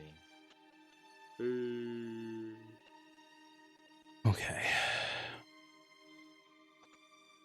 All right, so basically I imagine they're basically kind of like huddling together after these massive explosions have happened. These bat corpses are dropping. There's a massive worm head near them, and they're just kind of behind the crenellation of the walls, just in cover, being like, here's a potion, and just terrified, truly terrified. They're not mechanically terrified, but like you're there, so you can see like the effect the Pallid King is having on all of this. Okay. Wiswick, you are up. Your armies are up. Okay, yeah, not Wiswick is up. Mm-hmm. So my armies, how are my poor War Mage Protectorate? They're looking shitty. There's one of them that's taken no damage, but yeah, the left side of the battlefield is looking very rough. They are reduced capacity, so it's going to be more difficult for them to make their save. So, if I wanted them to replace the wall, would it be possible to like it would just be one replacement at a time, right? So it doesn't seem worth trying to keep it up to me now anymore because I only have 2 up. It would take like multiple turns in order to get it back up and running. Does that make sense to you? Yeah, I understand that. So It's I up to think I'm you. gonna- They can try to make the saves, or they can just reorient themselves to fight in the fight or move units around. So, is there any units that are super close to the Pallid King that have low health? Is Yes, anybody there. concerned? Timber's units are very close to the Pallid King with 4 casualty points.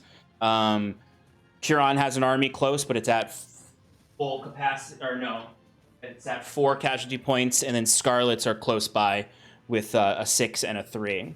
So, yeah, there are armies that are close by that have suffered damage. Okay, I think that I'm not too concerned about those armies, because I'm gonna so just to be sure, I have 5 people. They could heal themselves with the wall of Correct. force thing, the boost shield. So I would like anybody who's at 2 to boost their shields back up to 4. If that makes sense to you. Because right now I think we have different numbers. I have 5 units and I have 3 2s and 2 3s. Oh, see, there's one of yours that I don't have any damage on. I have 3 2s, a 4, and a 3. Okay, that's fine. One was hit by the Pallid King attack, and one was hit by some other attack that opened the first hole. That's why I had Oh, 3 you're and right. 3, You're but- right. You're right. You're right.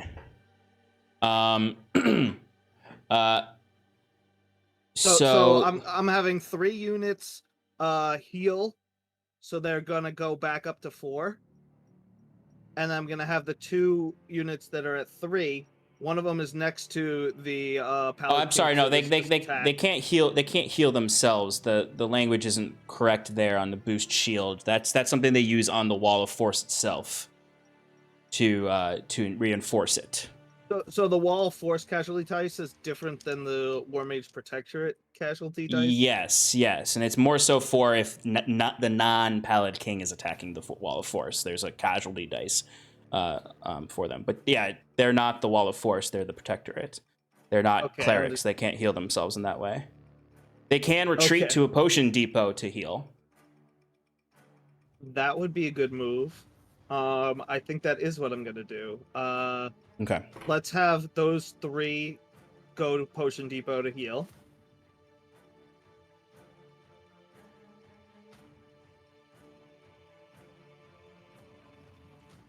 And then the 2 that are still up are the one that's right next to the Pallid King and the one that was originally attacked and let the bats in. So those 2, correct. I'm going to use one of them to use the translocate ability to move 1 unit across the battlefield. Okay. And I'm going to choose my golem, and he's going to get right up in this Pallid King's dumb mug. Right. And then the second one is going to boost or try to repair their shield, which is just going to be in front of the Pallid King, because that's where they are, as just like another target for it, so it doesn't, hit our units that are close by. Yes. So I'll roll the DC for that first. Mm-hmm. I shouldn't roll physical. I didn't even look at the dice. I don't know what it rolled. I rolled a 19 on non-physical, so there you go. I also rolled a 10 on that, so that wouldn't have made it. But Okay, so you can kind of rebuff the Pallid King back. I mean, he can obviously slither around to where there's gaps, but it can at least put a barrier between him and the forces right now. Yeah, so the plan is like the golem gets teleported in. He knocks him around, gives him a few punches to distract the Pallid King as my wizards get their chance to blow up a wall. Perfect. All right. That is definitely something that they can do. Swings from the Zaratan, or giant golem, I guess I should say. So he gets 2 attacks, one with his bite and one with his stomp. First one is a 25 to hit. That'll hit.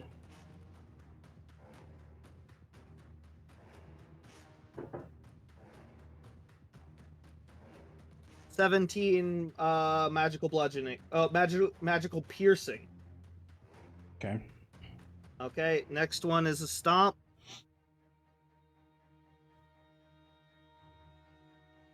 Uh, 24 to hit. That'll hit. Okay.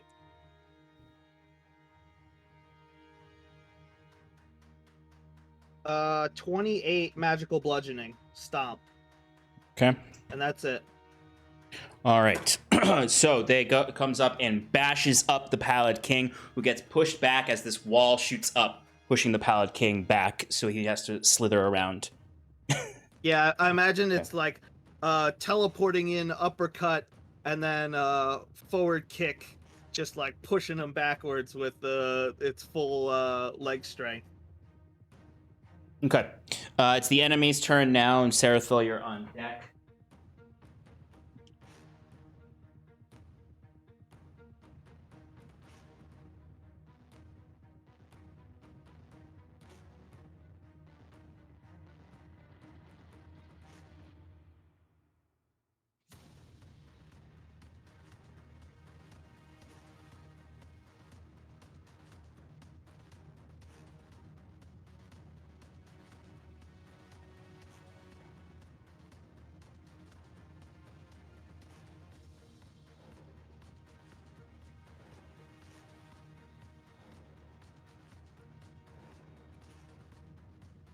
All right, so the enemies are swarming towards where there's the opening and where the Pallid King is there. Scarlet, the first one's going to attack your front unit. Okay. With a frenzied strike. That is going to hit with a 17. Mm-hmm. So that force is going to drop down to 4. But you do have the Gwyn Shield of Fire on there that will damage that unit if they, let's see. Attack test against these units must succeed on a power test, DC 13 plus command, so a 14 DC on a power test. They failed, so they're going to take a casualty point. Nice. This army is pretty badly hurt. You're going to get, that army is going to get a couple more attacks on it, though. As there's going to be, they're going to volley. The 3 behind that one are going to all volley onto your armies. So we're going to do a command test. The first one, they're going to make it, so they're going to be able to attack both. First one hits. Second one hits as well. Both your armies drop by 2 casualty points.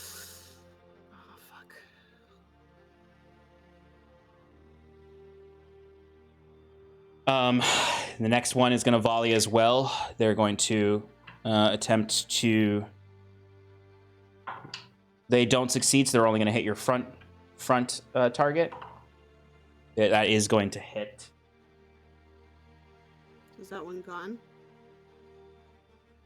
Yep. That one is gone. What it's really done is retreated back to a potion depot. Okay. Oh, and then the one that's still there is the one that has the captured leader, so they're in disarray. Yeah, and they're done. They get wiped out.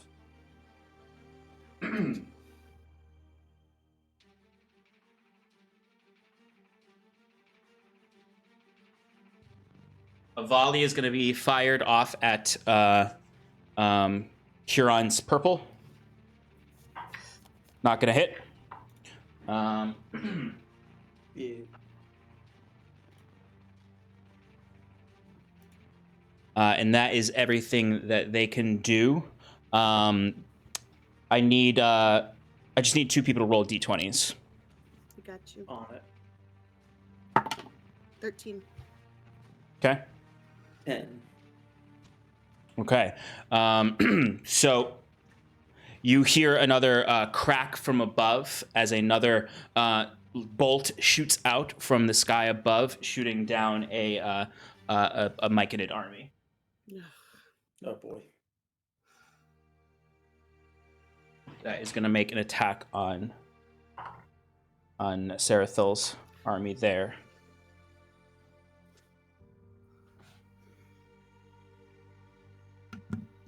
Wait, Sarathil's or mine? Is the blue one yours? The further left, yeah, that's mine. That you Okay, just then sorry, changed. they attacked on yours, and it does hit. So if you want to do Yeah, a during charge, yeah. All right, so I need to make a command. Oh, would my people have been able to do that too, or no? Because yes, no, they would be able to do that. Yeah. All right, I got a 19, so they suffer 1 casualty. Okay. Okay. I rolled a 16 command test, so Okay. they That'll work. suffer 1, and then the other one is nope. That was a 6. All right.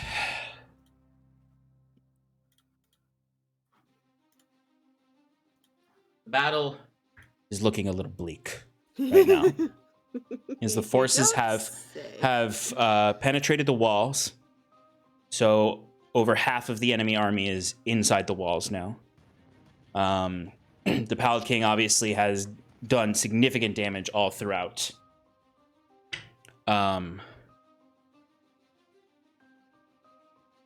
Sarathil, your army is up. Well, the one that's in the front, I believe, are routed, and they have to take this turn to reorganize themselves. Correct. Yes.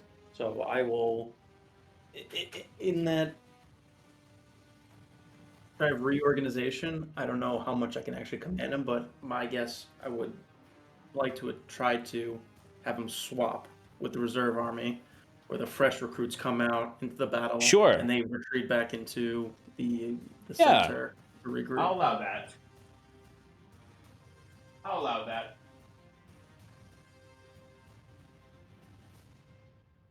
Okay. So the reserves can move and attack the Myconid Swarm. That's what I want the reserves to come forward now and assist with the Curon, the army that's attacking Curon's army. Yep, and you're flanking with it, so you have advantage. Yes, let's do it. Wow. Scarlet, you retreat with your army. Okay. Oh, thank God I have advantage. Fuck this game. I rolled a 5 and a 1. Luck point. They are going to use their reaction for a spore attack. So go ahead and give me a power test from your army. So D20 plus 3.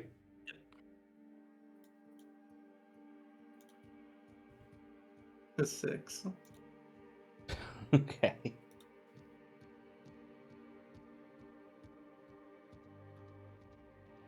So your army is reduced to 1 casualty point as it attacks. As this spore bursts through them, and they start to cough up as half of your forces that are not enforced by the berry struggle here. You can do an endurance charge if you'd like. Oh, I thought it was an Oxlandish vigor. You could do either, actually. I'm gonna do Oxlandian vigor. Let's do that. Okay, it would be that army's last stand. They would get routed after their attack. Oh, is that what it is? But what if? Well, because they take 1 casualty point, and you only have 1 left for that army. Oh, okay. None of the endurance charge. Endurance charge. Excellent. My mistake. All right. So go ahead and give me a command check. DC 13, so that's a D20 plus 1.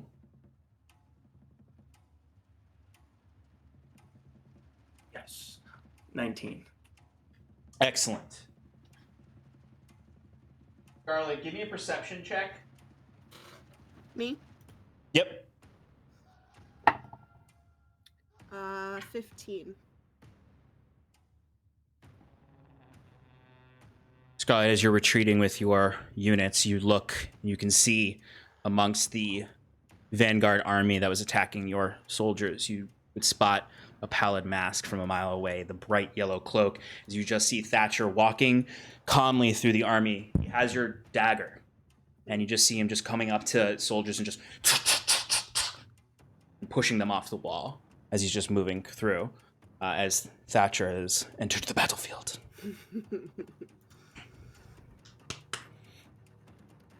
Scarlet, I need you to roll a morale roll for your units. This is to see if they get reactivated. First one was an 8. Okay.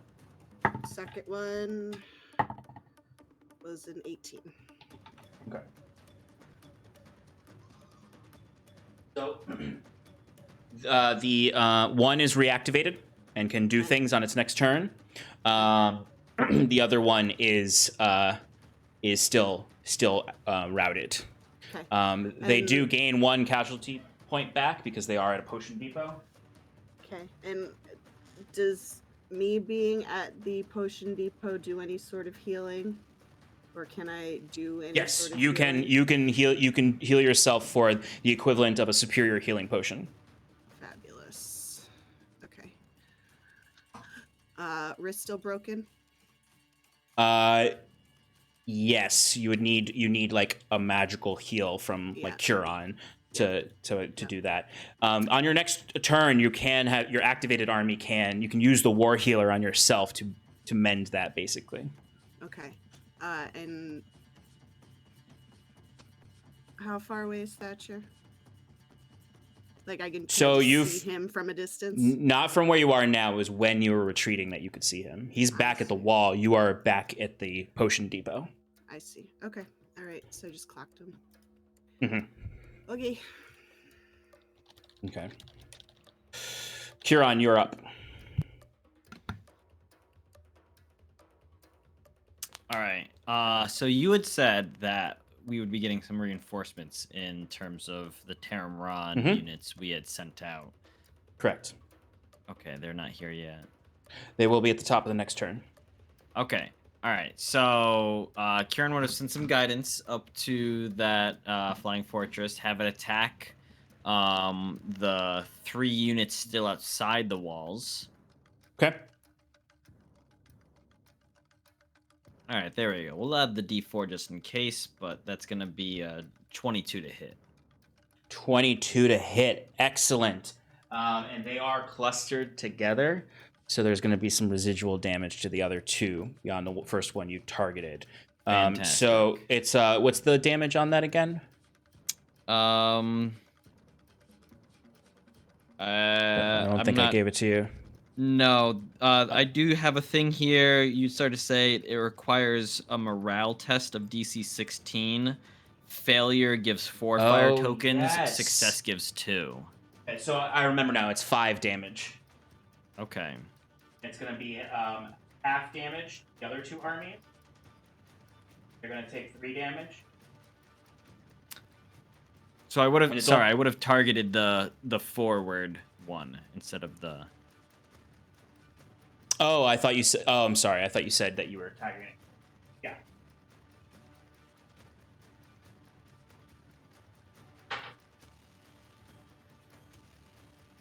Okay. All right. So this guy is wiped out. No, I'm sorry. This one. Yes, is the one that I'm hitting to do the most damage to, since it is the closest to the walls. Okay, I got it now. My apologies. I'm there. You were correct in what you heard. I'm there now. Okay, thank you. Okay. And what is the test again? So I just jotted down, it requires a morale test of DC 16. A failure gives them 4 fire tokens, and a success gives 2.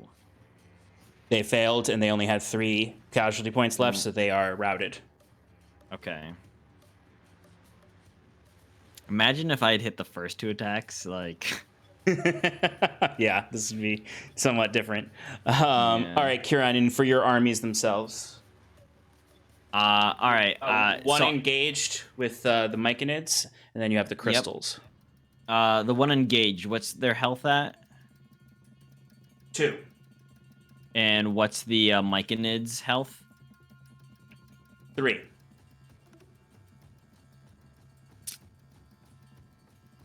Okay. We'll have the engaged guys fight off the Myconids if possible. So we'll make that attack roll. and I'm at advantage. Yes, because you are flanking. Oh, think Gorsh. So that's 20 something. I don't know, 24. Yep. They are reduced down to 1 casualty point. All right. Now the crystal dice, are they within range to fire? They have enough the movement guys- to get within range to fire. All right. So I would like to move them to fire on the weakened unit on the wall. Oh, perfect. Yeah. Go for it. So, and then we'll use that volley ability to see if we can attack the unit next to them. Hell yeah. Fail the volley command roll, but for that's an 11 for the attack roll. Oh, that'll just hit. Oh, cool. That army is routed. All right. And yeah, that ends Kieran. Okay. It's the Pallid King's turn.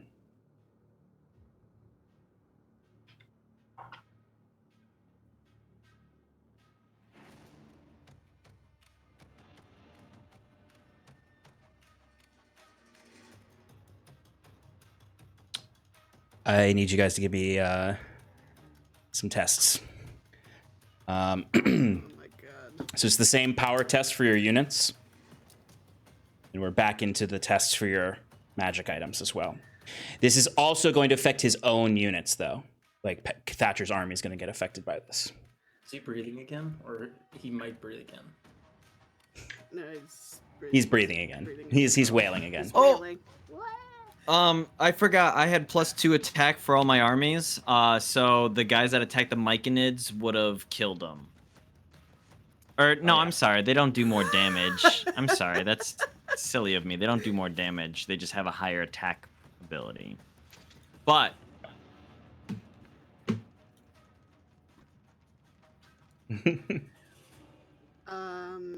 never mind. I don't know. So we need to roll for our. Scarlet, yeah, for your units, you roll a power Yep. roll. Okay. And for yourselves, you roll wisdom Roll saves for your items. Yep. Okay. All right, Scarlet, what'd you get for your units? All right. First one was a 14. Second one was a dirty 20. Okay, so only one of them. Bringing them back down to 1. Okay. I I have not rolled my.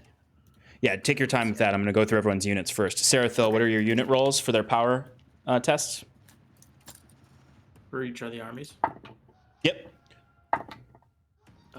One is... D20 plus 3. Oh, 22. No, 21. And an 8. Okay, so...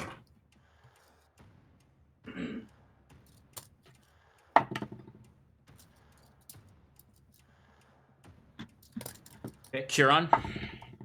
I got a 14 on the purple boys and a 22 on the crystal boys. Should I also be rolling for the flying fortress? On this one, yes. In the original one, you didn't have to because it was outside of the. Oh, I guess actually, technically, you probably should have rolled it for that one too. It's okay. We'll just do this one. Okay, I don't know what their. Oh wait. No, their power is +4. Okay. I believe. Yep, it's +4 is what I wrote down. All right, so they got an 18. Okay. And then you said the purple guys are the ones that. Got the low roll of whatever I said. 14. Okay. All right, Wiswick, your army, including your mages. Actually, I'll let you roll. You're muted. You're Oh, he His is system unable messed to up. communicate. His mic's not working. Oh no! Type it. Oh no. Type it. Yeah. I know he said his webcam was like messed up too, maybe before. Yeah. Yeah, I saw that. Where are those cat ear headphones that you had? Oh, he's not at, Yeah, right. his girl tonight. Hey Alex, you able to? You're good, man. I know you're tired. I rolled a 15 and 11 for the Okay. fuckers. The board.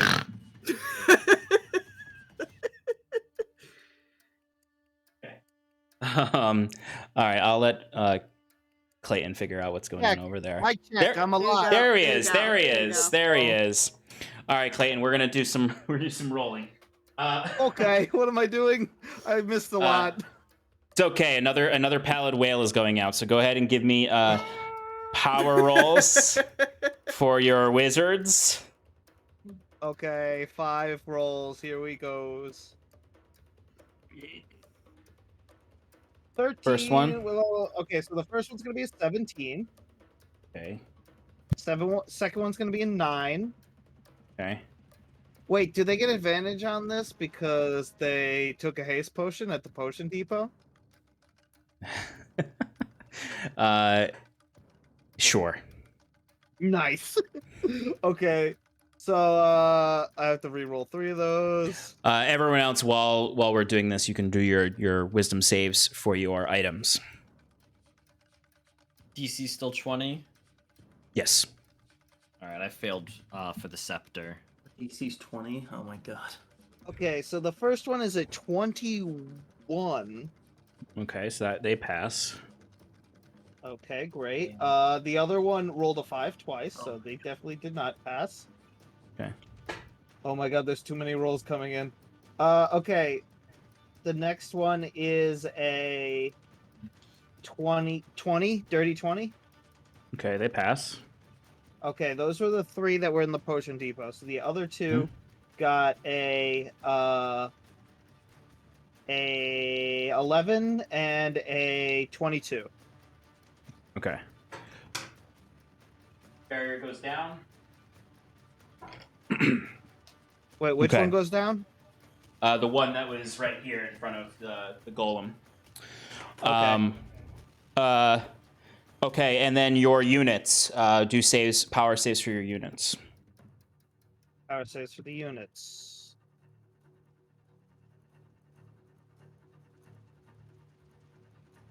I got a 16 and a 17.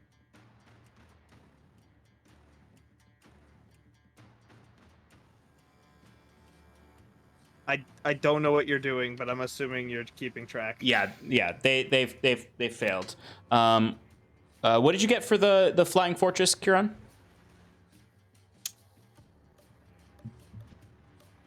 Uh,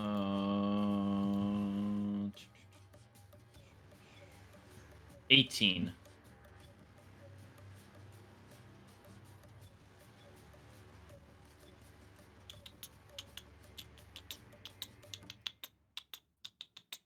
Flying fortress takes reduced to half casualty points. It's at 6 right now.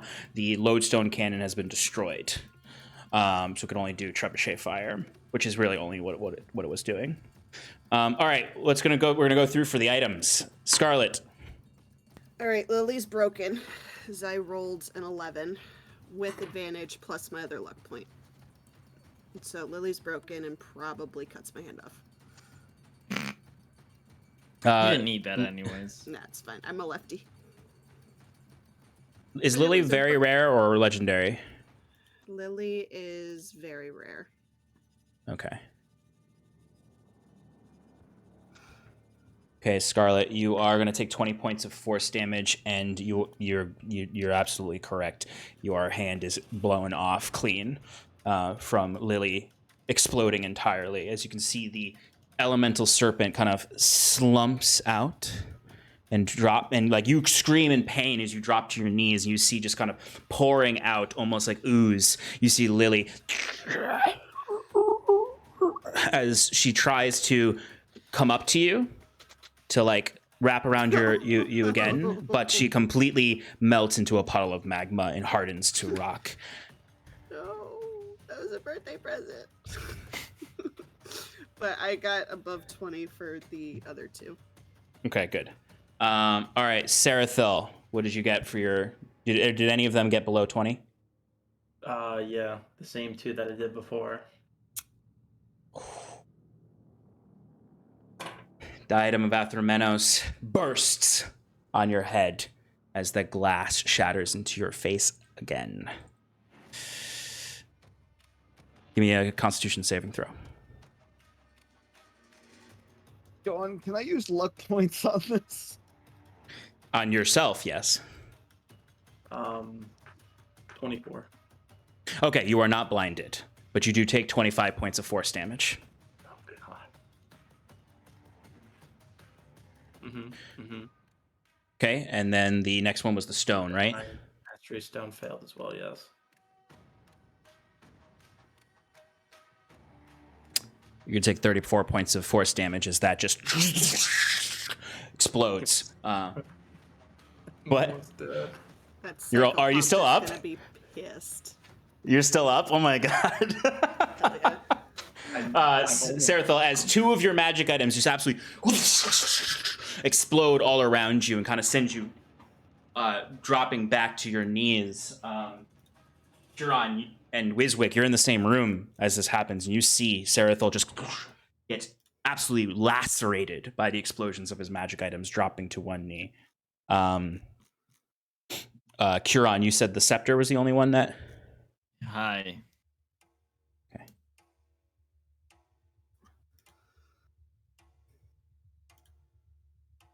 You're gonna take 31 points of force damage as you see the scepter, the moonstones crack on it and send splintering magic throughout you as the ancient artifact weapon is damaged but not destroyed. Timber. There he is. I passed everything. All about 20. Excellent. Great. Okay. And Wiswick. I did not pass very well. I got a success on my middle item, and I got fails on my first two. So the Arcane Core takes a loss, and the Ring of Warmth takes a loss. Okay, so you're going to take 29 points of force damage for the Arcane Core as your body is overflowed with this magic that burst from your chest. And then you said the Ring of Warmth? Yep. And that's just a uncommon item, right? Yes. Okay. You don't take a lot of damage. You take 5 force damage. And that one just kind of tingles. You know, because it's not super 5 powerful. damage is nothing to joke at. I'm the baby. That it's stings. good. Okay. Anything else? Anyone else? I got everyone. Okay. All right. So we have 3 items that have fully broken in this round. Okay. Top of the order. The battle is raging in one direction. We are going to fast forward a little bit as this is happening. The first thing that you see as you're all suffering through this disorienting array of bursting magical items, you can see structures breaking, the walls, several portions of the actual physical ring wall crumble. As then the forces of the cultists rush in. And you see, now that everything is kind of weakened somewhat, you see more forces of rotten soldiers, the spawn of rot, all start to land down in the streets.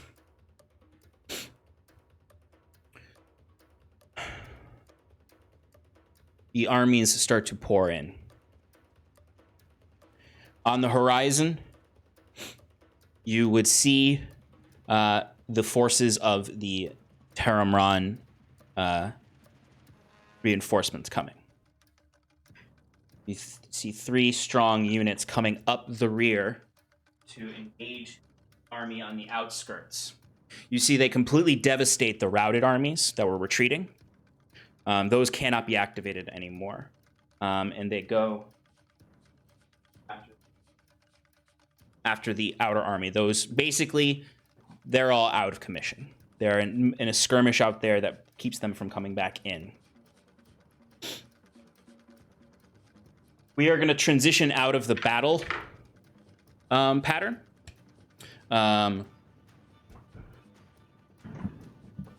To switch to panic mode. Panic mode. Does that mean we get to Do do tell. actual spells? Yes. Yeah. That means that you all are taking so much damage and your armies are so depleted that they are starting to retreat. And there's battle. Yes, Kieran. Oh, no, continue. Sorry. That was just like a, when you're done, I have a thing I would like to do. Yeah. So basically what I'm saying is we're going into more of a narrative side of things versus mechanics. Thank you. Just because it's getting late. And I don't think Alex can handle much more. That's a sleepy boy. Okay. Big kudos, everybody. That was really cool. I really like that mechanic. We're dying. It's still cool. The Pallid King, while you are all, for Curon and Sarathil and Wiswick, you are up in the tower watching this happen below. As you start to see your armies moving, retreating into the bulwark, and then starting to make their way towards the terrace where there's cover from the enemies all about. The armies are flooding in. You can see they are making a beeline towards the halls of the dead. Now that they're going to be held back by some of your forces that are there, but there are enemies raining in from above, as the Pallid King seems to have been waiting for the moment that you are weakest to usher in more of his forces. Outside, the armies remaining outside of the wall are skirmishing with the Taramron forces. The floating fortress starts to barrage the Pallid King with the trebuchet shots. In an instant, he just wraps around it and shatters it. As you would all hear in your heads upon this retreat. Hey guys. Good joke. What do you do? Curon goes, the only joke here is you and your pathetic force. And then he's gonna slam the scepter down in front of him, casting the gate spell. And with it, he goes, Ekbaralgoth, Seneschal of Vicar, champion of the Everflame in Illuvania, I summon you to fulfill your duty. As I imagine, like, this demonic, like, literal gate opens up. Like, you know, like, with the whole doors and everything, and the frame around it, as this, like, swirling abyssal energy appears, as long as the spell does go off properly, because Curon knows the password. Twilight Face. To activate the gate spell. Can you describe Ekbaralgoth's entrance? As he is followed by a massive swarm of blood imps. Yep. So at first, there's just like a beat and nothing happens, and Kieran goes, "Oh shit! Did he actually betray us? Like, did this guy finally do the thing that I always thought he was gonna do to our party?" and then walking through at like this like lazy saunter, great sword over his shoulder. The demon Ekbralgoth comes through and he's like, it's about time you summoned ye. You mortals having a little trouble? As he crouches down and just like in a burst of speed shoots out, spiraling, his blade coming through as he just starts cutting through. And swarming out of this gate are all these blood imps, just these little disgusting cherub creatures, blood flowing from their mouths as this like insane cackling noise follows them as they swirl out and almost like a cyclone, just spreading out around, engaging the forces of the Pallid King. Fucking yeah. Absolutely. And as you're doing this, Timber and Scarlet, the two of you are the ones out on the battlefield. And I imagine you're trying to retreat with the forces, get back to the terrace, get back to the halls of the dead, potentially to join your friends. Huron, from up top the tower with Sarathil and Wiswick at your side, you would look down and see at the steps of the Citadel, some of the units of the cultists have breached. You see standing there at the base, the yellow cloak flapping, someone wearing a pallid mask, looking up at you. Yes. How far of a drop is it? I guess I'll put it to you. Would you have been on an upper super high balcony or one of the more lower ones? I'd say middling level, enough to see over the other walls to get a good view of the entire city, but not like in a high peak somewhere where we're not accessible. Then I would say it's about 100 foot fall. All right, well, you know, I can fly, so. Bonus action, Steps of the Night, and Huron is going to turn to Wiswick and Sarathil and goes, a figure in yellow approaches. An agent of the Pallid King. We must stop him before he enters the sanctum. And with that, Huron just jumps off the edge. Can I see this? Can I see? Am I close enough to start running towards that? You are, so you and Timber are making your way back. I mean, Huron, would you communicate to Scarlet and Timber to return to the halls of the dead to help protect it? Telepathically, Huron just gave his last message, saying that a figure cloaked in yellow is trying to breach the inner sanctum. All right, then I would have said that's Thatcher. I would have told you that's him, and I'm on my way. I'm coming. So Timber and Scarlet, you're rushing through the skirmishes in the streets. The entire city has become a battlefield. There's no more formations. There is just people surviving.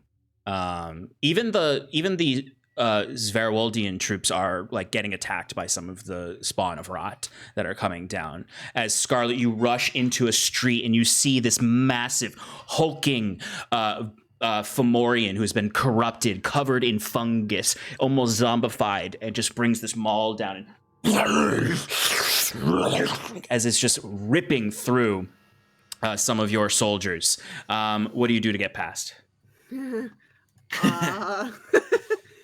While you're thinking about it, Timber, you're rushing through as well, and you find that the street that you're running through is completely empty, and just a thin layer of yellow mist is moving through it. You see bodies of your fallen comrades all throughout, bodies of the Zverwoldians as well.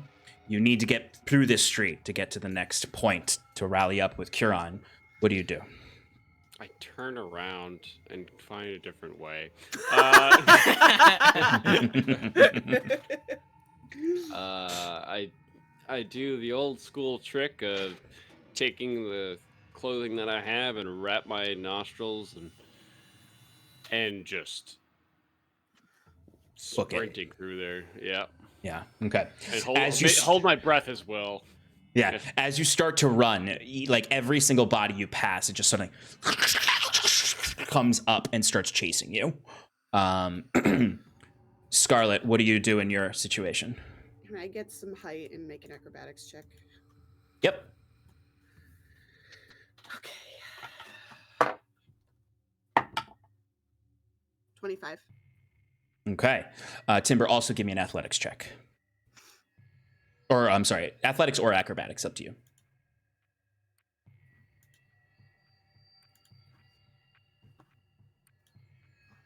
I got a 30. Okay. Excellent. All right. So, Timber, you're running through these streets. Scarlet, you kind of like jump to the side, dodge the maul coming down at you, grab onto some side of a building, pull yourself up, and now you're on the rooftops and you can run and jump across No, them. I only have one hand, so I don't know. Yeah, if I you can... you do it very slowly as you're kind of like pulling yourself up. Occasionally, you reach for it and you feel that the pain of your hand as you're not quite used to having one hand. You climb up to the top. When you get to the top, you look down and you see suddenly these vines reach up and grab at the Fomorian and start to pull him down, as you then hear a screech from a distance as you see Taramran, the druid, the Fairball, come rushing in and tackles this Fomorian, even though he's a little bit smaller than him. And you see the griffin that is allied with them comes... Actually, sorry, I completely read that wrong. Taramran flies down as a griffin, charging into the Fomorian, and then shifts into himself to wrestle it to the ground. As you see Elspeth kind of hops on top of the Fomorian, and with a smile, the vines pull the Fomorian into the ground. As you can now start running back in. Timber, you're rushing through this street as you have probably 50 zombies chasing you right now as you're running through. As you dash a corner road to go towards the Halls of the Dead, and as you get to that side, you immediately look and you see an Enduran unit. And you see a sword come pulling out of a Fomorian, another Fomorian, as you can see standing on top of this Fomorian's body, his rapier being pulled out. You see Cal.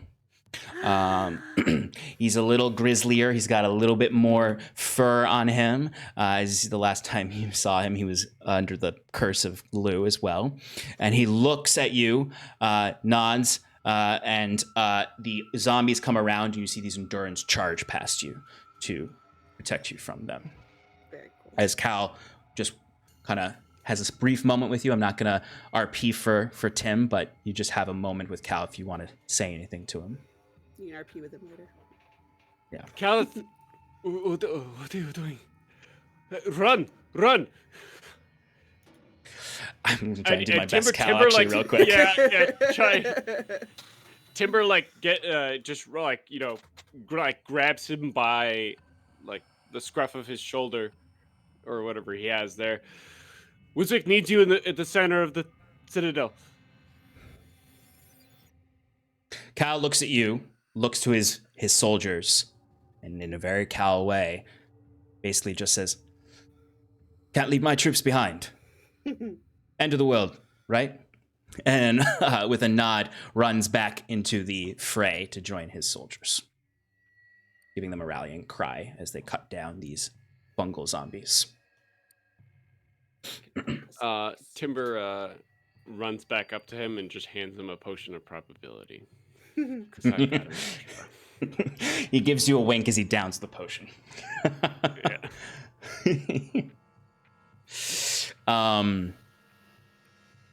Sarathil and Wiswick, are you going to descend to join Curon down in the courtyard? Tough question. No, I'm gonna shoot at him from here. Okay. We're not into initiative there yet, but I want to check with Sarathil. He jumped down to face Thatcher. Basically, yeah. Supposedly. Okay, so like end of the bottom, like, is it being overrun by like mobs of people or no? No, Yet? none of them are charging him. It was just Thatcher. It's basically just, yeah, it's just, well, there are other soldiers there, but Thatcher is is kind of manoing Curon right now, just for the moment. And this is literally like just the immediate moment. Do you start to head down when you see Curon go down, or you stay up here? I'll run down with him. Okay. Okay. So we have Curon and Sarathil now standing before Thatcher. Scarlet and Timber are rushing through the crowds to get there. Wiswick is staying up above. Okay. Field is set.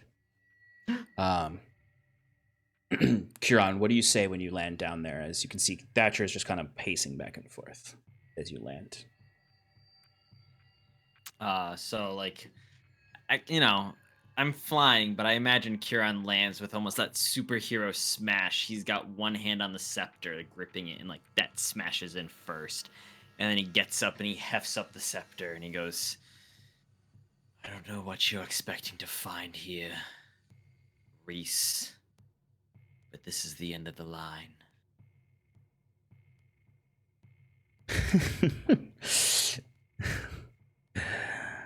Oh, it is definitely the end of the line. Priest. But not for me.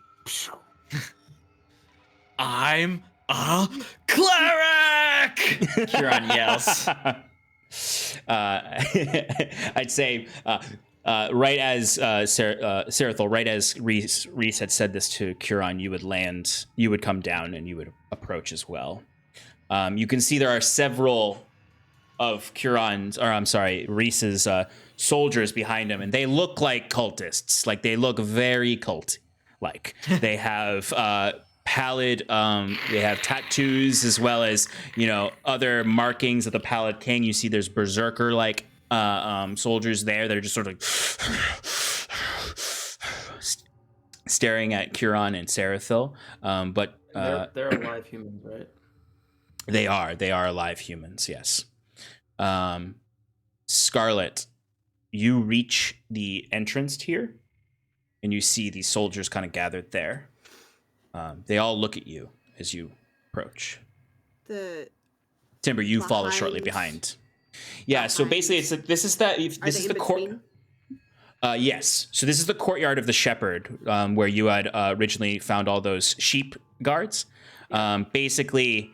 That wasn't a I'm sorry, that was in a different city. Yeah, I'm sorry. This is the courtyard of the Undying Court, which is basically just a courtyard with a very tall set of stairs that lead into the.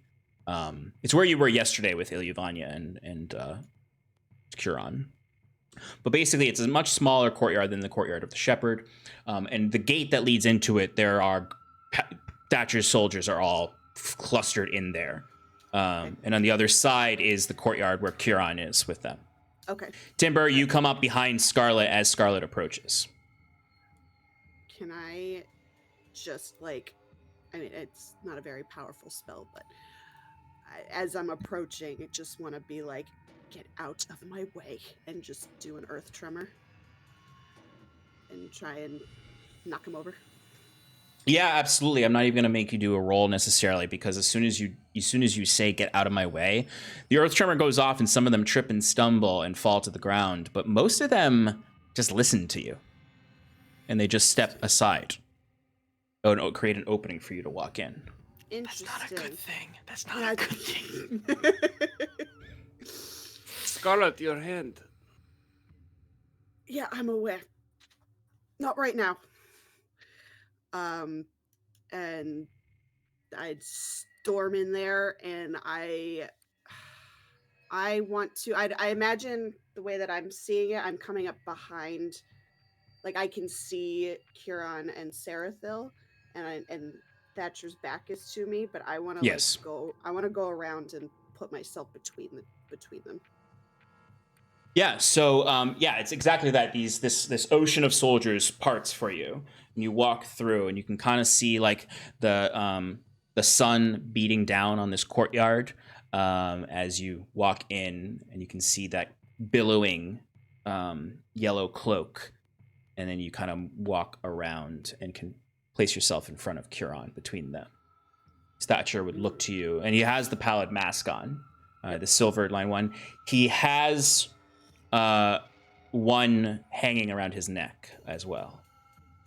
The same one you saw in the Cirrus. So he's done something to the Cirrus, either disposed of her or something else. Something else. Yep.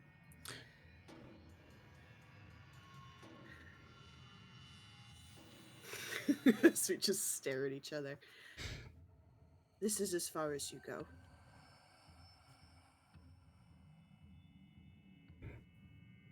As my hand is bleeding. Yeah. What are you hurt? Looks pretty bad, Scarlet. This is as far as you go.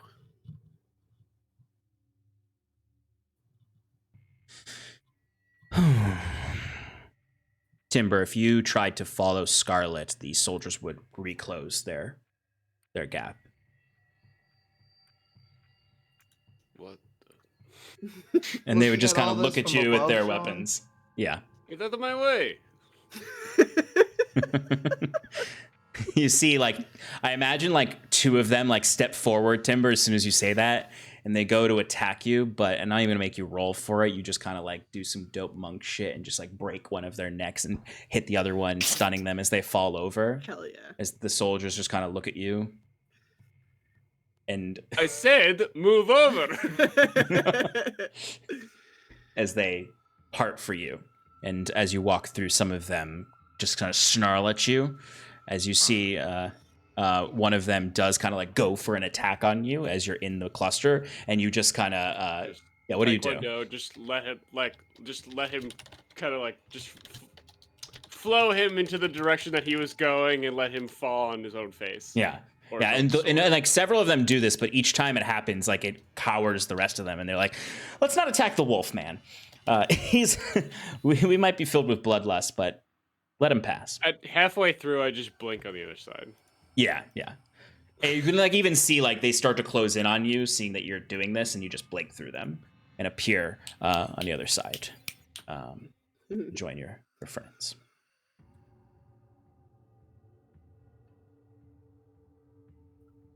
Oh, you're all here. Well, I suppose this is the last stand, right? I'm going to go in there. You're not. What do you even wish to do in there?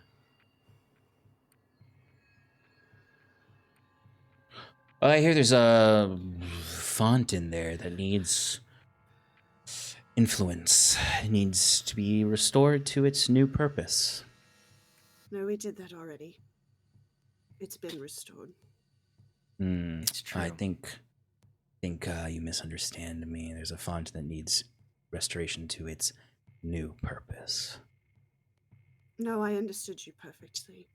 You're not getting in there. I told you, Scarlet, I'm not going to hurt you.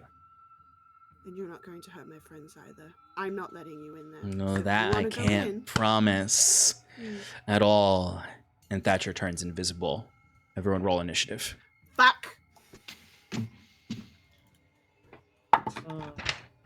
Woo! Natural 20 God. for a 30. Hey. Narratively. Awesome. You got a 30, Scarlet? I did. And I have blind Alright. sense, so I can sense this fucker. 10 feet around you. I can sense him! 25 to, or I'm sorry, 20 to 25. 25. 24. Nice. Wow, you guys are doing well. Roll the 15 to 19. 19. I should write down whose names these are for. You're just writing numbers. I was just writing numbers down. It's late. Who got the 25? Me. Okay. And then it was Timber. Okay. 14 to 19. Sarathil, by the way, you have advantage on this because it is considered a skill check for your foresight. Fuck yeah. Not gonna matter. Watch. Oh, okay. Ah, 17. okay. 17? And Kieran, what'd you get? 13.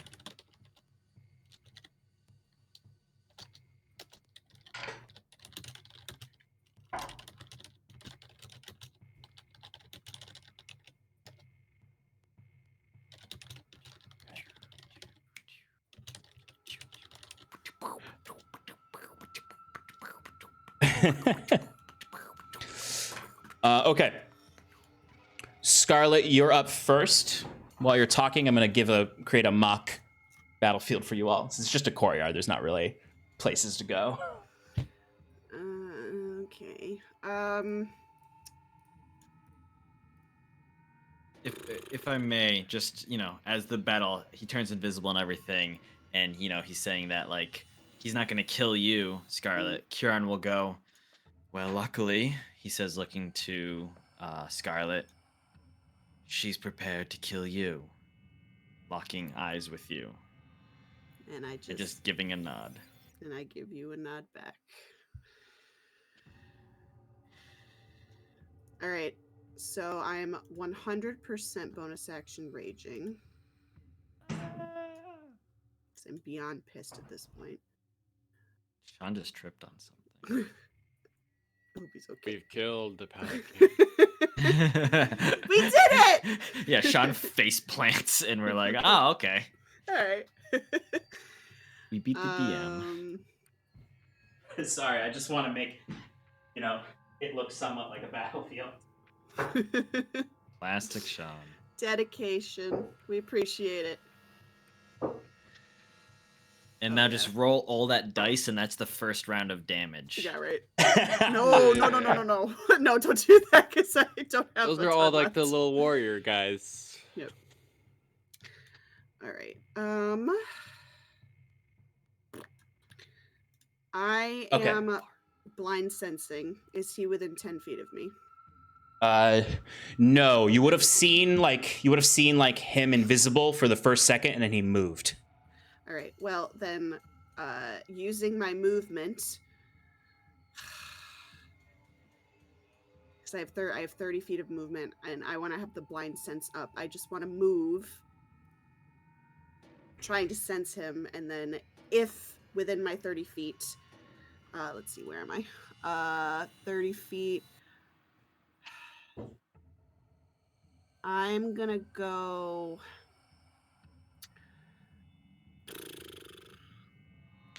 I'm gonna go 15 feet to the. Actually, no, that's not gonna make any sense because then I'll just end up right back where I was. I just want to do like a circle, like a 30-foot circle, and holding my action, holding prongs of the black attack, if I can sense him. So you're holding a prongs of the black attack, and what is your actual movement, Scarlet? Like, what kind of circle do you make? Do you walk forward? Like, what's... Because you're really only going to be able to check, like, one side of the battlefield. Like, you really can only do, like, a half circle if you want to do the whole kind of central area. Yeah. Or you can just move forward. You have to tell me where you move. I know. I have to guess, and I'm not good at guessing. Well, you know what? Because he's a jerk, and I don't have a right hand, I'm going to go to the right and see if he went that way, because he's a jerk. Sounds like you figured out my plan.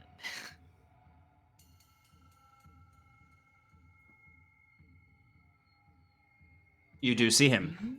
Fuck, yeah. You walk right up to him, basically. He's 10 feet away from you. Excellent. Well, it's good, because I have 10 feet of reach. With prongs. Thatcher's on deck, and then Wiswick. Would I have advantage for any reason? No. Don't think so. All right. Come on, baby. That is going to be a 23. That'll hit. Nice. Full damage. 16 points of slashing damage. Okay, he is going to use his reaction, his kick reaction. Plus fire damage. Oh wait, no, I didn't. Well, yeah, never mind. 2, 4, 6, 10 points of fire damage. Well, he's 5. resistant to it. Yeah. Yeah. He's going to use his kick reaction, so I need you to give me a Constitution saving throw or a Dexterity saving throw. We're gonna Dex bow show. John, when he makes an attack, does he reveal his invisibility-ness? No, he actually doesn't. It's a Okay. 25 Dex save. Okay, you succeed, so nothing happens to you as he tries to basically, you go in for this swipe, and you kind of you cut across his chest, and you see it kind of cuts across that pallid mask and leaves a few singe marks as he kind of steps back, and he looks at you and says, "You need to learn to grow up," as he goes to kick you, and misses. He's not doing any kind of, as he basically stumbles like he did earlier in the dream. Mm-hmm. Sean, question for you. Yes. Did Scarlet draw blood from him? No, I would say Scarlet did not draw blood, just because it. But he's already bleeding actually because he's been fighting. So Timber, you can see him then, Okay. or sense him with your blood sense, right? Yeah, I'm gonna use my reaction to blood mark him. Nice. Perfect. Perfect. Can I use a free action to talk to my friends? Yes.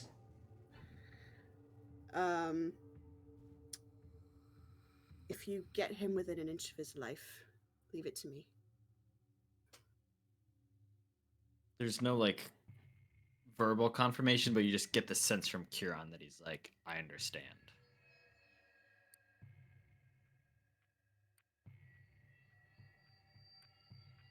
Okay.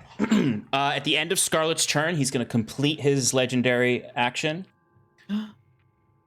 And he is going to smirk at you, Scarlet, as he stands up, as he then holds up your dagger and flings it at Kieran.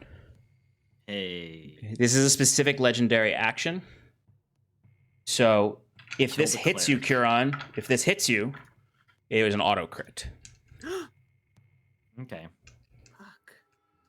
Fuck. It's a 2-cost legendary action. That is going to be a 32 to hit. So yeah, that's going to hit. Jesus Christ. All right, I'm gonna spend a reaction to use the scepter for Shepherd's to nullify the crit. Nice. Okay, excellent. All right, so then that's just going to be the normal damage. I feel like it's still gonna be a lot.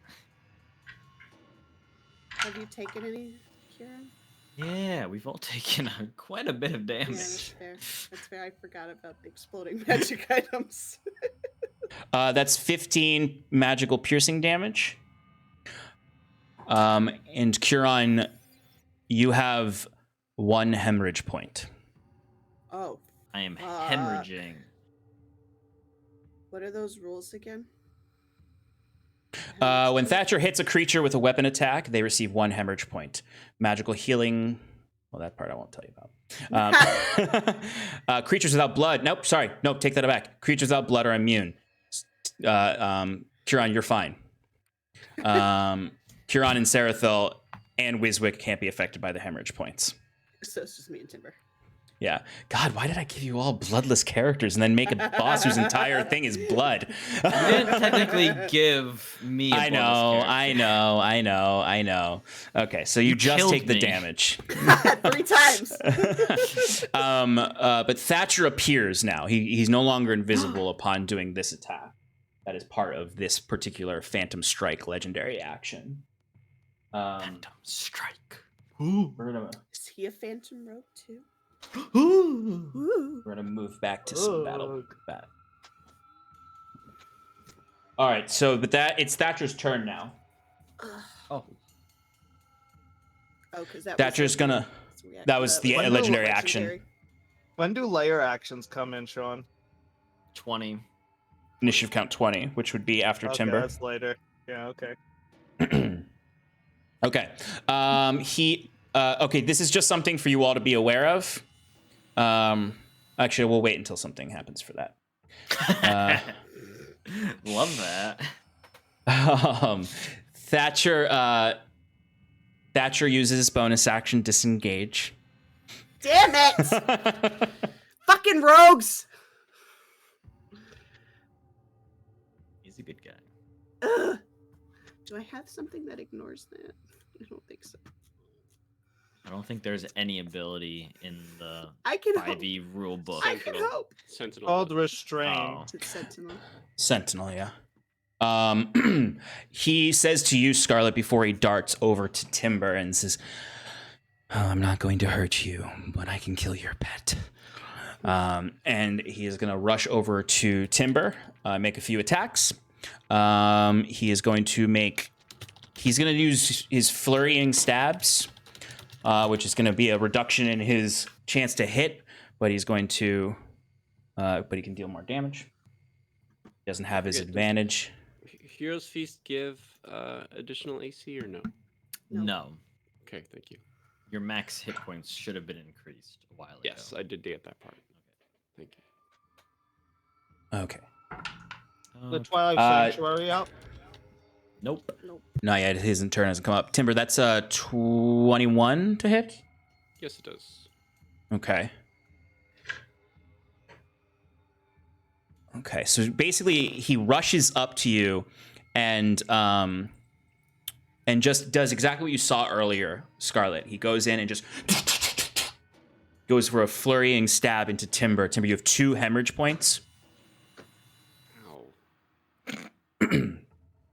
And you're going to take 23 piercing damage. He's going to do that. Sorry, go ahead. He's going to do that again, which will hit again. So you have 4 hemorrhage points. Can I block that one with a reaction? Golem? Yeah. Actually, yeah, no, I'll use the reaction, burn a spell energy point. Okay. So the golem. So that's 10d. Yeah. Golem pops out of the ground. Okay. All right. You have, go ahead and roll. Don't you roll health for that golem? Sure. Or is it just a total amount? It is just a total amount, but it's more than what he's been dishing out recently. Yeah, but I'm going to include the second attack, the third attack in this as well. Sure. All right. Golem's health is 48. 48? Yep. Okay.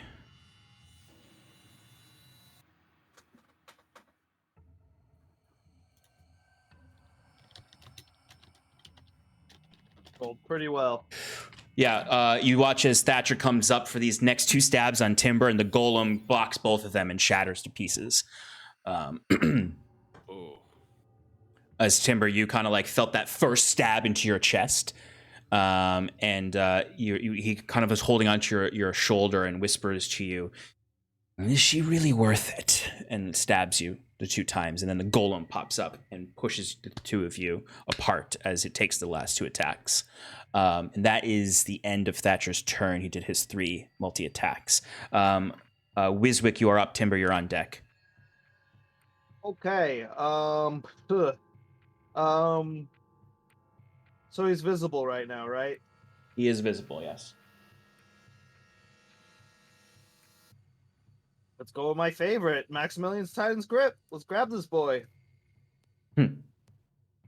Remember, he can learn spells. But can he see me up here? I don't know if sight's required for that, but I mean, we're about to kill this guy anyways. Who cares?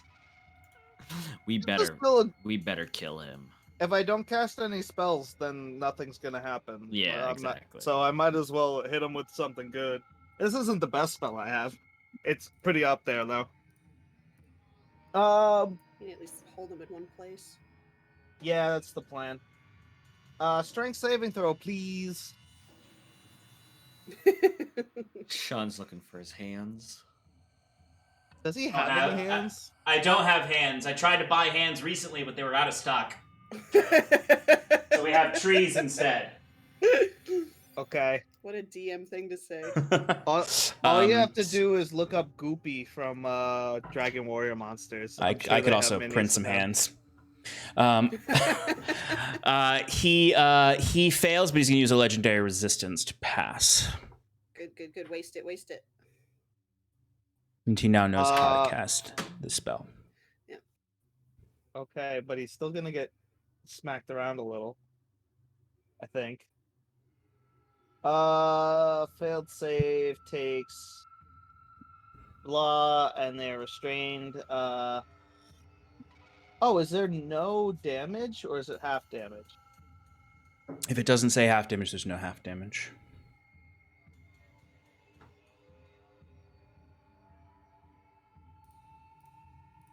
Timber, you're on deck. Maybe it's not that good of spell. No, it does say half damage. Oh wait, that's an action. As an action, you could cause the hand to crush, but that's on the second turn. When it Once first they're comes actually does held in count it. as crush? Yeah, it's just a greater version of Maximilian's Earthen Grip. If it doesn't say half damage, then it doesn't do half damage. Okay, fair enough. All right, Timber, or yeah, I'm do you have gonna anything hide. else? Okay, give me a stealth check. Sure. I am in a rocky place because I made this place, so I have advantage. Yep. I rolled 2 10s, so the total's 14. Okay.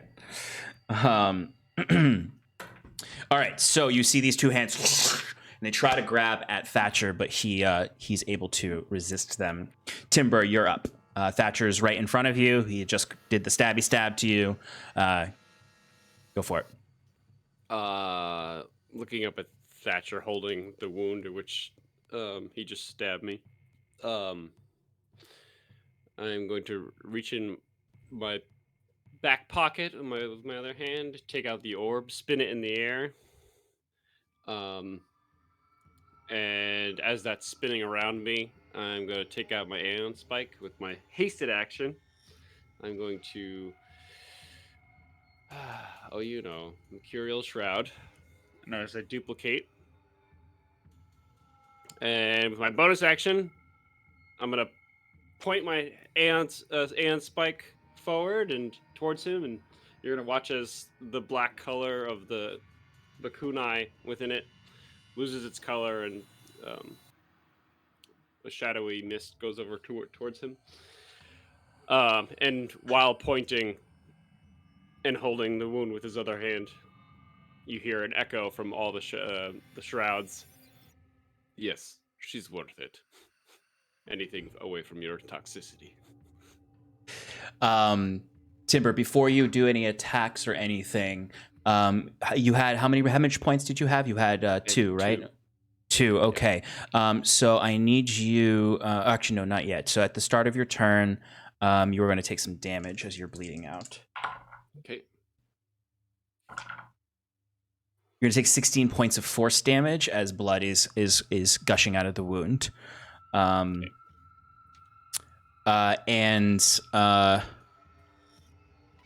you can actually no, you are as you are.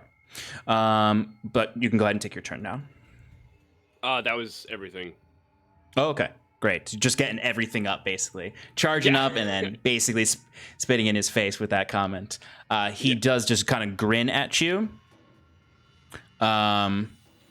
And uses his one of his legendary actions to just go for an attack on you.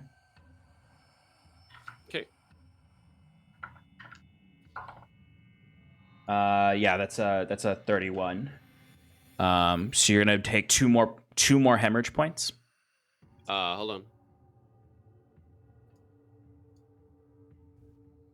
Oh yeah, that does hit me. Actually, it doesn't hit a shroud. Ow. Oh, that's right. Sorry, I forgot that you had the shrouds. So that's gonna be 25 points of piercing damage. Ooh. And you have 4 hemorrhage points now. Okay, that's not until the start of your next turn. Okay. As he just comes up and stabs you again, kind of like just like walking right through the shadows, and like almost like your shadows are moving almost kind of mercurially, and he just grabs you again and just. You'll find her disappointing, as he pulls the dagger out. Sarathil, you're up. Huron, you're on deck. He's still invisible, right? No, he's not invisible anymore. Oh, beautiful. I'm sorry. Before your turn starts, Sarathil, I'm sorry. That is initiative count 20, so a few things are going to happen. One, Wiswick has some layer actions he can use because we're in the Bulwark shop. But the first thing that happens is, while you hear the chaos in the streets, you can see fires pluming, and the Pallid King right now is kind of wrestling and fighting the Colossal Titan, or the Colossal Golem, as Ekbralgoth is flying through the sky, cutting across pallid bats and rot creatures with this huge swarm. You just hear you just see a light in the distance as the full moon ignites almost with this radiant glow, as you see this beam of light shoots directly towards the Pallid King. So you see it cuts through a portion of him, like shoots directly through him, as then you can see apparating in that form, you see Ilyuvanya flying there. Not a teenage girl, but a grown woman, and wearing scintillating armor all over her that glows so bright you can't really see her that much. You could just barely make out her eyes behind the radiant glow, and her eyes are like black pits of fury as she charges up at the Pallid King again. Ilyuvanya has engaged with the fight against the Pallid King. Now you can go, Sarathil. Oh, wait, Wiswick, you had a layer action. Oh, thanks, Sean. I say, that's no moon!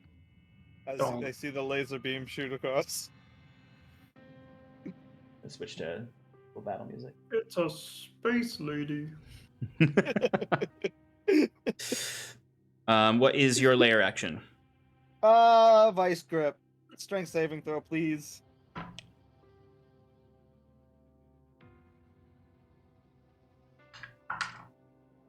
He's going to use legendary resistance to get out of that. Love it. Thank you. Okay. Now you're up, Sarathil. Huron's on deck. God damn.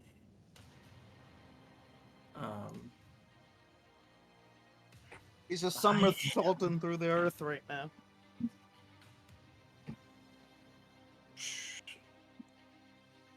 Just gonna blight this man. Just seeing him go That saving throw? Timber. I'm just gonna harness all the necrotic, whatever I have left in me, because I'm pretty smashed right now, and just throw a blade at him. Excellent. At level 6. Constitution saving throw. Okay.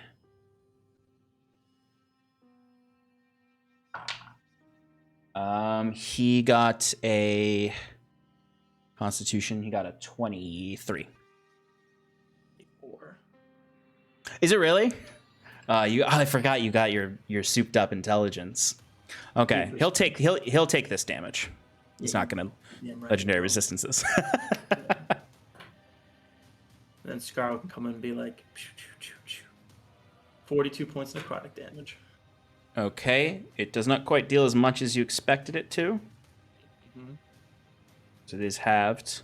But you watch as he's kind of like stabs Timber in this moment and then feels that necrotic energy peel into his back. He's all right. Won't be taking any of us today. He's going to use a legendary action at the end of your turn as you see his pallid cloak kind of unfurls out and seems to almost grow rapidly and almost become tendrils, as you then see knives shoot out in all directions from it. So those of you within 20 feet are going to take a certain amount of damage, and those within beyond that, but within 60 will take a certain amount. So Scarlet, even though he said he won't hurt you, he can't abide. It's an area of effect. So you're going to take some damage. He didn't really mean it. So I need dexterity saving throws from everyone except Wiswick.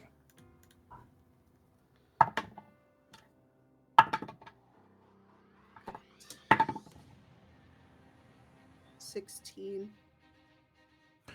16. Okay. Kieran, what'd you get? 11. Okay. Kieran's a fail. Timber, what'd you get? 16. Okay, Timber, that's a fail. Sarathil, what'd you get?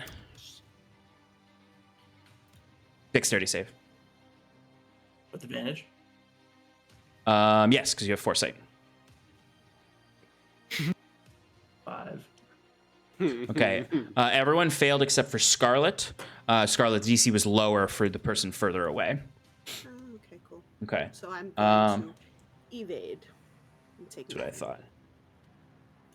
Okay, so you all take 20 points of piercing damage Yeah, I'm dying. Dead. and 19 points of necrotic damage.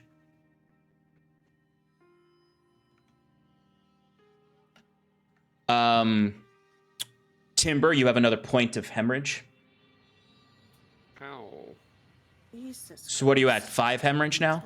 5, yes. Yeah. Okay. Okay. Scarlet, you take half. Oh, you take none because you evaded. I evaded. Did I roll a thing or No, you're up in No, the tower. you didn't need to. sweet? Yeah. You all ate your berry, right? Yeah. Yep. Yes. Okay, cool. Just checking. Because that ability doesn't inflict pallid rot.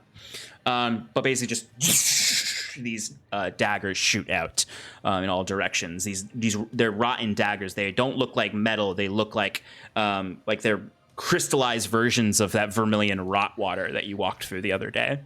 As it pierces through you all, Sarathil drops down. Kieran, you're up. No. All right, so 2 quick questions. Potions are bonus action, right? For yourself, action for someone else. Yes. Okay. Rules as can I so let's say like I get, I don't know, a hasted action. Can I use that hasted action to use a bonus action?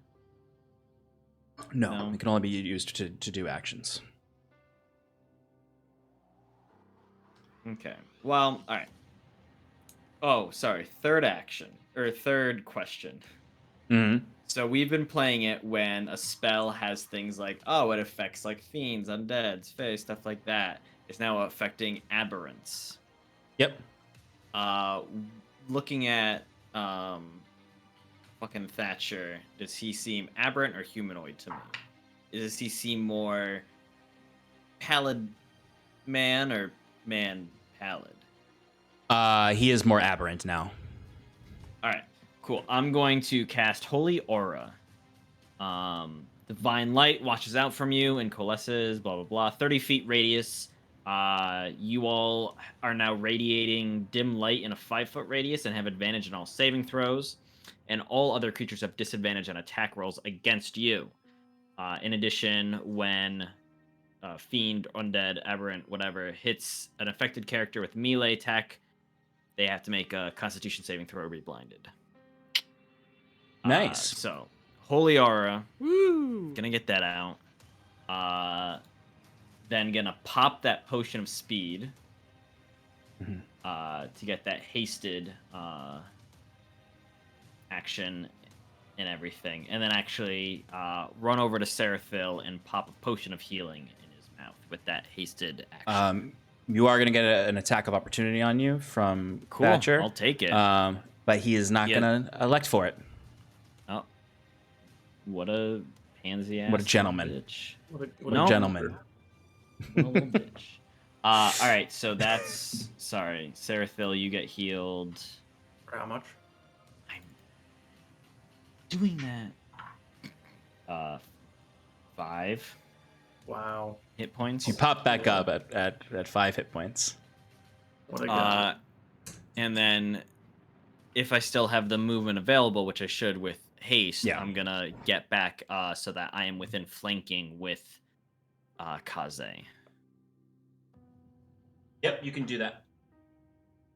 And then just staring Thatcher down, Kieran's gonna be like, "You've met your men, and yeah," because he's all hyped up on On the juice. haste. Yeah, haste he's juice. like, "You're gonna get it now, huh?" Your days my are over, turn. mister. Okay. All right, gonna roll to see if the Pallid King gets his whale back. Oh shit! I forgot that was still a Not his thing. dolphin. Yeah, that's his weaker ability. That he'll God. use that if he doesn't get his whale back. He'll use his Pallid Dolphin. You see these Whales. albino dolphins just fly out from the hole in the sky and charge you all. Oh no, we're getting silly. I rolled it on the table, and it is a 5. He does get it back. Damn it! Oh, I'm we're on so the fucked. whale trail. So I need everyone to give me wisdom saving throws for their items. All have advantage. Yeah, it didn't help the first time. And I drank How all did my you know? possibility. I've beaten all the Mars.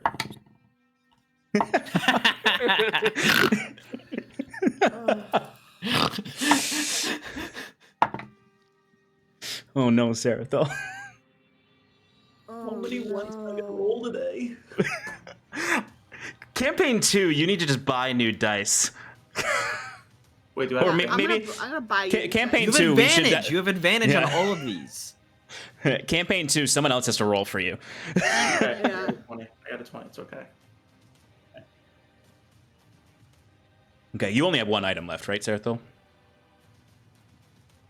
Okay, Scarlet, what'd you get on your rolls? I failed twice. I'm just a naked old man.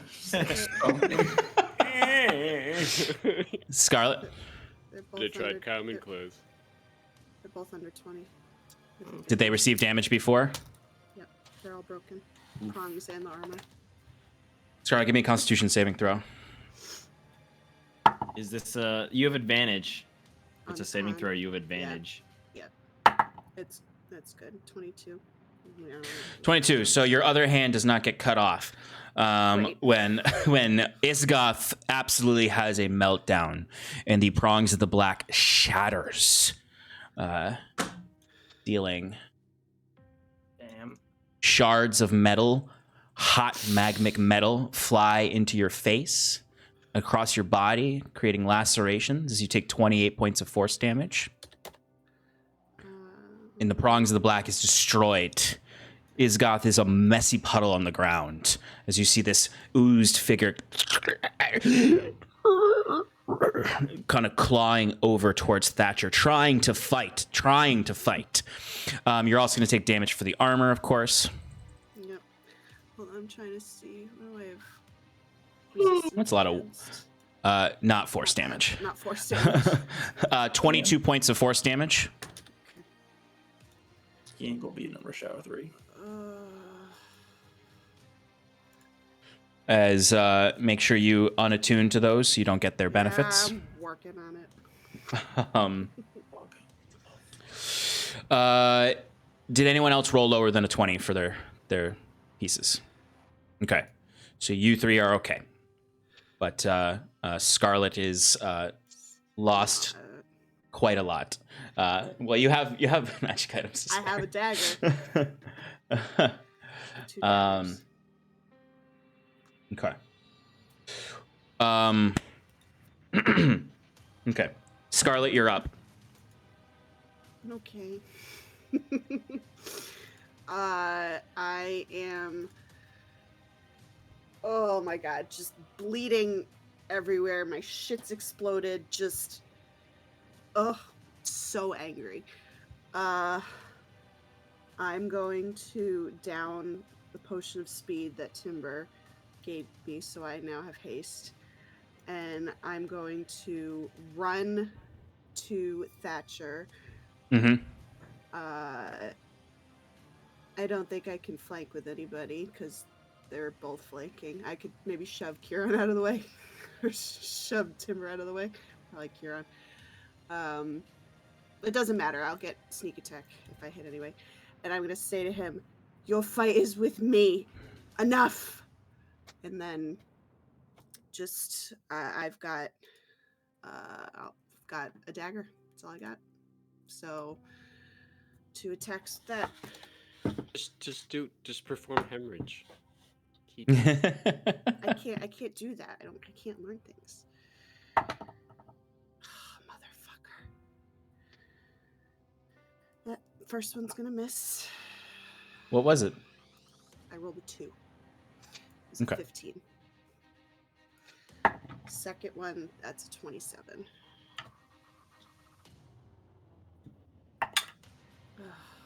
So then that's gonna be 8 points of piercing damage. What was the hit? 27. Yeah, oh yeah, that'll hit. It's And like, this oh is my God, please this tell me is that this is hits. just a plain dagger, right? Yeah. It's my. Oh well, actually. Scarlet, what are you attacking with? Right? Wait, you attacked once and missed. Are you trying to do an offhand attack when you don't? No, oh, wait, this is your no, hasted I action. hasted. Okay, Yes, and no, sorry, I'm not sorry. I trying- got no, really excited no, to be like, Sean, you can't do an I know offhand attack. rules. You only have one Yeah. hand. Yeah, thanks a lot. Yeah. Sorry. No, so the Oh my God. dagger, my +2 dagger that I had would have been the one. Do I still have that, or was that with No. the armor? That was with the armor. All right, so then hold on. So then that second hit would have been a 20. It still hits. If it's Five. that would still hit. That would still hit. Okay. All right. So then the damage is going to be less. What did I say? I said 1 would be 6 points of piercing damage plus 10, 20, 26, 28 points of sneak attack damage. And it was, you said 6 points with the original? Mm-hmm. Okay. Okay, so that's 34. Yep. And that was, I missed with the first one. I drank the potion as a bonus action, and I moved. Okay. So that's it. So the good thing is that Thatcher is not resistant to non-magical stabs, so you deal the full Good. damage. Good. As you come up and stab him, I imagine like where do you, describe your attack on him. I would have run up to him and like grabbed his shoulder and wheeled him around. And as I would have said, your fight is with me, leave them alone, I would have stabbed him right in the stomach.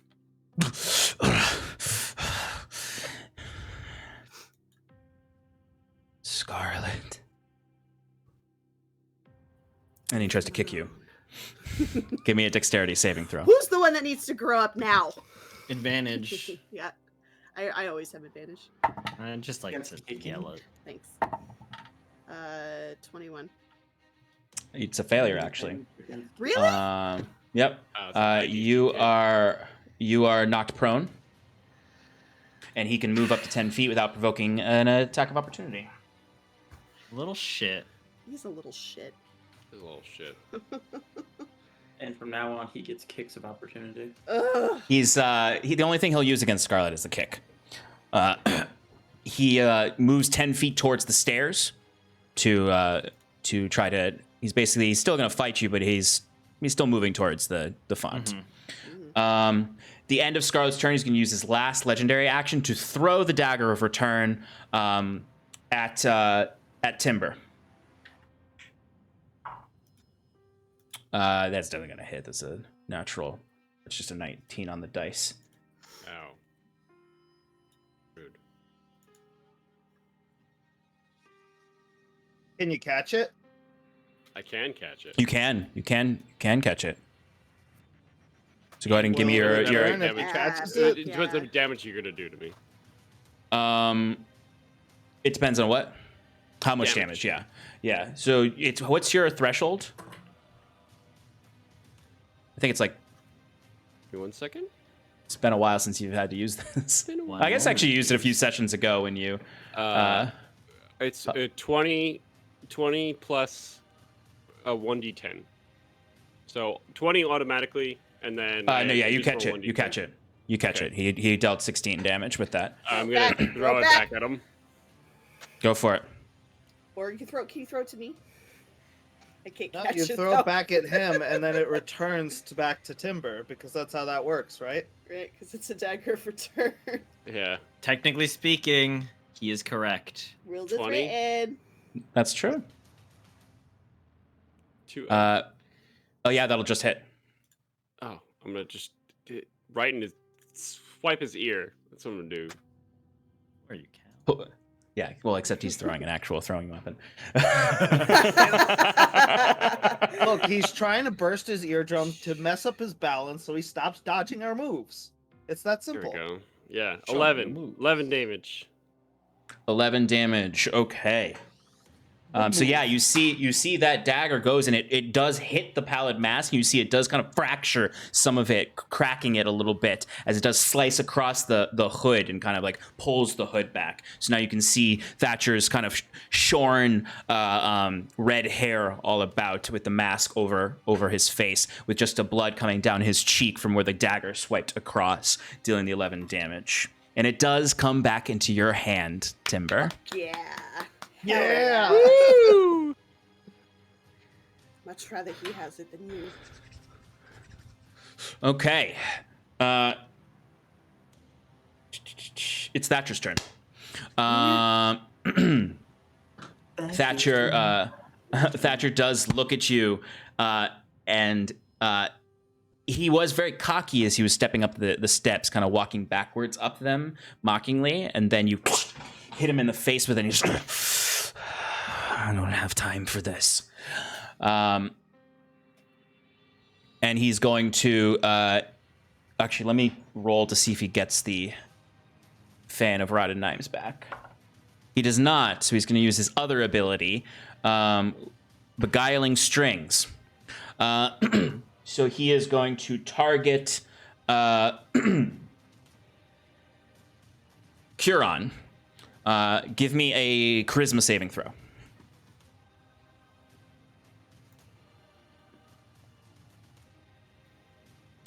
15. 15, Curon, you see spectral strings coming from nowhere. Wrap around your arms and legs. You are considered restrained until the end of your next turn. So you are restrained until your turn ends, your next one. Okay. That is his action. He is going to use his movement to walk up the steps. He is now at the top of the steps, right at the opening gate to the Halls of the Dead, and he's going to use a bonus action dash to run inside. Fuck. It's Wiswick's turn now. Oh, yay. You do see, as soon as he walks inside, the soldiers behind you start to pull their weapons out and walk towards you all. So he went inside, Yes. but this is my house. Actually, door's this is locked. Ilyuvanya's house. Okay, I can't see him, right? No, you can't see him. But that means he can't see me. Correct. He never could see you, truthfully. You were up at 100 feet up above, hiding on a balcony. Yeah, that makes sense. I'm 100 feet up, you say? Yeah. 100 feet? Exactly? Yeah. Yes. I would like to cast reverse gravity. It has a distance of exactly 100-foot cylinder, so it won't affect me, but it'll affect the entire building below me.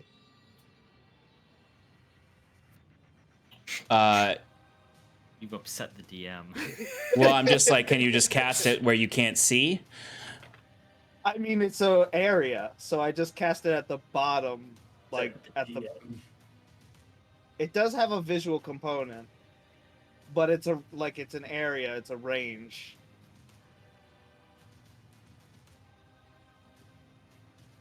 So I could do it on like the opposite side of the building, like where my friends are not.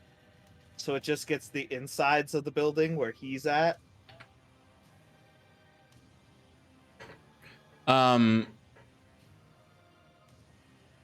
So I'm just to get this straight. You're casting it below you, where he walked into the building. You can't see exactly where he is. It's a 50-foot radius, so it's pretty large. So you'll probably catch him in it if it's down below. It will become kind of like your friends will, if they follow after him, will get caught in it. Unless you cast it elsewhere in the building. This is a very large building. Is it 50 feet across? It's more than 50 feet across. It's a citadel. Damn. All right. Never mind. Oh, shit. But weren't we on a wall? No, Like, we you guys weren't have been in the in the citadel. tower. Yeah, you're in the citadel's inside the outer walls of the citadel.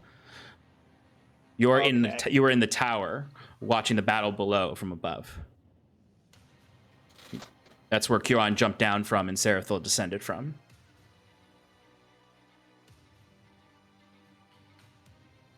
See, but I'm confused because didn't I elevate the ground here so that way the citadel was like higher up? Like, could he like, I get them falling down, but like, wouldn't he have to climb to get to the citadel? I know you raised the walls of the citadel, but I didn't can't think you rose the physically raise tower the itself. walls.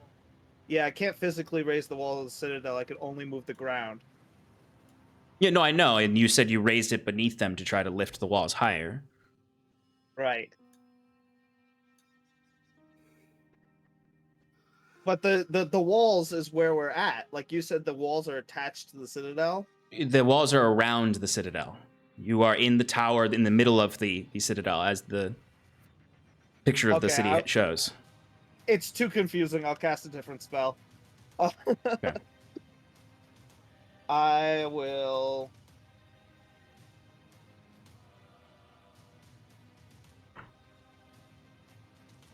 Timber, you're on deck. Shoot.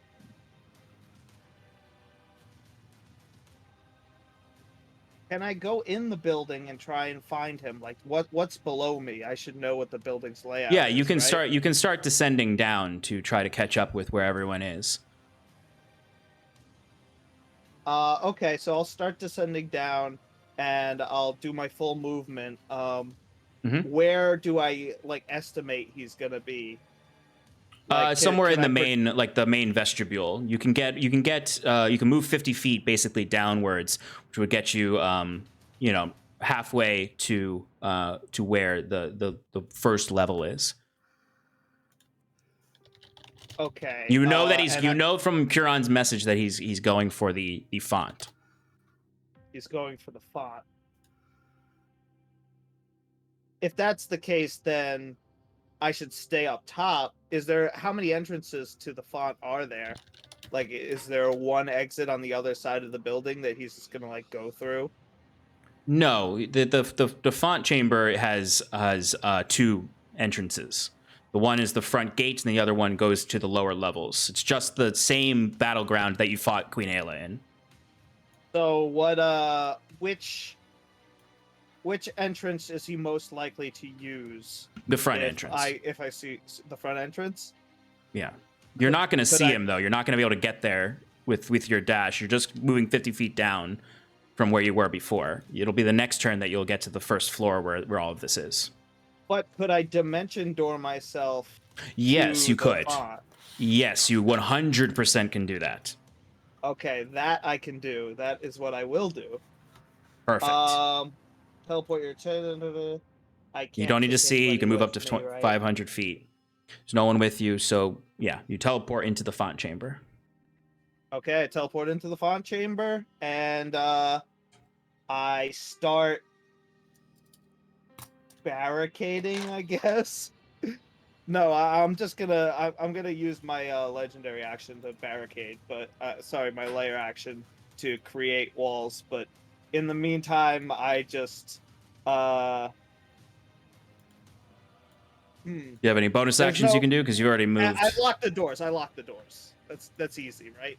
So move. I go over to the door. No, they're large reinforced doors. It would take more than just a bonus action or free action to do that. You use your action to dimension door, so you can kind of be at the ready. Okay, I'm at the ready then. Okay. All right, Timber, you're up now. Thatcher ran inside. You can guesstimate based on fights with other people before that he's moved either 60 to 80 feet upwards, something in that range. You can see him because he's blood marked. Right. I got him blood marked. In addition to that, so before I move anywhere, I'm going to cast. So that with the blood mark, you do know that he moved 90 feet in. And now That's Timber fine. knows that his speed is 45.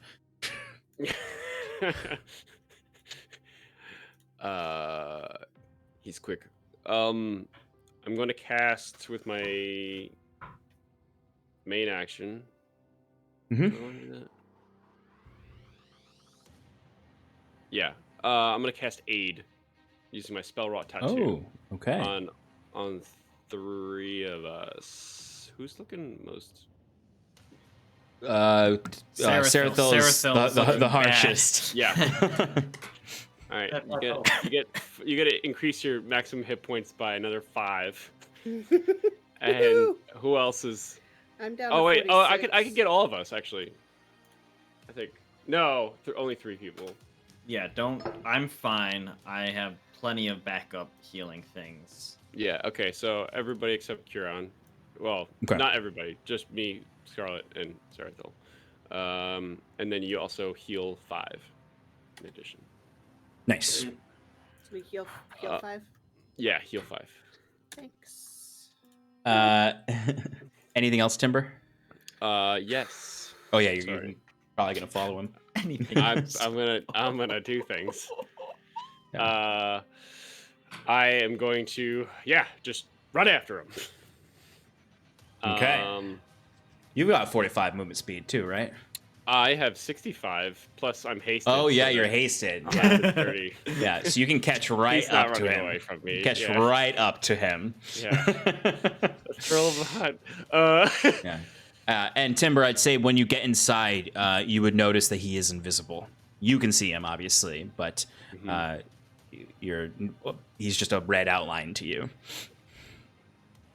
Thatcher, and then I am just going to bum rush him. Oh yeah.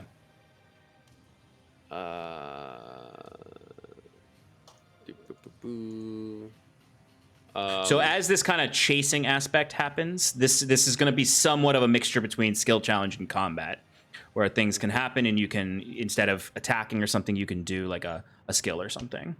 Okay. Just for everyone's reference. Got it. This is going to be a key rupture, by the way. Excellent. This is for a 22. 22 will hit. Okay. So that is. Oh, I'm sorry, Timber. Something happens to you. You have 5 points of hemorrhage. Oh, right. I'm sorry, I forgot about that. All right, Timber, I need you to give me a. It's not going to change anything. You can still do everything you did unless you die. Give me a Constitution saving throw. 18. You have advantage. Oh. You will lose this Natural advantage when 20, you so leave. 29.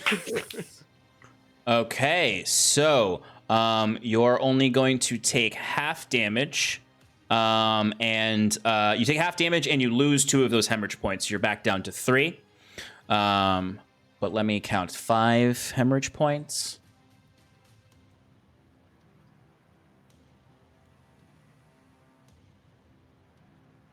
Let's roll these dice. Okay, Timber. D&D Beyond's taking a while to calculate this. My dice got stuck. Okay, in the corner. you take 76 points of force damage, halved to 38. Oh, wow. Okay.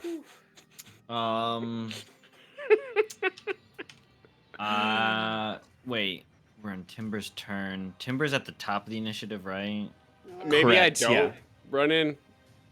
I'm going So to... yeah, you would know that you took all that damage before you ran in. So that if it changes your mind to run in based on the fact that you just took a bunch of damage, then that, yeah. Technically, gonna- before I aided, I had 3 HP, so...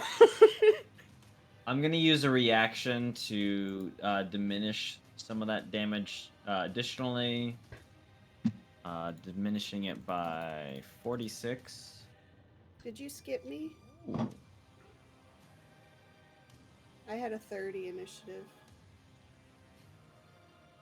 Did I skip you? No. No, she rushed up, No, attacked. she- Thatcher moved, yeah. then Wiswick, and now It's just taken a very long time for us to get here. That's why it probably Right. feels that way. Okay, Sorry, okay, my okay. turn was long. No, it's okay. Yeah. Somebody said Uh, that Timber was top of initiative, and I was like, no, I am. towards the top. Yeah. 21 less damage to you. Oh, Kaze. that's pretty Nice. huge. All right, Nice, I'm that's running after significant. him. Emboldened by the power of Ilyuvanya that has healed you. The good thing is you're not within 60 feet of Thatcher, so that actually no, that wasn't healing. Never mind. Russian. Well, I healed myself. But you were not within 60 feet of Thatcher. Just for reference, if you heal within 60 feet of Thatcher, something happens. What? Okay, rush after him. Bum rush him. Everything that you just said before happens. Boom. Do All it, right, now BB. damage. Doing some damage. That's 15 points of damage. Slashing, not blood. Slashy slash. Angry. So angry. Oh, I gotta do 3d8 now. Ba, ba, ba, ba. And then an additional 15 force damage. Nice. Yeah, and you're gonna have to make a Constitution saving throw for me For stunning strike. for stunning strike, and then I'm gonna do my angry blows. He for the stunning strike, he only got an 11. But he's gonna use a legendary action to Okay, to pass that. that's number 3. Mhm. All right. 2 more attacks. Go for it. 19. Ugh. That won't hit. Actually, no, I'm gonna make that a 21. Okay, that'll hit. I gotta just take off the key points. Okay. Oh my gosh. All right. Well, only 12 points of damage. Another stunning strike.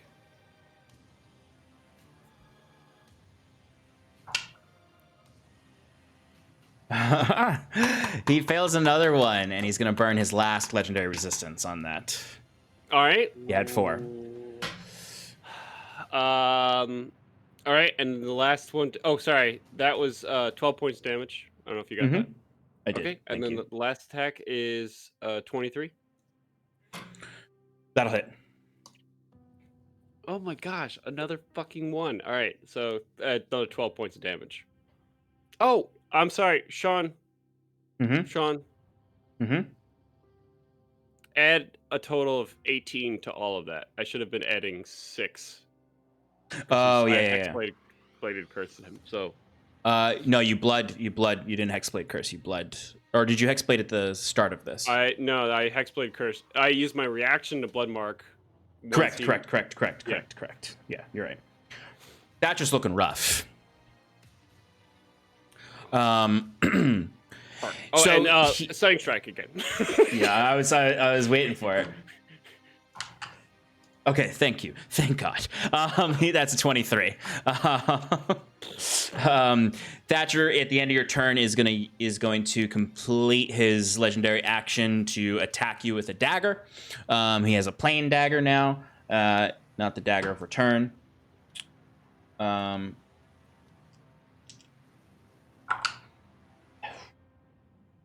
For a natural 20.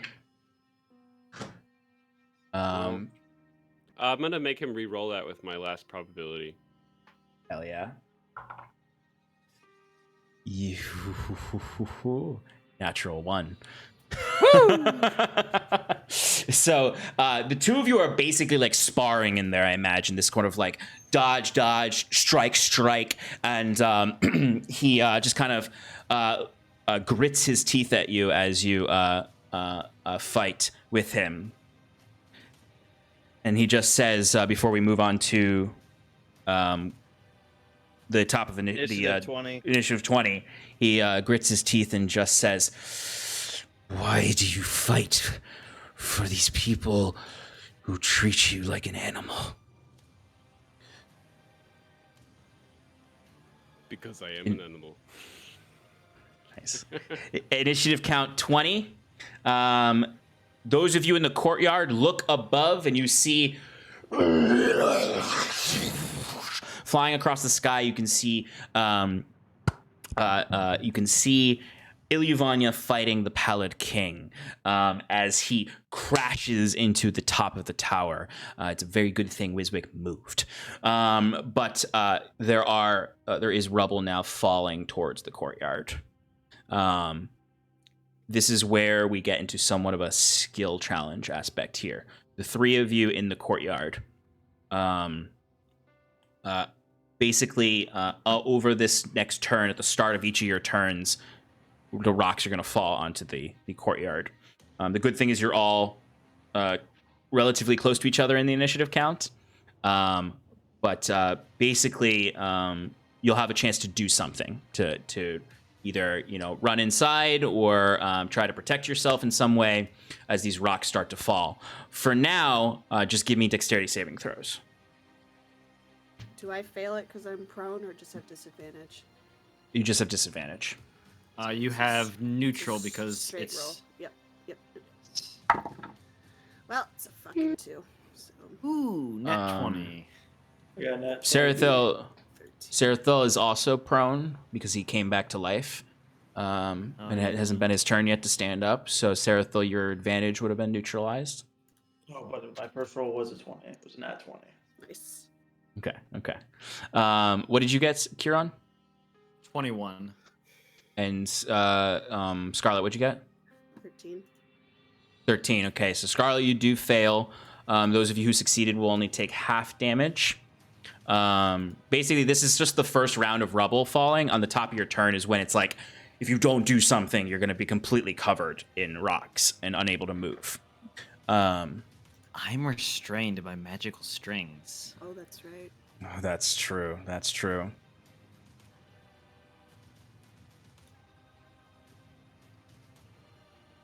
Okay, so that is 29 points of damage. Can I still evade while prone? Yeah. Yes, Doesn't say yes, that I can. yes. So you'll take half. Everyone will take half. So that is 14 points of bludgeoning damage. Oh boy. And I'm resistant to bludgeoning because of my Oh. armor. Oh, I'm raging. Finally non-magical. Okay. Wiswick. Initiative count 20. How big, how long, how wide is the font? The font is extremely large. It's Fuck. about I don't remember exact dimensions from the battle map we had before, but it was like 100 feet across. Okay, so I am going to use the move earth creation aspect of my layer actions, and I am Yeah. going to create a 40-foot square of earth in between the entrance and the font itself. Okay. It's just a big fucking wall of dirt, Okay. and it's just gonna reinforce the building so it doesn't collapse, and keep whoever the fuck opens that door really far out. Okay. You said it reinforces the door and keeps anyone from pushing through. Okay. Yeah, I would say Um, like it's the sort of thing that Wiswig's in it for the funnies. So the door looks fine from the outside. He has to like open the door and realize that there's just a giant pile of dirt there. Yeah. The final prank. Okay, But, Sarathil. Yeah, I was Sarathil, also you- just gonna... Go ahead. Never, Go ahead. no, it's fine. Go ahead. Sarathil, you're up. Huron, you're on deck. So Sarathil, there are big ass rocks falling down. So you can either run inside or try to do something to stop them from falling down on you. But if you don't move on this turn, you're going to get hit by a bunch of rocks. Huron is restrained right now. So if there's anything you want to do to try to free him, that is also something. Nah, it's fine. Don't worry about me. It's about time Huron died, for real. How close am I to him? You're only like 10 feet away from him. Only what? 10 feet. Oh, No, seriously, I have a dispel magic. It'll be fine. Let me die. no, I could cast Wall of Force above us to stop the rocks. Okay. Okay.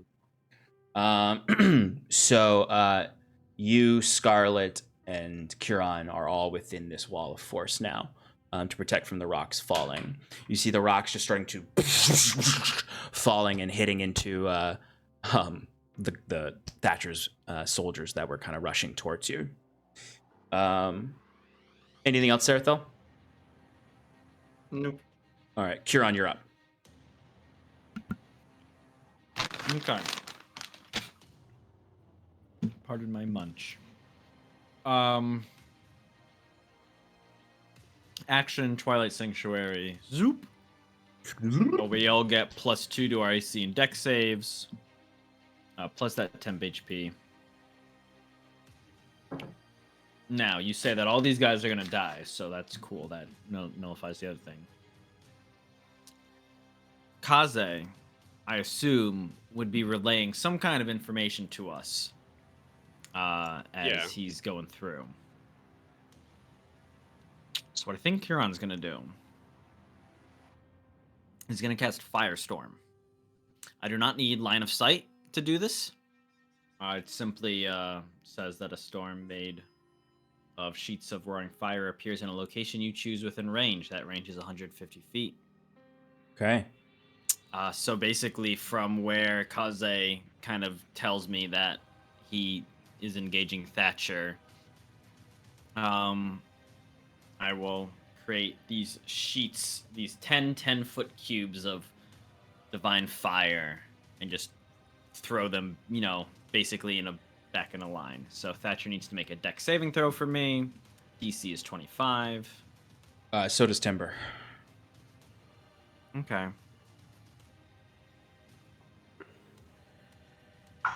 You got this, right, Timber? Yeah. Yeah, so easy. Dexterity, you said? Mm-hmm. I don't think he's gonna make this. Yeah, he got a dirty 20, so I think that fails against your 25. You gonna be okay, Timber? I got a 12. I got a natural 1. It's alright. So I was trying to make it so that it would just hit Thatcher. Yeah, it's okay. I'm gonna say it's pretty hard to arrange that. I know that you don't need sight. Wait, where am I? If anything, it cauterizes my hemorrhage wounds. So that's 46 points of fire damage. Ooh. 46. Yeah. Well, I'm down.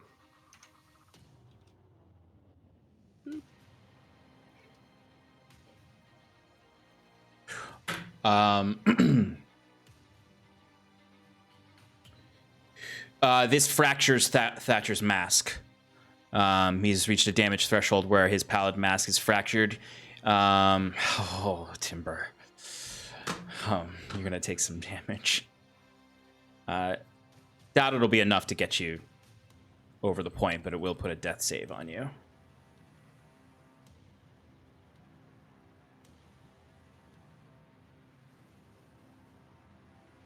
Timber, you take 29 points of necrotic damage. So that's from Thatcher's mask fracturing, and there's a blast that comes off of it. Okay, now I'm down. Oh, that's right. You had your return, your one HP. Yeah. Mm-hmm. But Thatcher loses a bunch of his benefits. He gains a few other ones. He loses his Pallid Empowerment feature, which means he doesn't have advantage on spell saves anymore, and his attacks don't deal magic damage anymore. His AC drops. Go ahead. Oh no, sorry, keep going. You have more things that are happening? Yes, his AC drops. So I'm not going to tell you what it is, but it drops. It's no longer 20. Which this hasn't come into effect, but his Leeching Rot Aura no longer heals him, but instead deals damage out. He can no longer use Phantom Strike, and he can no longer use Fan of Rotted Knives. He loses the Elusive feature, which means you can get advantage on him again. All of his attacks have advantage, and his attacks cannot be disadvantaged. That's silly. The strings that he had used on me, are those still there? Yes. Okay. Sean, two things. So the mask breaking.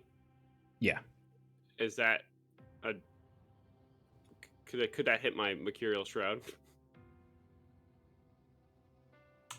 Sure. I'll allow that. No. Yeah. If it's an area effect, I'm gonna say no. I'm gonna say no because it's an area effect. And I'm sorry, Kieran. I take that back, Kieran. The strings do come off. Yes. All right. Cool. And then, do I just take damage, or do I have to make a dex saving throw? No. It's just damage. It's just damage as the mask bursts out, and the wave of necrotic energy is not something that you can dodge or withstand. It just purely damages you. You don't get Pallid Rot though, because of your berry. Pretty good. Okay, so if those strings are gone, Kieran now has movement speed. Yeah. But we are trapped in a wall of force. Yeah, so 30 feet will if you did leave, the 30 feet would not get you inside yet.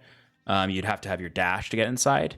I do have 60 feet of movement because of haste. Oh, that's right. Never mind. Then yeah, you can get in. You can run inside out of the wall of force. But- Because you can. Oh, you can't run. Wait, did he put it up? Mike, did you put a dome around them or just a wall above you? A dome. Okay, yeah. So you're stuck in the wall of force. Yeah, you're Okay. fucked. So Kieran runs up to the wall and turns back to Sarathil and goes, "We need to get in there. Kaze is going to die without us, and Thatcher will defile the pools." And end my turn. Okay. Ooh, I get temp HP. Oh, I didn't wait till I didn't put it over us. I wanted to levitate it so it was an umbrella. Oh, okay. Then Oh. yes, you can move. Okay. Sorry, I thought that you made a dome hitting the ground around you. Right, so did I. Yeah. Okay. Never Then mind, you can forget run what I inside. said. Zoom! 60 feet of movement, run in. See Kaze on the ground, and going to cast, or not cast, excuse me. Going to use the Scepter's ability to bonus action heal him. 44.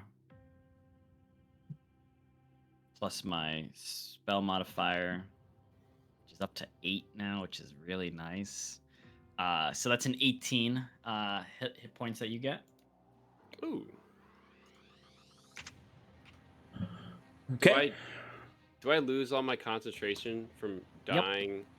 Yes. And Everything is gone. Yeah. Haste is gone. damn it, Everything is gone. I'm so sorry. it's okay. On the Pallid King's turn, he does not get his whale back. But the citadel is fractured. Even when you get inside, Kieran, even your firestorm dealt some damage to the walls here, and there's some burning fires. The Pallid King's massive form bursting through the top of the tower has created a very unstable structure. You don't have forever to be in here before it collapses in on itself in some ways. But that does bring us back to Scarlet's turn. Oh, there she is. I'm here. I'm listening. Just can't sit in this chair. Okay. So I am also hasted, but I'm prone, so I'm going to use. So my movement is 60, but I'm going to use half of that, which would be 30 to stand up. And then I use the other 30 to start running in, and then bonus action dash would be 60. Is he still invisible? No. Cool. With that 90 feet, can I get in? Or can I see him? Yeah, with 90 feet, you can get right up to him. He hasn't had a chance to move yet. Excellent. All right, so I go bursting in, and I want to do the same thing I did again. Just grab his shoulder, pull him around, and say, "Enough!" And I'm going to use my action and my hasted action to hopefully stab him. Okay, go for it.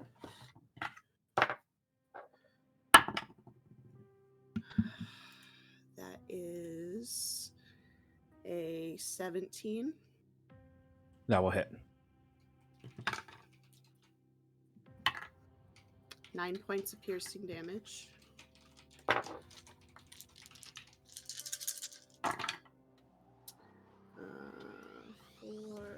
8, 12,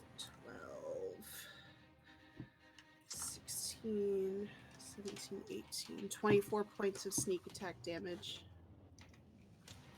Okay. And second hit is going to be a 28. That will hit. 6 points of piercing damage. Okay. And that is all I can do. All right. As you rush up to Thatcher. Yeah. Oh, no, complete. And then I have something to say. Go. Cool. No problem. You run up to Thatcher and you just get him again, stabbing him. And at this point, he's just taking hits. And you can see this. You can see his eye.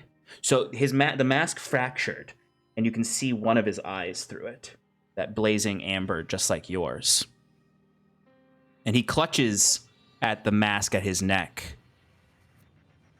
as your knife is in him. Mm-hmm. And he just says to you, one last chance, Rowan. No. We're done.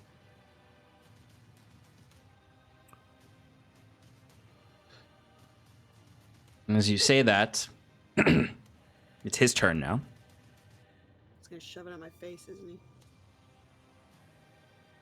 No. He's going to grab onto it and just his hand starts to squeeze onto it and it just shatters in his hands. And you see in his hand now is just a little ball of red ooze. He drops. As it hits the ground, it bursts out into the entire room. I need everyone to give me a dexterity saving throw. So, Sean. Yes. I'm going to backtrack here quite a bit. Mm-hmm. So, Stefan casted that spell that I need to make a dex saving throw for. I would have survived if I halved it from my evasion. Okay. And then Thatcher would have brought me down to 1 HP, and so I would have been at 1 HP, and then Stefan healed me back up. So I should still have all my concentrations back up. And I'll be Okay, at as 9 long as you HP didn't. instead of HP. Okay, as long as you didn't go down. Yeah. Yeah, I didn't go down. I wouldn't have gone Okay. down. But I do need to make one here. So, just to clarify, I think we should all have advantage on the saving throw because I'm within range of everyone. Yeah, everyone would. You think We're still not including me and everyone, right? No, you're just too far away from what's going on. Gotcha. Sorry, buddy. Okay, no, it's fine. I'm not taking damage. That's cool. It's true. That's true. Honestly, as long as Wiswick stays up, the Pallid King, you know. Can't possibly win. He's already here. Yeah, he's already here. Yeah. well, oh, and +2 to all your dex saving throws. because of Twilight Sanctuary, giving you half cover. Pass. What? Yep. Yeah, so you guys should be doing pretty good at this. Should be. All right, Where's Scarlet, my what'd you golem, get? Sean? 21. Fighting outside, dealing with 21. Okay. Timber, what'd you get? 27. Sarathil's outside, doesn't affect him. Curon, what'd you get? 18. Okay, Scarlet and Curon failed. No. I refuse. I use my no reaction.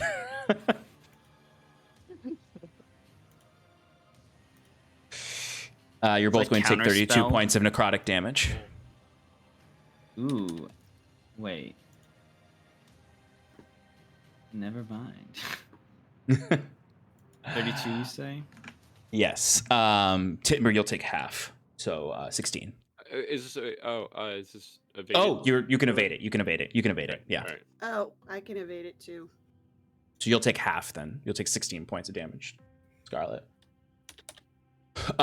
Those of you who failed get blasted back. As this room is now completely covered in the flesh chamber of the Cirrus. He has retransposed the flesh chamber here. So Curon and Scarlet get blasted back against the walls, basically. And Timber, you're fine. You do some dope monk shit. As he's standing there, himself kind of like not covered in he is covered in the blood of the Cirrus now. As he just looks at you, Scarlet, from across and says, "There's no family anymore. I'm sorry. We're her I did family this, now. and you'll die together."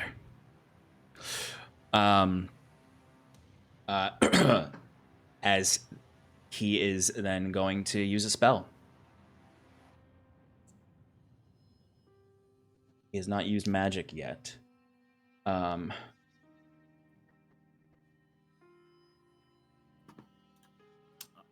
Just for a little clarification on my end, Sean, how did he bring the Cirrus's room into here? Was it through Was that little teleportation? thing that No, it wasn't through teleportation. He Okay. had bound the Cirrus to the mask, and when he broke it, it released the Cirrus's energy. So some might even say that the Cirrus might be in this chamber now. He is going to cast maddening darkness in this room. I'm sorry, no, that's not what he's... No, he's going to cast maddening darkness in this room, filling a 60-foot radius area, so this whole room with darkness that spreads around corners. Shrieks, gibbering, and mad laughter can be heard within the sphere, as you can actually almost hear you're inside the Pallid King's mind. This is the laughter, the shrieking, the gibbering maws, the threading arms of the Pallid King within this darkness. When you start your turn within this sphere, you make a wisdom saving throw. As Thatcher is going to run. Timber, you have devil sight, so you can attack him. Wait, he's running, right? He is running. Oh, that's All right. right.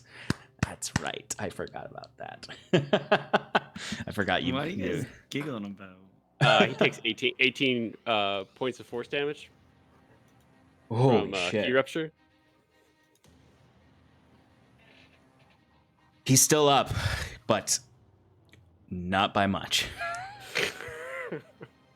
Does he have to concentrate on maddening darkness? Yes, he does. So he has to make a con saving throw against that. So wait, it was 16 you said? Or 18? 18. So a 10. 10. He Would've makes been a save really with a nat cool. 20. Oh yeah. It would have been really cool if we killed him with the 5-finger death touch. But Timber, you can make an attack opportunity. Oh, I will do that. And I will do it at advantage because can he see me? He can see you, yes. Okay, so then I don't have advantage. But it's still a 30. Yeah, that'll hit. And boop. And that's 21 points of damage. Slashing damage. To his 21. ankles. Oh, and stunning strike. Why not? Nat 20 on the stunning strike. Oh, okay, there you go.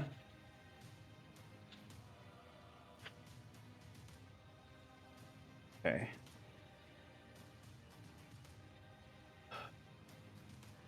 You hear in the darkness, well, you can see it, him stumble, trip, and fall to the ground, hunched over.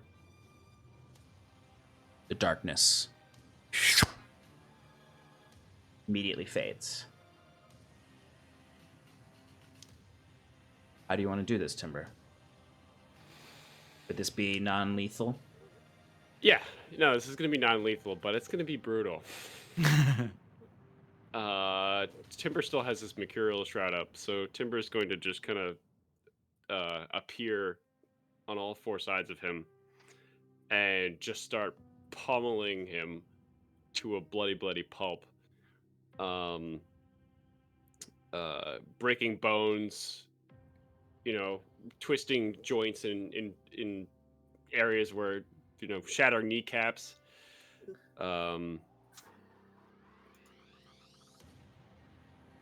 as this darkness toss him to the side. fades, and you all see this happening now. You can see Thatcher is getting the shit kicked out of him by Timber.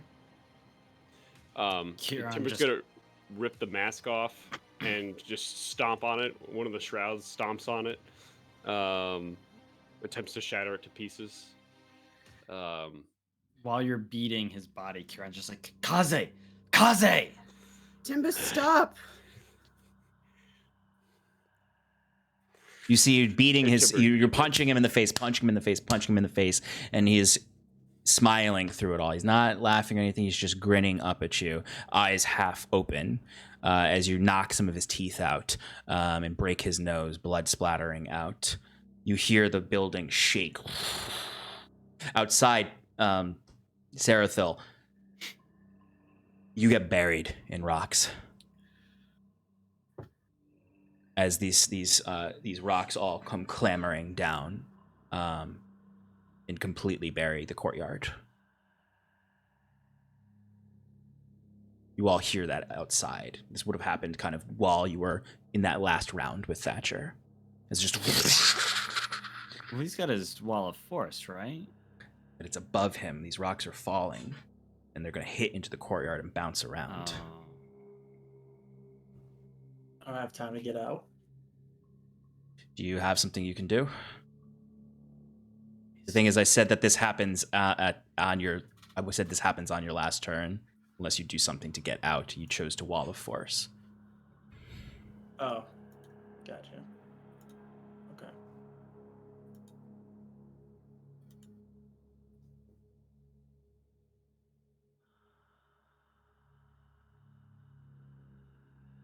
Sarathil, you take Yeah. 29 points of bludgeoning damage. I am buried beneath rock.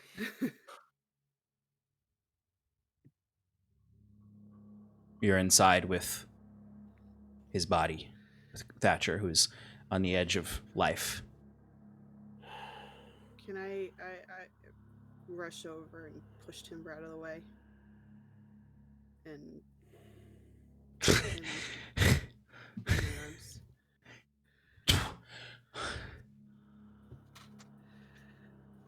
Why?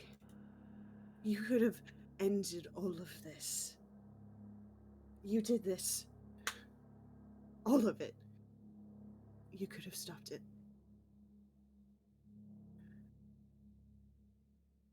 I trusted who was always there for me. Huron, you notice in the corner.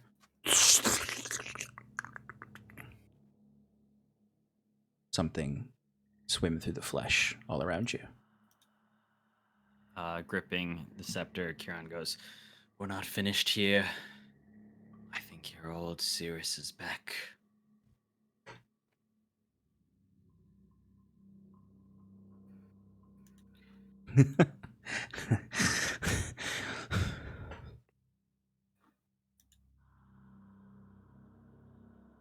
You going to finish it, Rowan?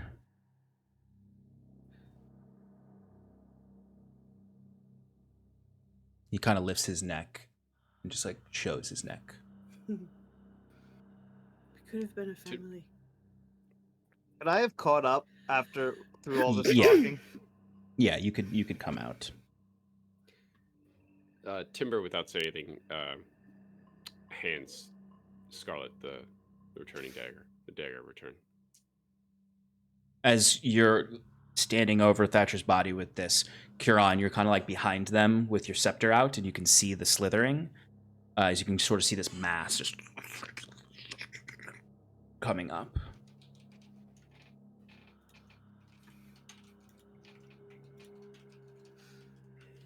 Wiswick, you would walk in and you would see beyond them this mass growing there. As you all can hear the outside. The streets have quieted. It's just the sounds of the flying gods above, fighting. We need to get to Sarathil. Knock him out. We have to go. You go. Let me finish it. Go. I'll be right behind you. Go. Kuran's gonna point to Kaze and towards her and go, watch her, and then he points to the mask that is forming behind them. And if you'll allow me, Sean, I'm just gonna fire off a guiding bolt at it just to see if some radiant energy can. Yeah, absolutely, absolutely. Sorry. Sean, did I'm gonna actually go up to Reese's body or Thatcher's body and look towards Scarlet and say, I'm holding him. Did you try the berry yet? I'm about to go. Get out. I can go. I'm right behind you, I promise. I can keep him sustained. We can keep him contained. I have one I can give him. Go. You hear I'm not this leaving rain you. fall outside. Is it any of you look out the door? You can see this black rain is pouring all over the city. So Kuron got a 35 to hit the mask. Yeah, that'll hit. Hit. All right. Do you want some damage or anything? No, a hit is all I need. Yeah. Okay. And then so he fires that off and he goes, Wiswick, I need you to help Sarathil. You can move the stones. Come on. As he rushes towards the entrance. Timber, does a 28 hit you? Yes. A tentacle shoots out from the bloody mass and wraps around you. Do I still have the +2 from Twilight Sanctuary? Yeah. Maybe as I'm For this leaving. hit. For this hit, you will. You're gonna take 25 acid damage. I'm gonna shield that. Okay. Bring me up. So you watch. No. So you watch that tentacle splatters against the shield, and you see this acid sprays everywhere, burning the walls. As you hear, as you see a trunk of the ceiling falls down near you all. At this, Kuron is like backpedaling. He's like, "This was Ayla's tomb, but it shall not be ours. Come on!" Wiswick says, This isn't over. You're coming with us, Scarlet. but he turns around, like despite his command, he turns to start moving some of the stones away. So yeah, I'm trying to save Sarathil now, and I keep one Okay. stone above myself to protect me from any falling debris. Nice. Yeah, and that one stone is very helpful as there is falling debris that shatters against that rock. You know what? I'm just gonna learn from his problem, and I'm just gonna make like a lean-to type scenario. You know, like a 45-degree angle. Nice. Kieran, are you leaving Oswell, going with Wisbick to help Sarathil? Yeah. I'm not really sure what I'm gonna do. I might just start taking the scepter and just starting to smash aside rocks where I can and try to dig them out with my 21 strength. So when you step outside is when you notice the absolute horror of the battlefield out there. You can see people are still fighting, but it's weakened numbers. As the entire city of Therismore now looks like the Feywild in the way that this pallid rot really has kind of grown. The only place it hasn't grown is over in the portion of the terrace where the netherrock berries are growing.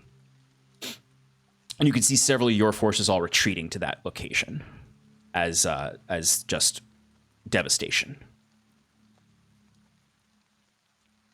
Timber, what are you doing? Scarlet. Go. I'm right behind you. I promise. Let me have a moment. Okay. Timber walks out of earshot. Tries to make sure he can still maintain vision. You can stay near the vestibule to still kind of see them a little bit. And just observe. I mean, if there's any creepy shit going on. Oh yeah, I mean that mass is still there. I'm growing. gonna go fucking I'm just gonna do my best to punch the shit out of that. Sorry, no, that's what I'm doing. For some reason I thought it was shattered. Yeah, no, it wasn't. Basically, the rest of the party is going to try to help Sarathil. Timber, I imagine you're just trying to protect Scarlet from Cirrus at this point, while she is having her moment with Thatcher, while the building is also collapsing around you all. Yes. So we're not going to do a full combat, obviously, there, Timber, with you there. But just give me while Scarlet is having her moment, just roll 5 d20s for me and add your attack modifier. But Scarlet, you hear behind you, Timber as this acid is splashing across him, as well as you can hear. At first, you think it's the Pallid King, but you hear her voice again.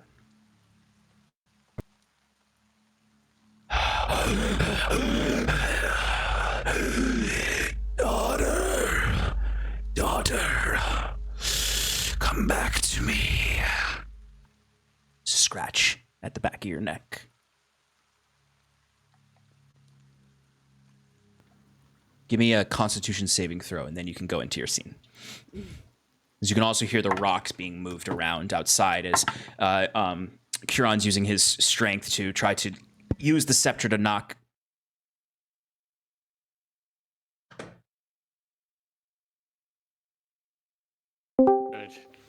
Oh my God! My Discord my Discord just restarted. Just restarted itself. All right. It's my computer saying you guys need to end. Scarlet, what was that con saving throw? Natural 20 for 25. Okay. You feel your neck burning as the Cirrus is trying to reconstitute herself in your neck. Nope. But you have a moment with Reese. Okay. I sent you a message too.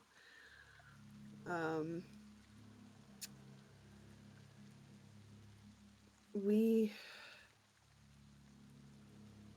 could have been a family. We could have.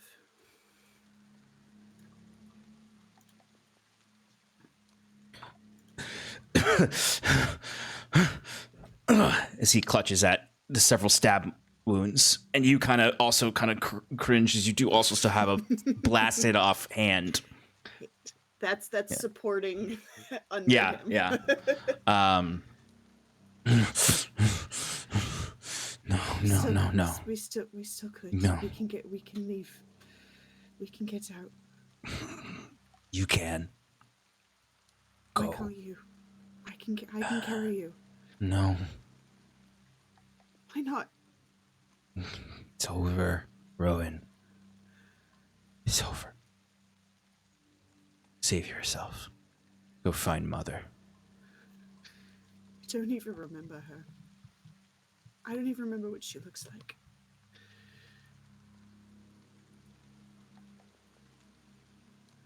You're Get out of here. the only family I have left. Go. It's too late. It's over, Scarlet. Even if that goddess stops him, the roots will never heal. Well, then there's no point, is there?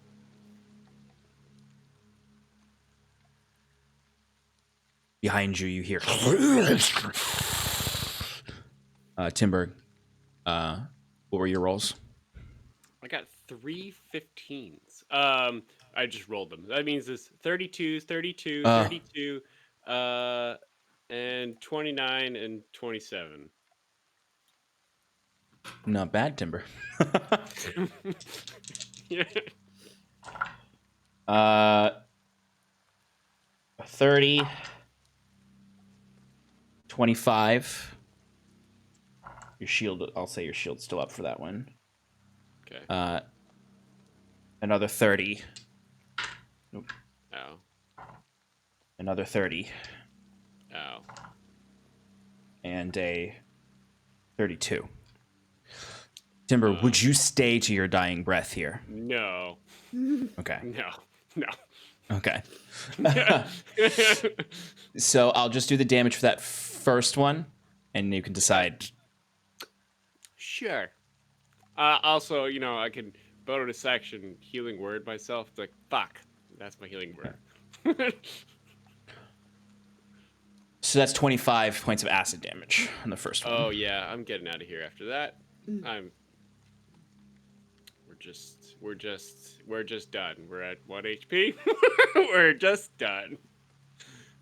Sean, Yeah. is it the blob? How big is it? Like, Right. It's probably a large creature at this point. oh boy. It's pulling the room's flesh into itself to grow. This is whatever is left of the Cirrus after Thatcher tortured her and bound her to the mask. Never mind then. Was it that big when I was there? No, it was growing when you were in there. Shit, I could have done something. Outside, as you see Timber come rushing out, you are able to move the rocks enough to find Sarathil's broken body. But at this point, he's dead. He's just dead.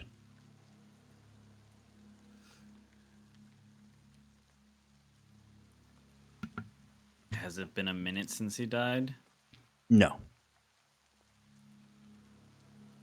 Revivify. As Kieran takes some diamonds, as he's just dragging. I imagine, Wiswick is kind of parting it, and Kieran is helping, but really not that much. Wiswick's doing the brunt of it with his magical earth magic. As Kieran finally, gets through, sees Sarathil, starts dragging him out, and as he does, he just reaches in to his reagent pouch, takes out the 3 diamonds worth 30 gold, and then just straight into Sarathil's chest as he's pulling him out of the rubble, and he goes, "You're not allowed to die on me. None of you are allowed to die just yet." Sarathil, just before this happens, just to give you a quick insight into what you see beyond, that darkness creeps over your mind, and you feel an overwhelming sense of peace and comfort as you would hear the mother's voice in your ear.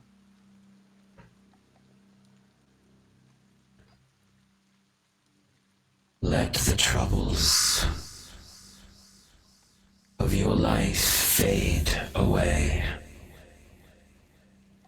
and join the well of creation with renewed purpose and vigor.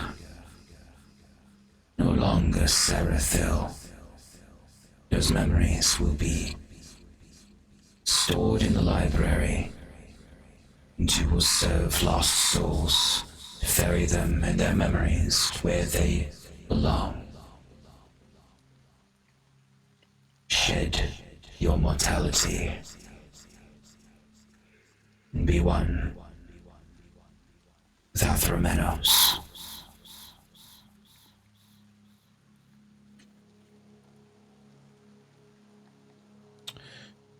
And then you feel that tug on your soul to come back. The psychopomps haven't grabbed you yet. Just heard the voice of the mother. But one question that I will ask, are you willing to come back?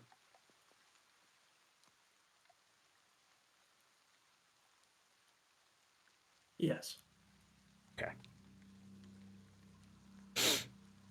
Sarathil, you sudden rush of air into your lungs as some of your lacerations heal, and you just feel this black rain pouring down on you right now. And you have recovered Sarathil and revived him. You all look back and see this mass is growing, just sort of hovering over Scarlet at this point, as the building is losing all sense of structure. One last chance to do something, or run. As you see, the Pallid King collapses on the ground, crushing a whole neighborhood of the city and anyone who is there. As you see, Ilyvania lands on him, and you can see just sort of this crescent moon blade comes down, slicing into him. She's grown to a god's stature. She's no longer just a mortal-sized person. Even though she has the best interest of mortals in mind, a battle between gods is going to kill hundreds and thousands, as the ground shakes upon that, and you all feel the tower is gone in the next 10 to 15 seconds.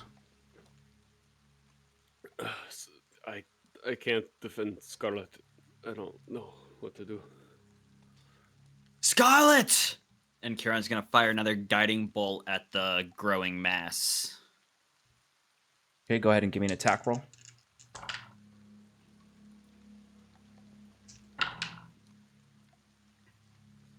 Uh, 26.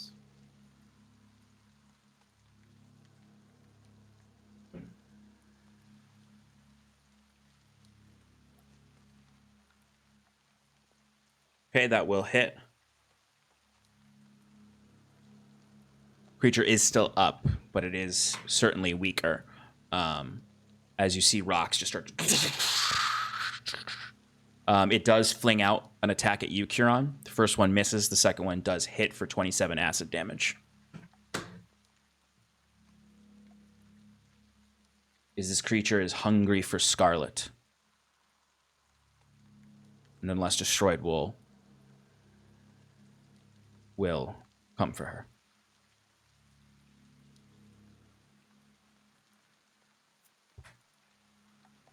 Wiswick, Timber, Sarathil, is there anything you want to do?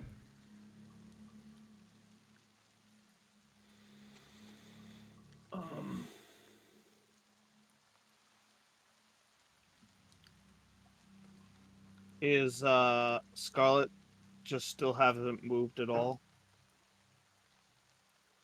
Is she like grabbed by it?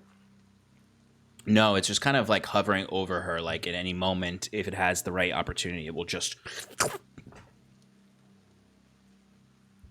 She's just not moving. She's clutching at Thatcher.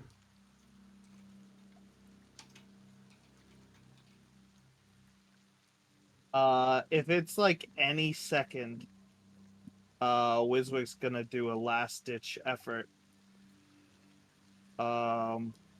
Which may or may not be good idea. He's gonna cast an 8th level demiplane under her. Under To Scarlet? drop under Or the Scarlet. ooze? No, under the. It's not gonna fit the ooze. The ooze Okay. can't fit in there. It's literally just gonna be to have her and Thatcher escape through a portal. Okay.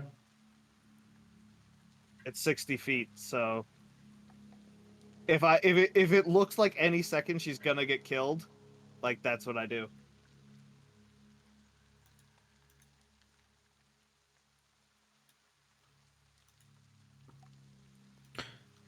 Scarlet, you would fall into a demiplane with Thatcher. So basically, what you see is a portal it will fall into a portal below you. You're in a 30-foot room. It's just made of stone. And it's dark. And you're alone in this trapped cage. And you don't know where you are. With Thatcher. With Thatcher. Oh, Yeah. good. As he's about to die. Well, I guess technically you'd have to kill him. Wiswick turns back to You're the both group. bleeding out. Can we get the hell out of here now? The building collapses down on the blob, ostensibly, as far as you can tell, killing it. Yeah, picking up Sarathil, helping him out. Kieran's like, "Did you get her out? Did you save her, Wiswick?" Please? Yeah, sure. What the hell is that supposed to mean? She's kind of stuck for a bit. We don't But have is she time now, as Sarathil was just like kind of. I'll explain later. We gotta move. Can we teleport? Do you guys have like that ability right now? Also, you drink this potion, Scarlet, and in this demi-plane, you start to feel the haggard effects of blood loss. You pull Thatcher to the wall, this dark chamber. You both sit there. Produce flame. With your good hand, you produce a flame. Not that hand. This hand.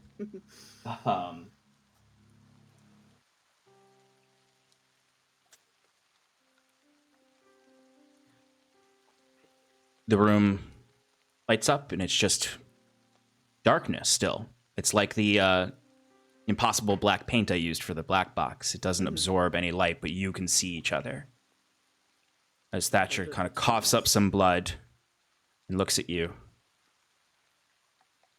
Well, I guess this is a better place to die than under the rubble.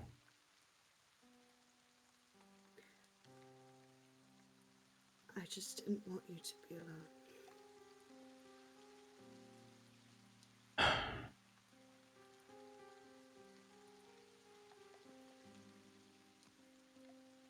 Oh, well.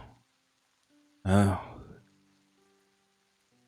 I guess we were never alone, ever, until... Well, once I was in your head, I was always with you. Always. I almost found her, you know. Did you? And all this Must be nice to remember. pallid mask stuff happened.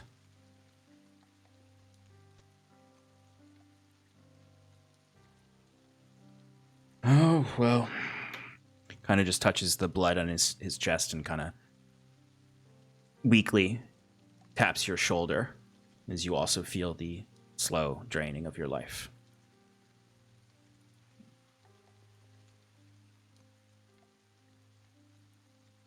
What did she look like?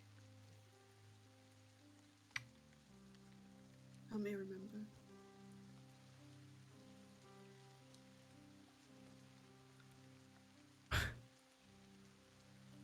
Oh,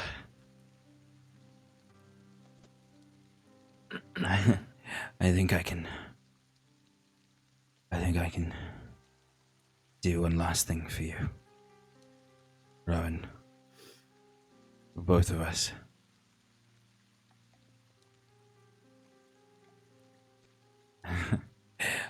I was very close.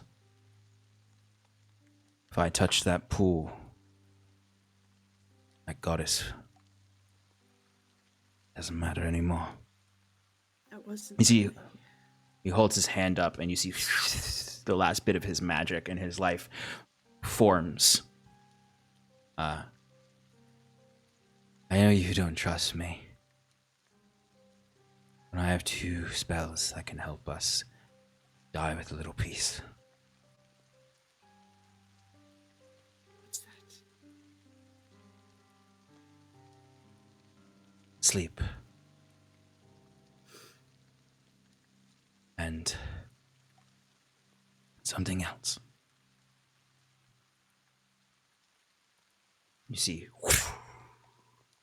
this dust comes out of his hand, and your eyes start to lull. And it could be the death, the blood loss, and the death, but it is asleep. And then you watch and you look at him, and he smiles at you as you fall asleep. And you wake up in a dream. Your childhood home. In its old glory. You can hear the bustling of Cindermeyer outside. And the door opens to the forge, and in steps a woman with red skin, long flowing black hair. Eyes just like yours. She looks remarkably like you. The 3D horns on her head, wearing a sundress. A flame. As you stand next to Reese. And 2 of you are not in armor, not covered in blood. You are in your old clothes, in your old house. And I'll grab your hand.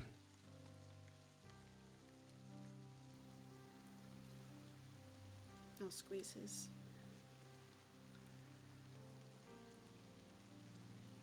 Would you like to meet our mother?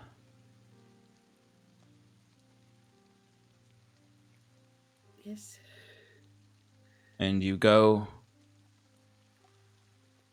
and embrace your mother. She embraces you, and you may not fully remember her, but this is real. In the same way when Wiswick showed you her face, you felt that twinge of reality. And in the embrace of your brother and your mother and your father, who walks in as well, your light fades. And on the bottom of this demi-plane, Reese and Rowan bleed out together.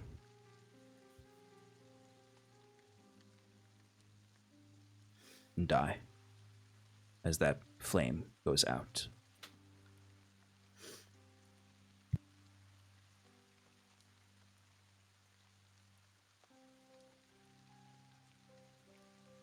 Back in reality,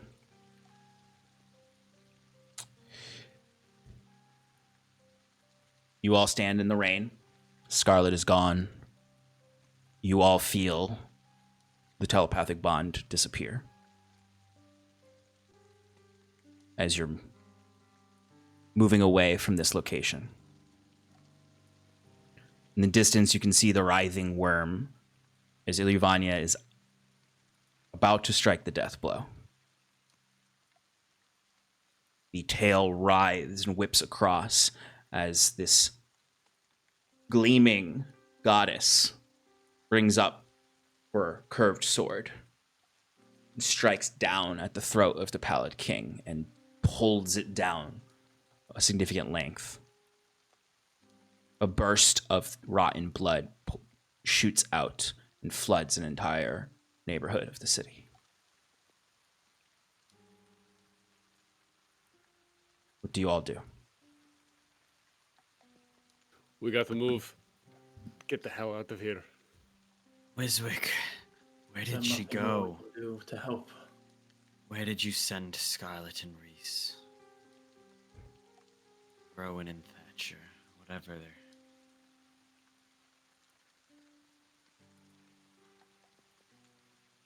Somewhere safe. But she lost a lot of blood. I gotta get her back. And Wiswick's just trying to focus on, like, he's sitting on the magic carpet, just trying to concentrate on arcane recovery. You know, like, it's gonna take an hour, but it's his only hope to see her again. So that's what he's doing. Does Timber still have his boots of levitation? Yeah. All right, so I think at this, Kieran is gonna like kind of pick up Sarathil, and like kind of shoulder carry him as he activates his flying ability. And I imagine the four of us are now flying above some of the debris to get out of the city proper, and to kind of get I think Kieran might at least try to get a view of the city below and see the destruction, and if there's anyone left alive. Sorry. Oh no, you're good. I'd probably just ride the carpet with Wiswick because okay. I need to attune the boots levitation. Oh, I see. Gotcha. Yeah. The final death throes of the Pallid King fighting Ilyuvania has destroyed a significant portion of the city. And any survivors who are left have fled to the field of Netherrock berries. So you can see a cluster of people in the eastern Old Terrace in the one area that's safe. I imagine that the golem that was, outmatched has gone there as well and has just, reverted back to its old, protectorate, natural instincts, and is standing kneeling, half cracking at the seams, holding its arms out and protecting the people there from any debris from the damages, and trying to keep the purified area safe. Yeah, you would see even the tail of the Pallid King, which is this splay of several tails, are just wraggling around, and you see the golem just keeping them from crashing down into the safety area. As the worm writhes and is literally rolling across the city and just destroying whole swaths of it as it last sort of twitch. And the body of the Pallid King goes inert.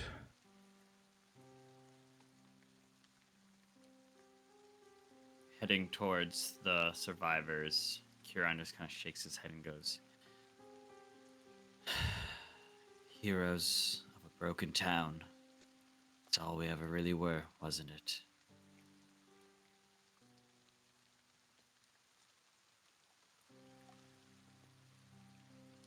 As on the wind, there's just the faint last laugh.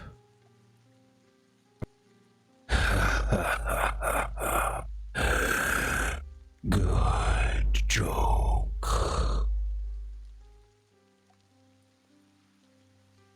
As the Pallid King has been defeated.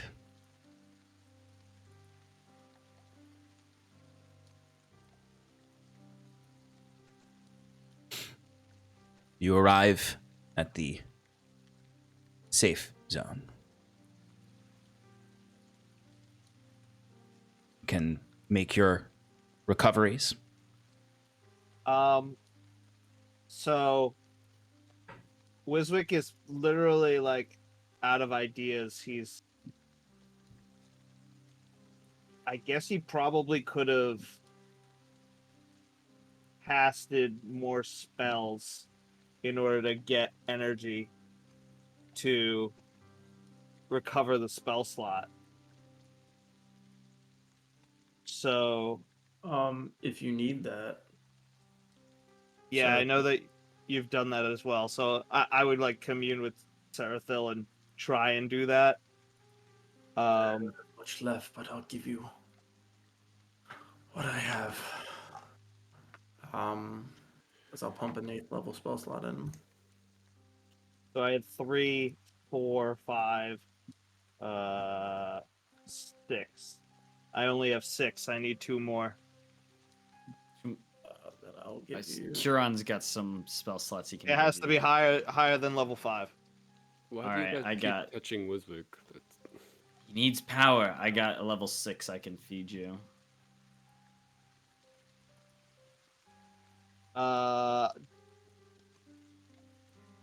Yeah, I mean, I guess I don't know if Sean would let us get away with this, but like, can somebody just hit me with something? Because magic damage apparently is better than I'll say you have enough. Okay. Thank Huron you. inflicts a wound, just slaps Wiswick across the face. Bring her back. Thanks. Yeah, and I expend all of my leftover energy to cast it again. Demiplane to open the door back open, and a stone archway appears, and within is a portal, and the darkness, the light from our dimension shines in to the small room, and the 2 bodies collapsed inside. You'd see Thatcher and Scarlet holding hands, both of them having bled out. Thatcher, it's sort of like Scarlet is standing there, and you see Thatcher's left hand is clutching her left hand over her body because she doesn't have a right hand. But there are no signs of life. It's been well over a minute. It has. Huron walks up to the door frame and puts a hand on like he's about to enter, but he just halts at the threshold and goes,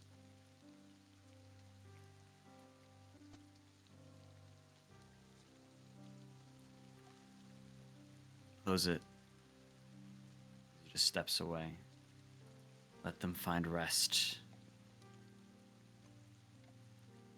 Their small little corner away from all the pain, away from all the hurt, the sorrow of the world. Let them remain here. If you can. Together at last. In their own world.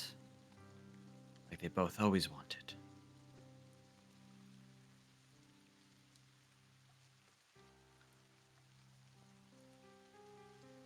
He just kind of turns away, takes a few steps.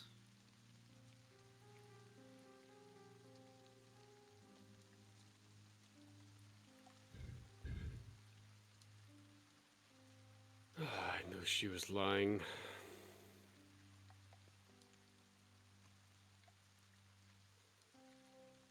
There's nothing I could have done. You did what you could, Wiswick. I failed it as well.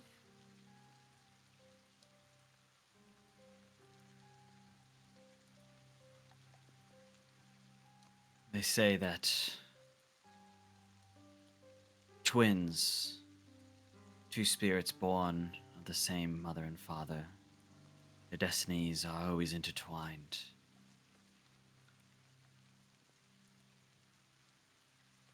I don't think it could have gone any other way than this.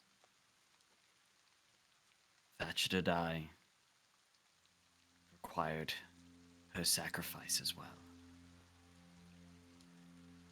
She defied destiny so many times. She was stronger than it. We worked on we did it together as a team. But till the end, there were still things she had to do alone. She was a fool. But, Wiswick says that, gritting his teeth, but you can see that he's all broken up.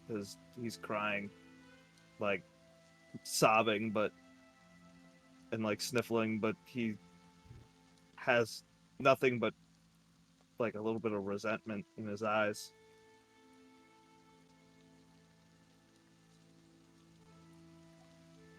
As the druids would say, they're with the weaves now. Great rhythm.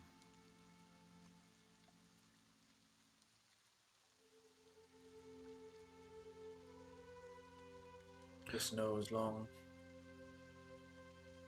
Its memory remains with us. It should never be gone. She will be remembered in the halls of the Snurfneblin. She will be I'll see to it.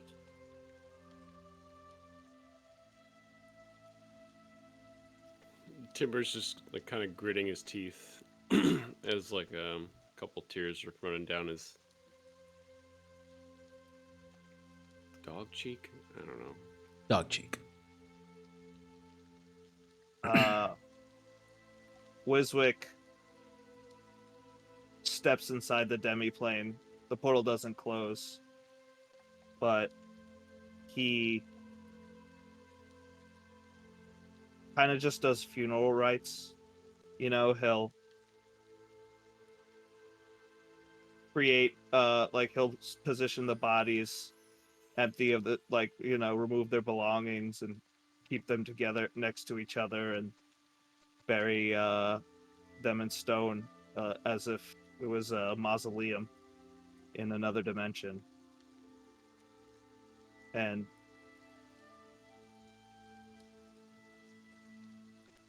leave where he'd normally leave a name or something like that.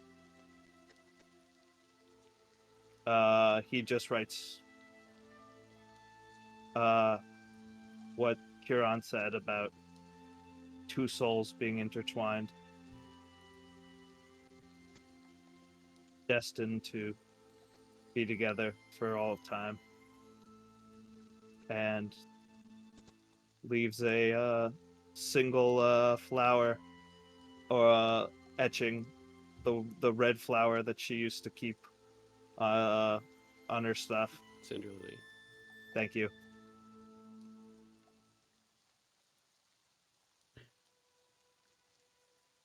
As you... while I'm doing that, everybody has a chance to say their goodbyes.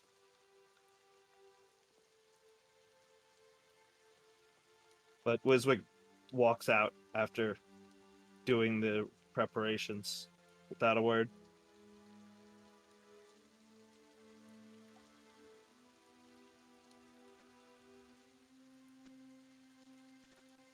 Are there any more words?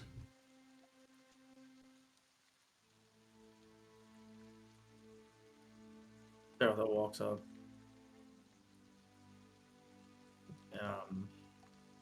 Into himself, lowly. We didn't get to know each other long.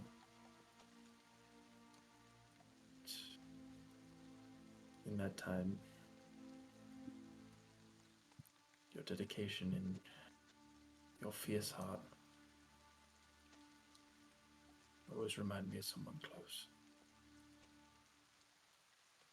I wish it didn't have to end like this, but I will see you again someday, whether or not I know it or not. Sarathil, as you say these words, you feel a hand on your shoulder. As you turn to look, you see the psychopomp.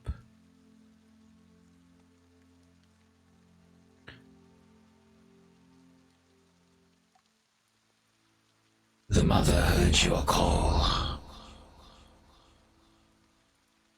their souls will rest in their father's hall. As the brass dragon. As will all who die here, their souls return to a proper resting place.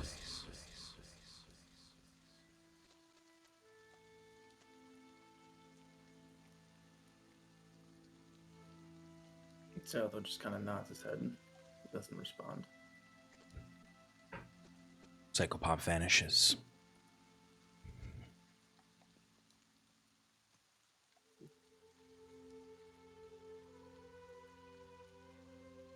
God damn it, Scarlet.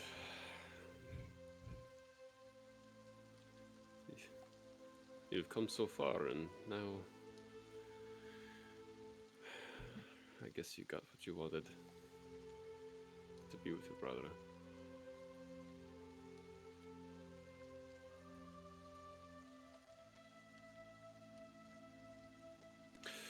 Looking back at her, we should bury her back where she grew up. Wiswick already did. Yeah. Sorry. Yeah. Never mind. We can erect a memorial to her. That's more so what I was trying to get at.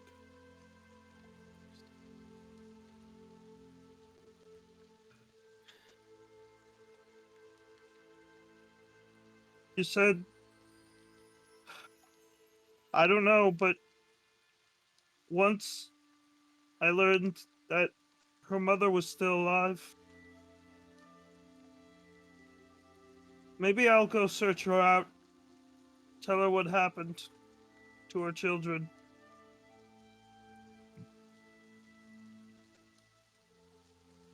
Let her decide where they'll be buried.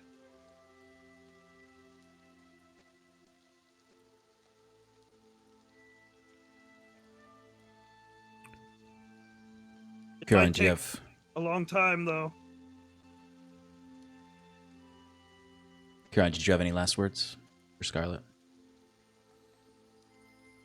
Kiran, still not entering this mausoleum, as it were, refusing to step foot over the threshold, just still hand resting on the door frame, just looks in and goes,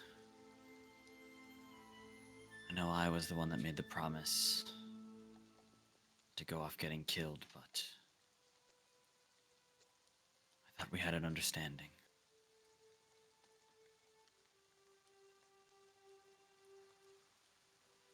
Rest well, Rowan and Reese.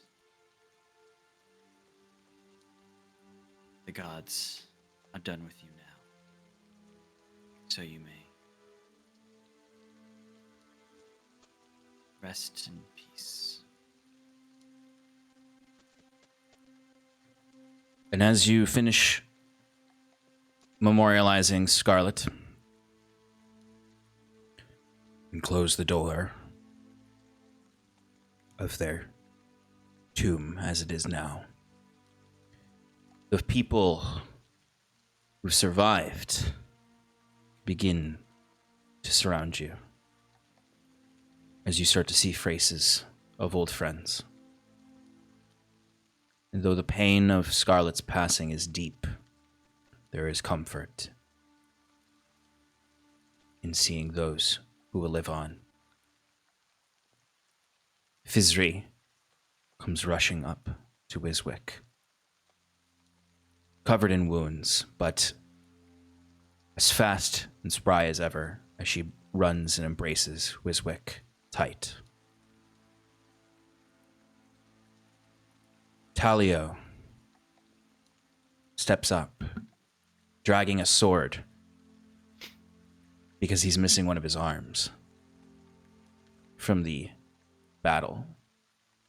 He looks very cut up, and he sort of smiles at Kiran and half hugs him, basically just saying, I'm shit with a sword. And I'm shit with a bow. We're shit together. As it should be, friend.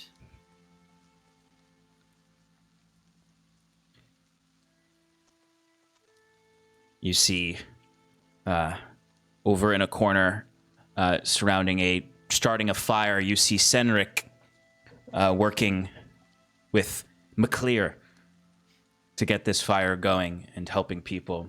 You see Valen, that old wood elf, still moving. You see Wyla, the druidess from way back, tending to the wounds of Mandrake, the satyr. And many other familiar faces. As Prince Robert approaches you all, limping and leaning on a walking stick. Half his face is gouged. His chest, his armor is completely blown to bits at his chest as his arcane focus was struck by the Pallid King's wail and shattered. So he has these scorch marks across his chest as he comes limping up.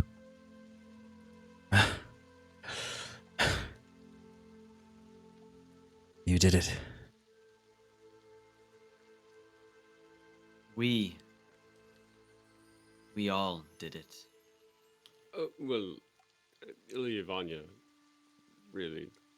She did it. most of the hard But work. we all did it. Some of us did it more than others, but we all did it. He looks out at the city, and he looks to you, Curon, and he says, I told you. To live and see a new world rebuilt. This is what needs fixing. Guess I better grab a hammer then. Put down my weapon, he says as he takes the scepter and just slams it into the ground.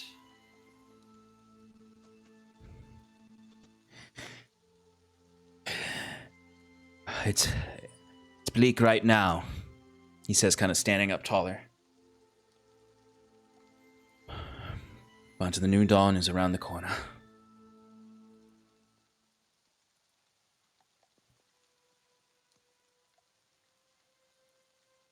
To that new dawn, we strive. Wayward 5. You've earned some rest. The gods know that we need it. Kieran, we can go to another calm inn if you want. I don't know if there's a standing inn for a couple 100 miles of us. As far as I'm concerned, with these two, looking at both wizards, the distance really isn't a problem.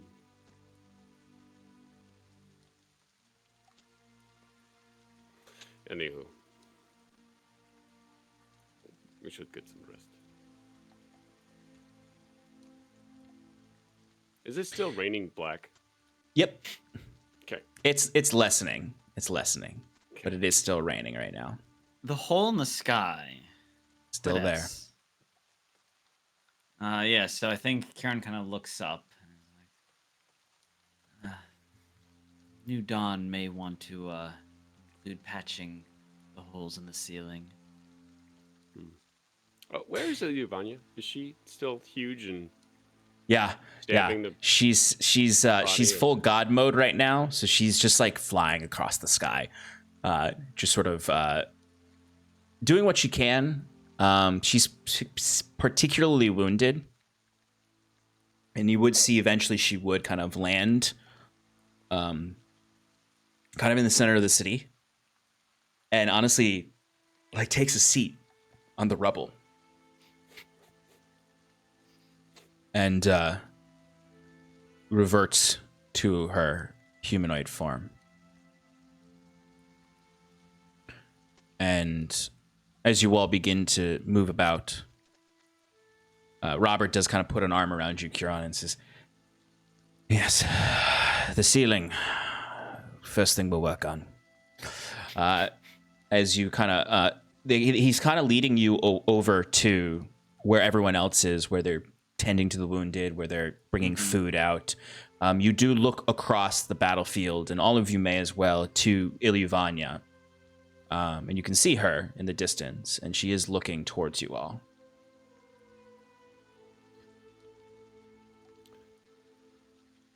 I hop on my carpet and just wave to the others.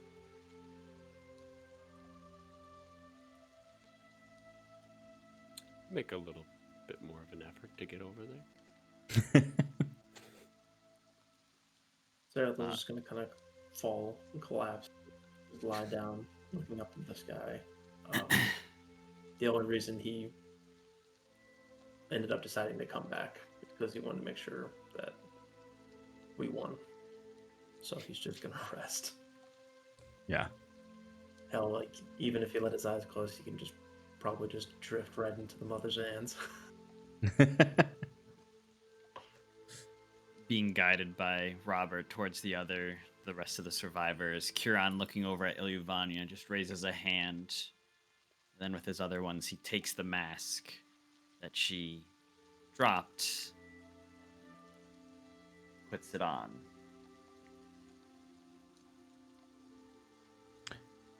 You would see she raises a hand to you as well, and she's sort of in this scintillating form. She's losing her elven form and now is becoming much more of a celestial fae entity. Like, she's no longer features on her face. She is pure white radiant lunar magic. Just the darkness of her eyes is the only feature that can be made out, where there's starlight behind those eyes, and her hair begins to just sort of float up in like tendrils, no longer black, but now a platinum color, one would say. Like I always thought. And she looks. So, Go ahead. so we're next. I'm guessing Wiswick was flying towards her, and he takes his leftover berry that he might have just picked up, and uses his ability to cast once a day to use plant growth, and grow the flower at her feet, and it threw out like all the poison and grime that's on the floor. It blooms, and he picks up the flower and hands it to her. We made this happen together. This will help you remember that. Think of us when you consider the fate of the material plane. You might be the strongest being here now. You have a responsibility to keep it safe. As he's reaching out, holding the flower up to her. And she'll bend over, because even though she's not giant god-sized, she's still like a good 10 feet tall. She bends down to pick it up. Let's say Timber, you would arrive at this point if you were heading that way. And she looks to you, Wiswick. She doesn't say anything at this point. It's more so a presence, a calming presence, as you stand in her at her feet. And she looks to you, Wiswick, with kind of a twist of her head, just as that precocious young girl would look at you when you said things to her that she didn't fully understand. And then she looks over to Timber as he approaches. You did it. Wiswick just sighs. He's like, All right, I get it. Part of that warm feeling, Wiswick, is an understanding that she understood the gist of your message. As good. Yeah, she didn't go completely on deaf ears. But Timber, what did you say? You did it. Do you remember everything now? She comes over and kneels down on one knee to you and just kind of cups your whole head in her palm. And she nods, and you feel that overwhelming sense of peace that she had given you that one time when you saw her face. And she just sort of rubs the side of your head as you almost close your eyes and feel this wash of warmth. Scratches a little behind your ear. You feel this overwhelming sense of gratitude to you for watching out for her when she first came back.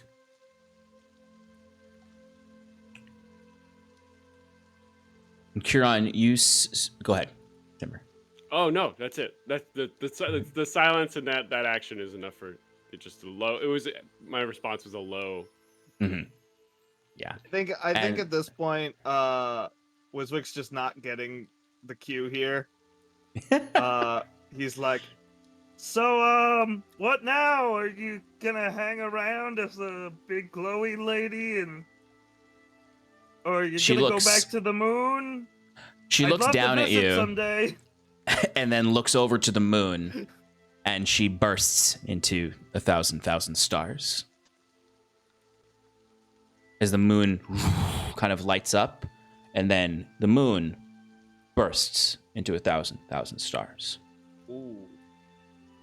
And then you can see the moon reforms much, much, much higher in the sky in a true orbit around Aradun, as Ilyuvania will watch over the whole of the world, not just Alicia now. What a show off. Kieran, you feel as she leaves, even though you're being ushered into conversations with other people coming up and congratulating you, people talking about how wild the fight was. This just group of survivors here. Their voices almost dull as you feel Ilyuvania's presence spread thinner out of this veil across all of Aradun.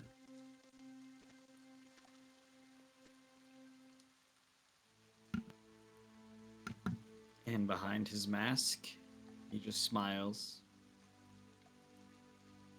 As he, is silent for, some time, and, people around him might be like, are you listening? Before he finally, kind of, not snaps to necessarily, but starts to respond again. Yes, it was quite a fight indeed. We lost very many brave souls, but we'll remember them. Strive towards a brighter future, he says, looking towards Prince Robert. I thought you were Who going to say nods to you. Yeah, exactly. And much like the end of Lord of the Rings, life goes on, but you still feel that strange presence here. Survivor's guilt, one might say. The last thing that'll happen in this moment is Sarathil, as you lay there, drifting in and out of reality, probably, in your own mind. You do feel a hand cup your cheek. And you don't even need to open your eyes to know that it's the spirit of Hypatia.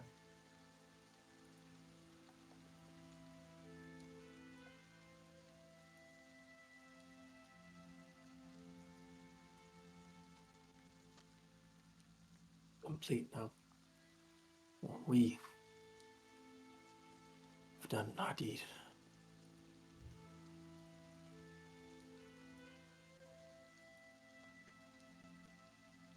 Yeah, I can rest now.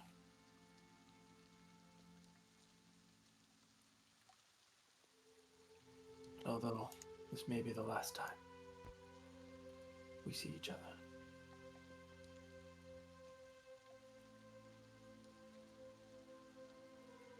You hear her voice in your head.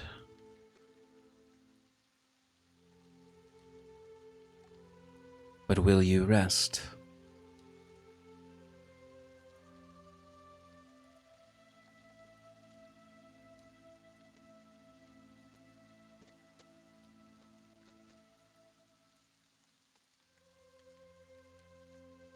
My body won't, but my mind will.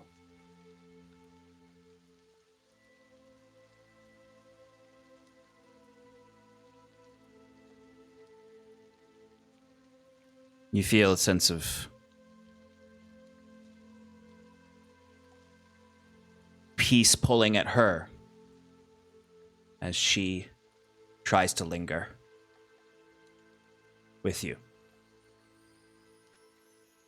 But with the deed done, her spirit is free. And she holds on as long as she can, almost as if she's resting beside you, and her head is on your chest and her hand on your cheek. Before long, it fades to the cold of the rain, as Hypatia's spirit passes on to Elysium, and Magmel, the halls of Adra.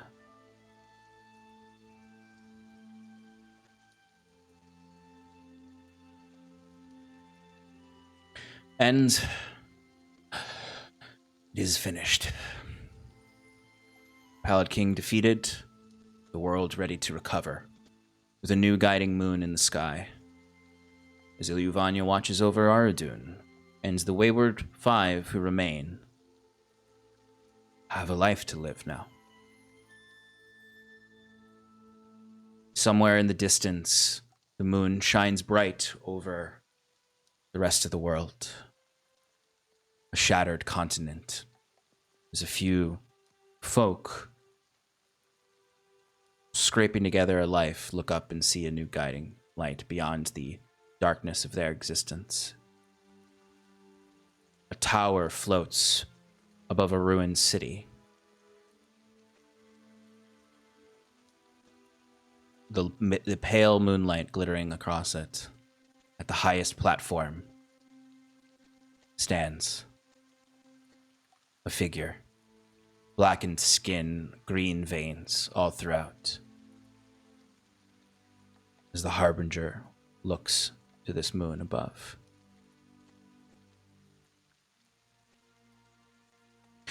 And beyond, somewhere else, chains begin to break in another place, as some gods long locked away feel their first taste of freedom. Deep, deep elsewhere, we hear the sounds of anvils, hammers. We see folk golden, bronze, silver skinned. As a door of a smithy opens, and a set of twins look upon their father again. Scarlet and Reese, Rowan and Reese, have moved on to the golden halls of their father. And that's where we're going to end tonight, many hours later. And that is the end of Campaign 1, Advantage in Paradise. Oh! Dear God. You're probably By the 9 conservators, I do declare that was some storytelling there, Mr. O'Donovan. I will not tarry long here because it is late as fuck, and I know half of you are not night owls like me. no. Astraeus is. Astraeus is. Next week, we are going to do an epilogue episode with the survivors of the Wayward 5, who will do a little bit of role-playing here and there, but mostly just to tell the stories of your characters' lives after this epic conclusion to an adventure. And maybe, Shannon, you can send... well, if you're around, you can join us, but if you're not, because there's a baby that came. You can send me anything you want to remark upon. Yeah, that's it. What are y'all doing? What are y'all still doing here? Get out of here. It's over. The show's over. It's over. Now, real quick before we end, we are obviously going to take a break before we start a new campaign. There will be a new campaign with our cast here, but not for a while, as Shannon gets to know a new human that enters her life. But we are going to do other programming in between then. We'll maybe do some one-shots with this crew. I do want to get at least one show going that has some new voices that can come onto the channel. Stuff's going to happen. So Yeah, I'll I still got a be plan hanging too, out. too. I'll still be hanging out on Wednesdays. Probably a little less stressed as I'm not, there's no deadlines necessarily, but I'm going to be preparing for the new campaign. So, new map. Yeah. What? Not same map? We're going to Aldalore, baby. The OG map. The OG map. I'm gonna have to make a new with the OG map. All right. I don't see anyone to raid because it's late as hell. So I think we're just gonna end tonight. One more giveaway. I don't know if people want to do. Oh, I forgot about that. if for friends who are still here, if you want to do #ooze in the chat, I got one more bundle to give away. So Ooze in the chat. Ooze in the chat. if you want to, Chat. #ooze. Ooze in the chat.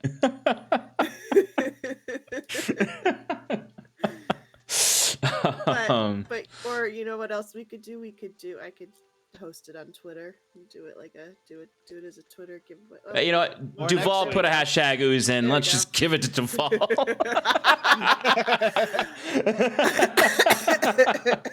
Go ahead and pull it. 5, 4, 3, 2, 1. Pull it. I still have people from before too. So Oh, okay. Okay. We'll do that. Here we go. So, all right, Jay Barrett. Joe. Cool. Oh, awesome. Woo. Good job, everybody. Alrighty, folks. Say goodbye for a while. Good night, Goodbye for everybody. now. Bye for a while. See See you you in a soon. new world. Thank you for hanging out with us in Paradise. That's true. We'll see you next week. But thanks for hanging out with us for 3 years in Paradise. Many more.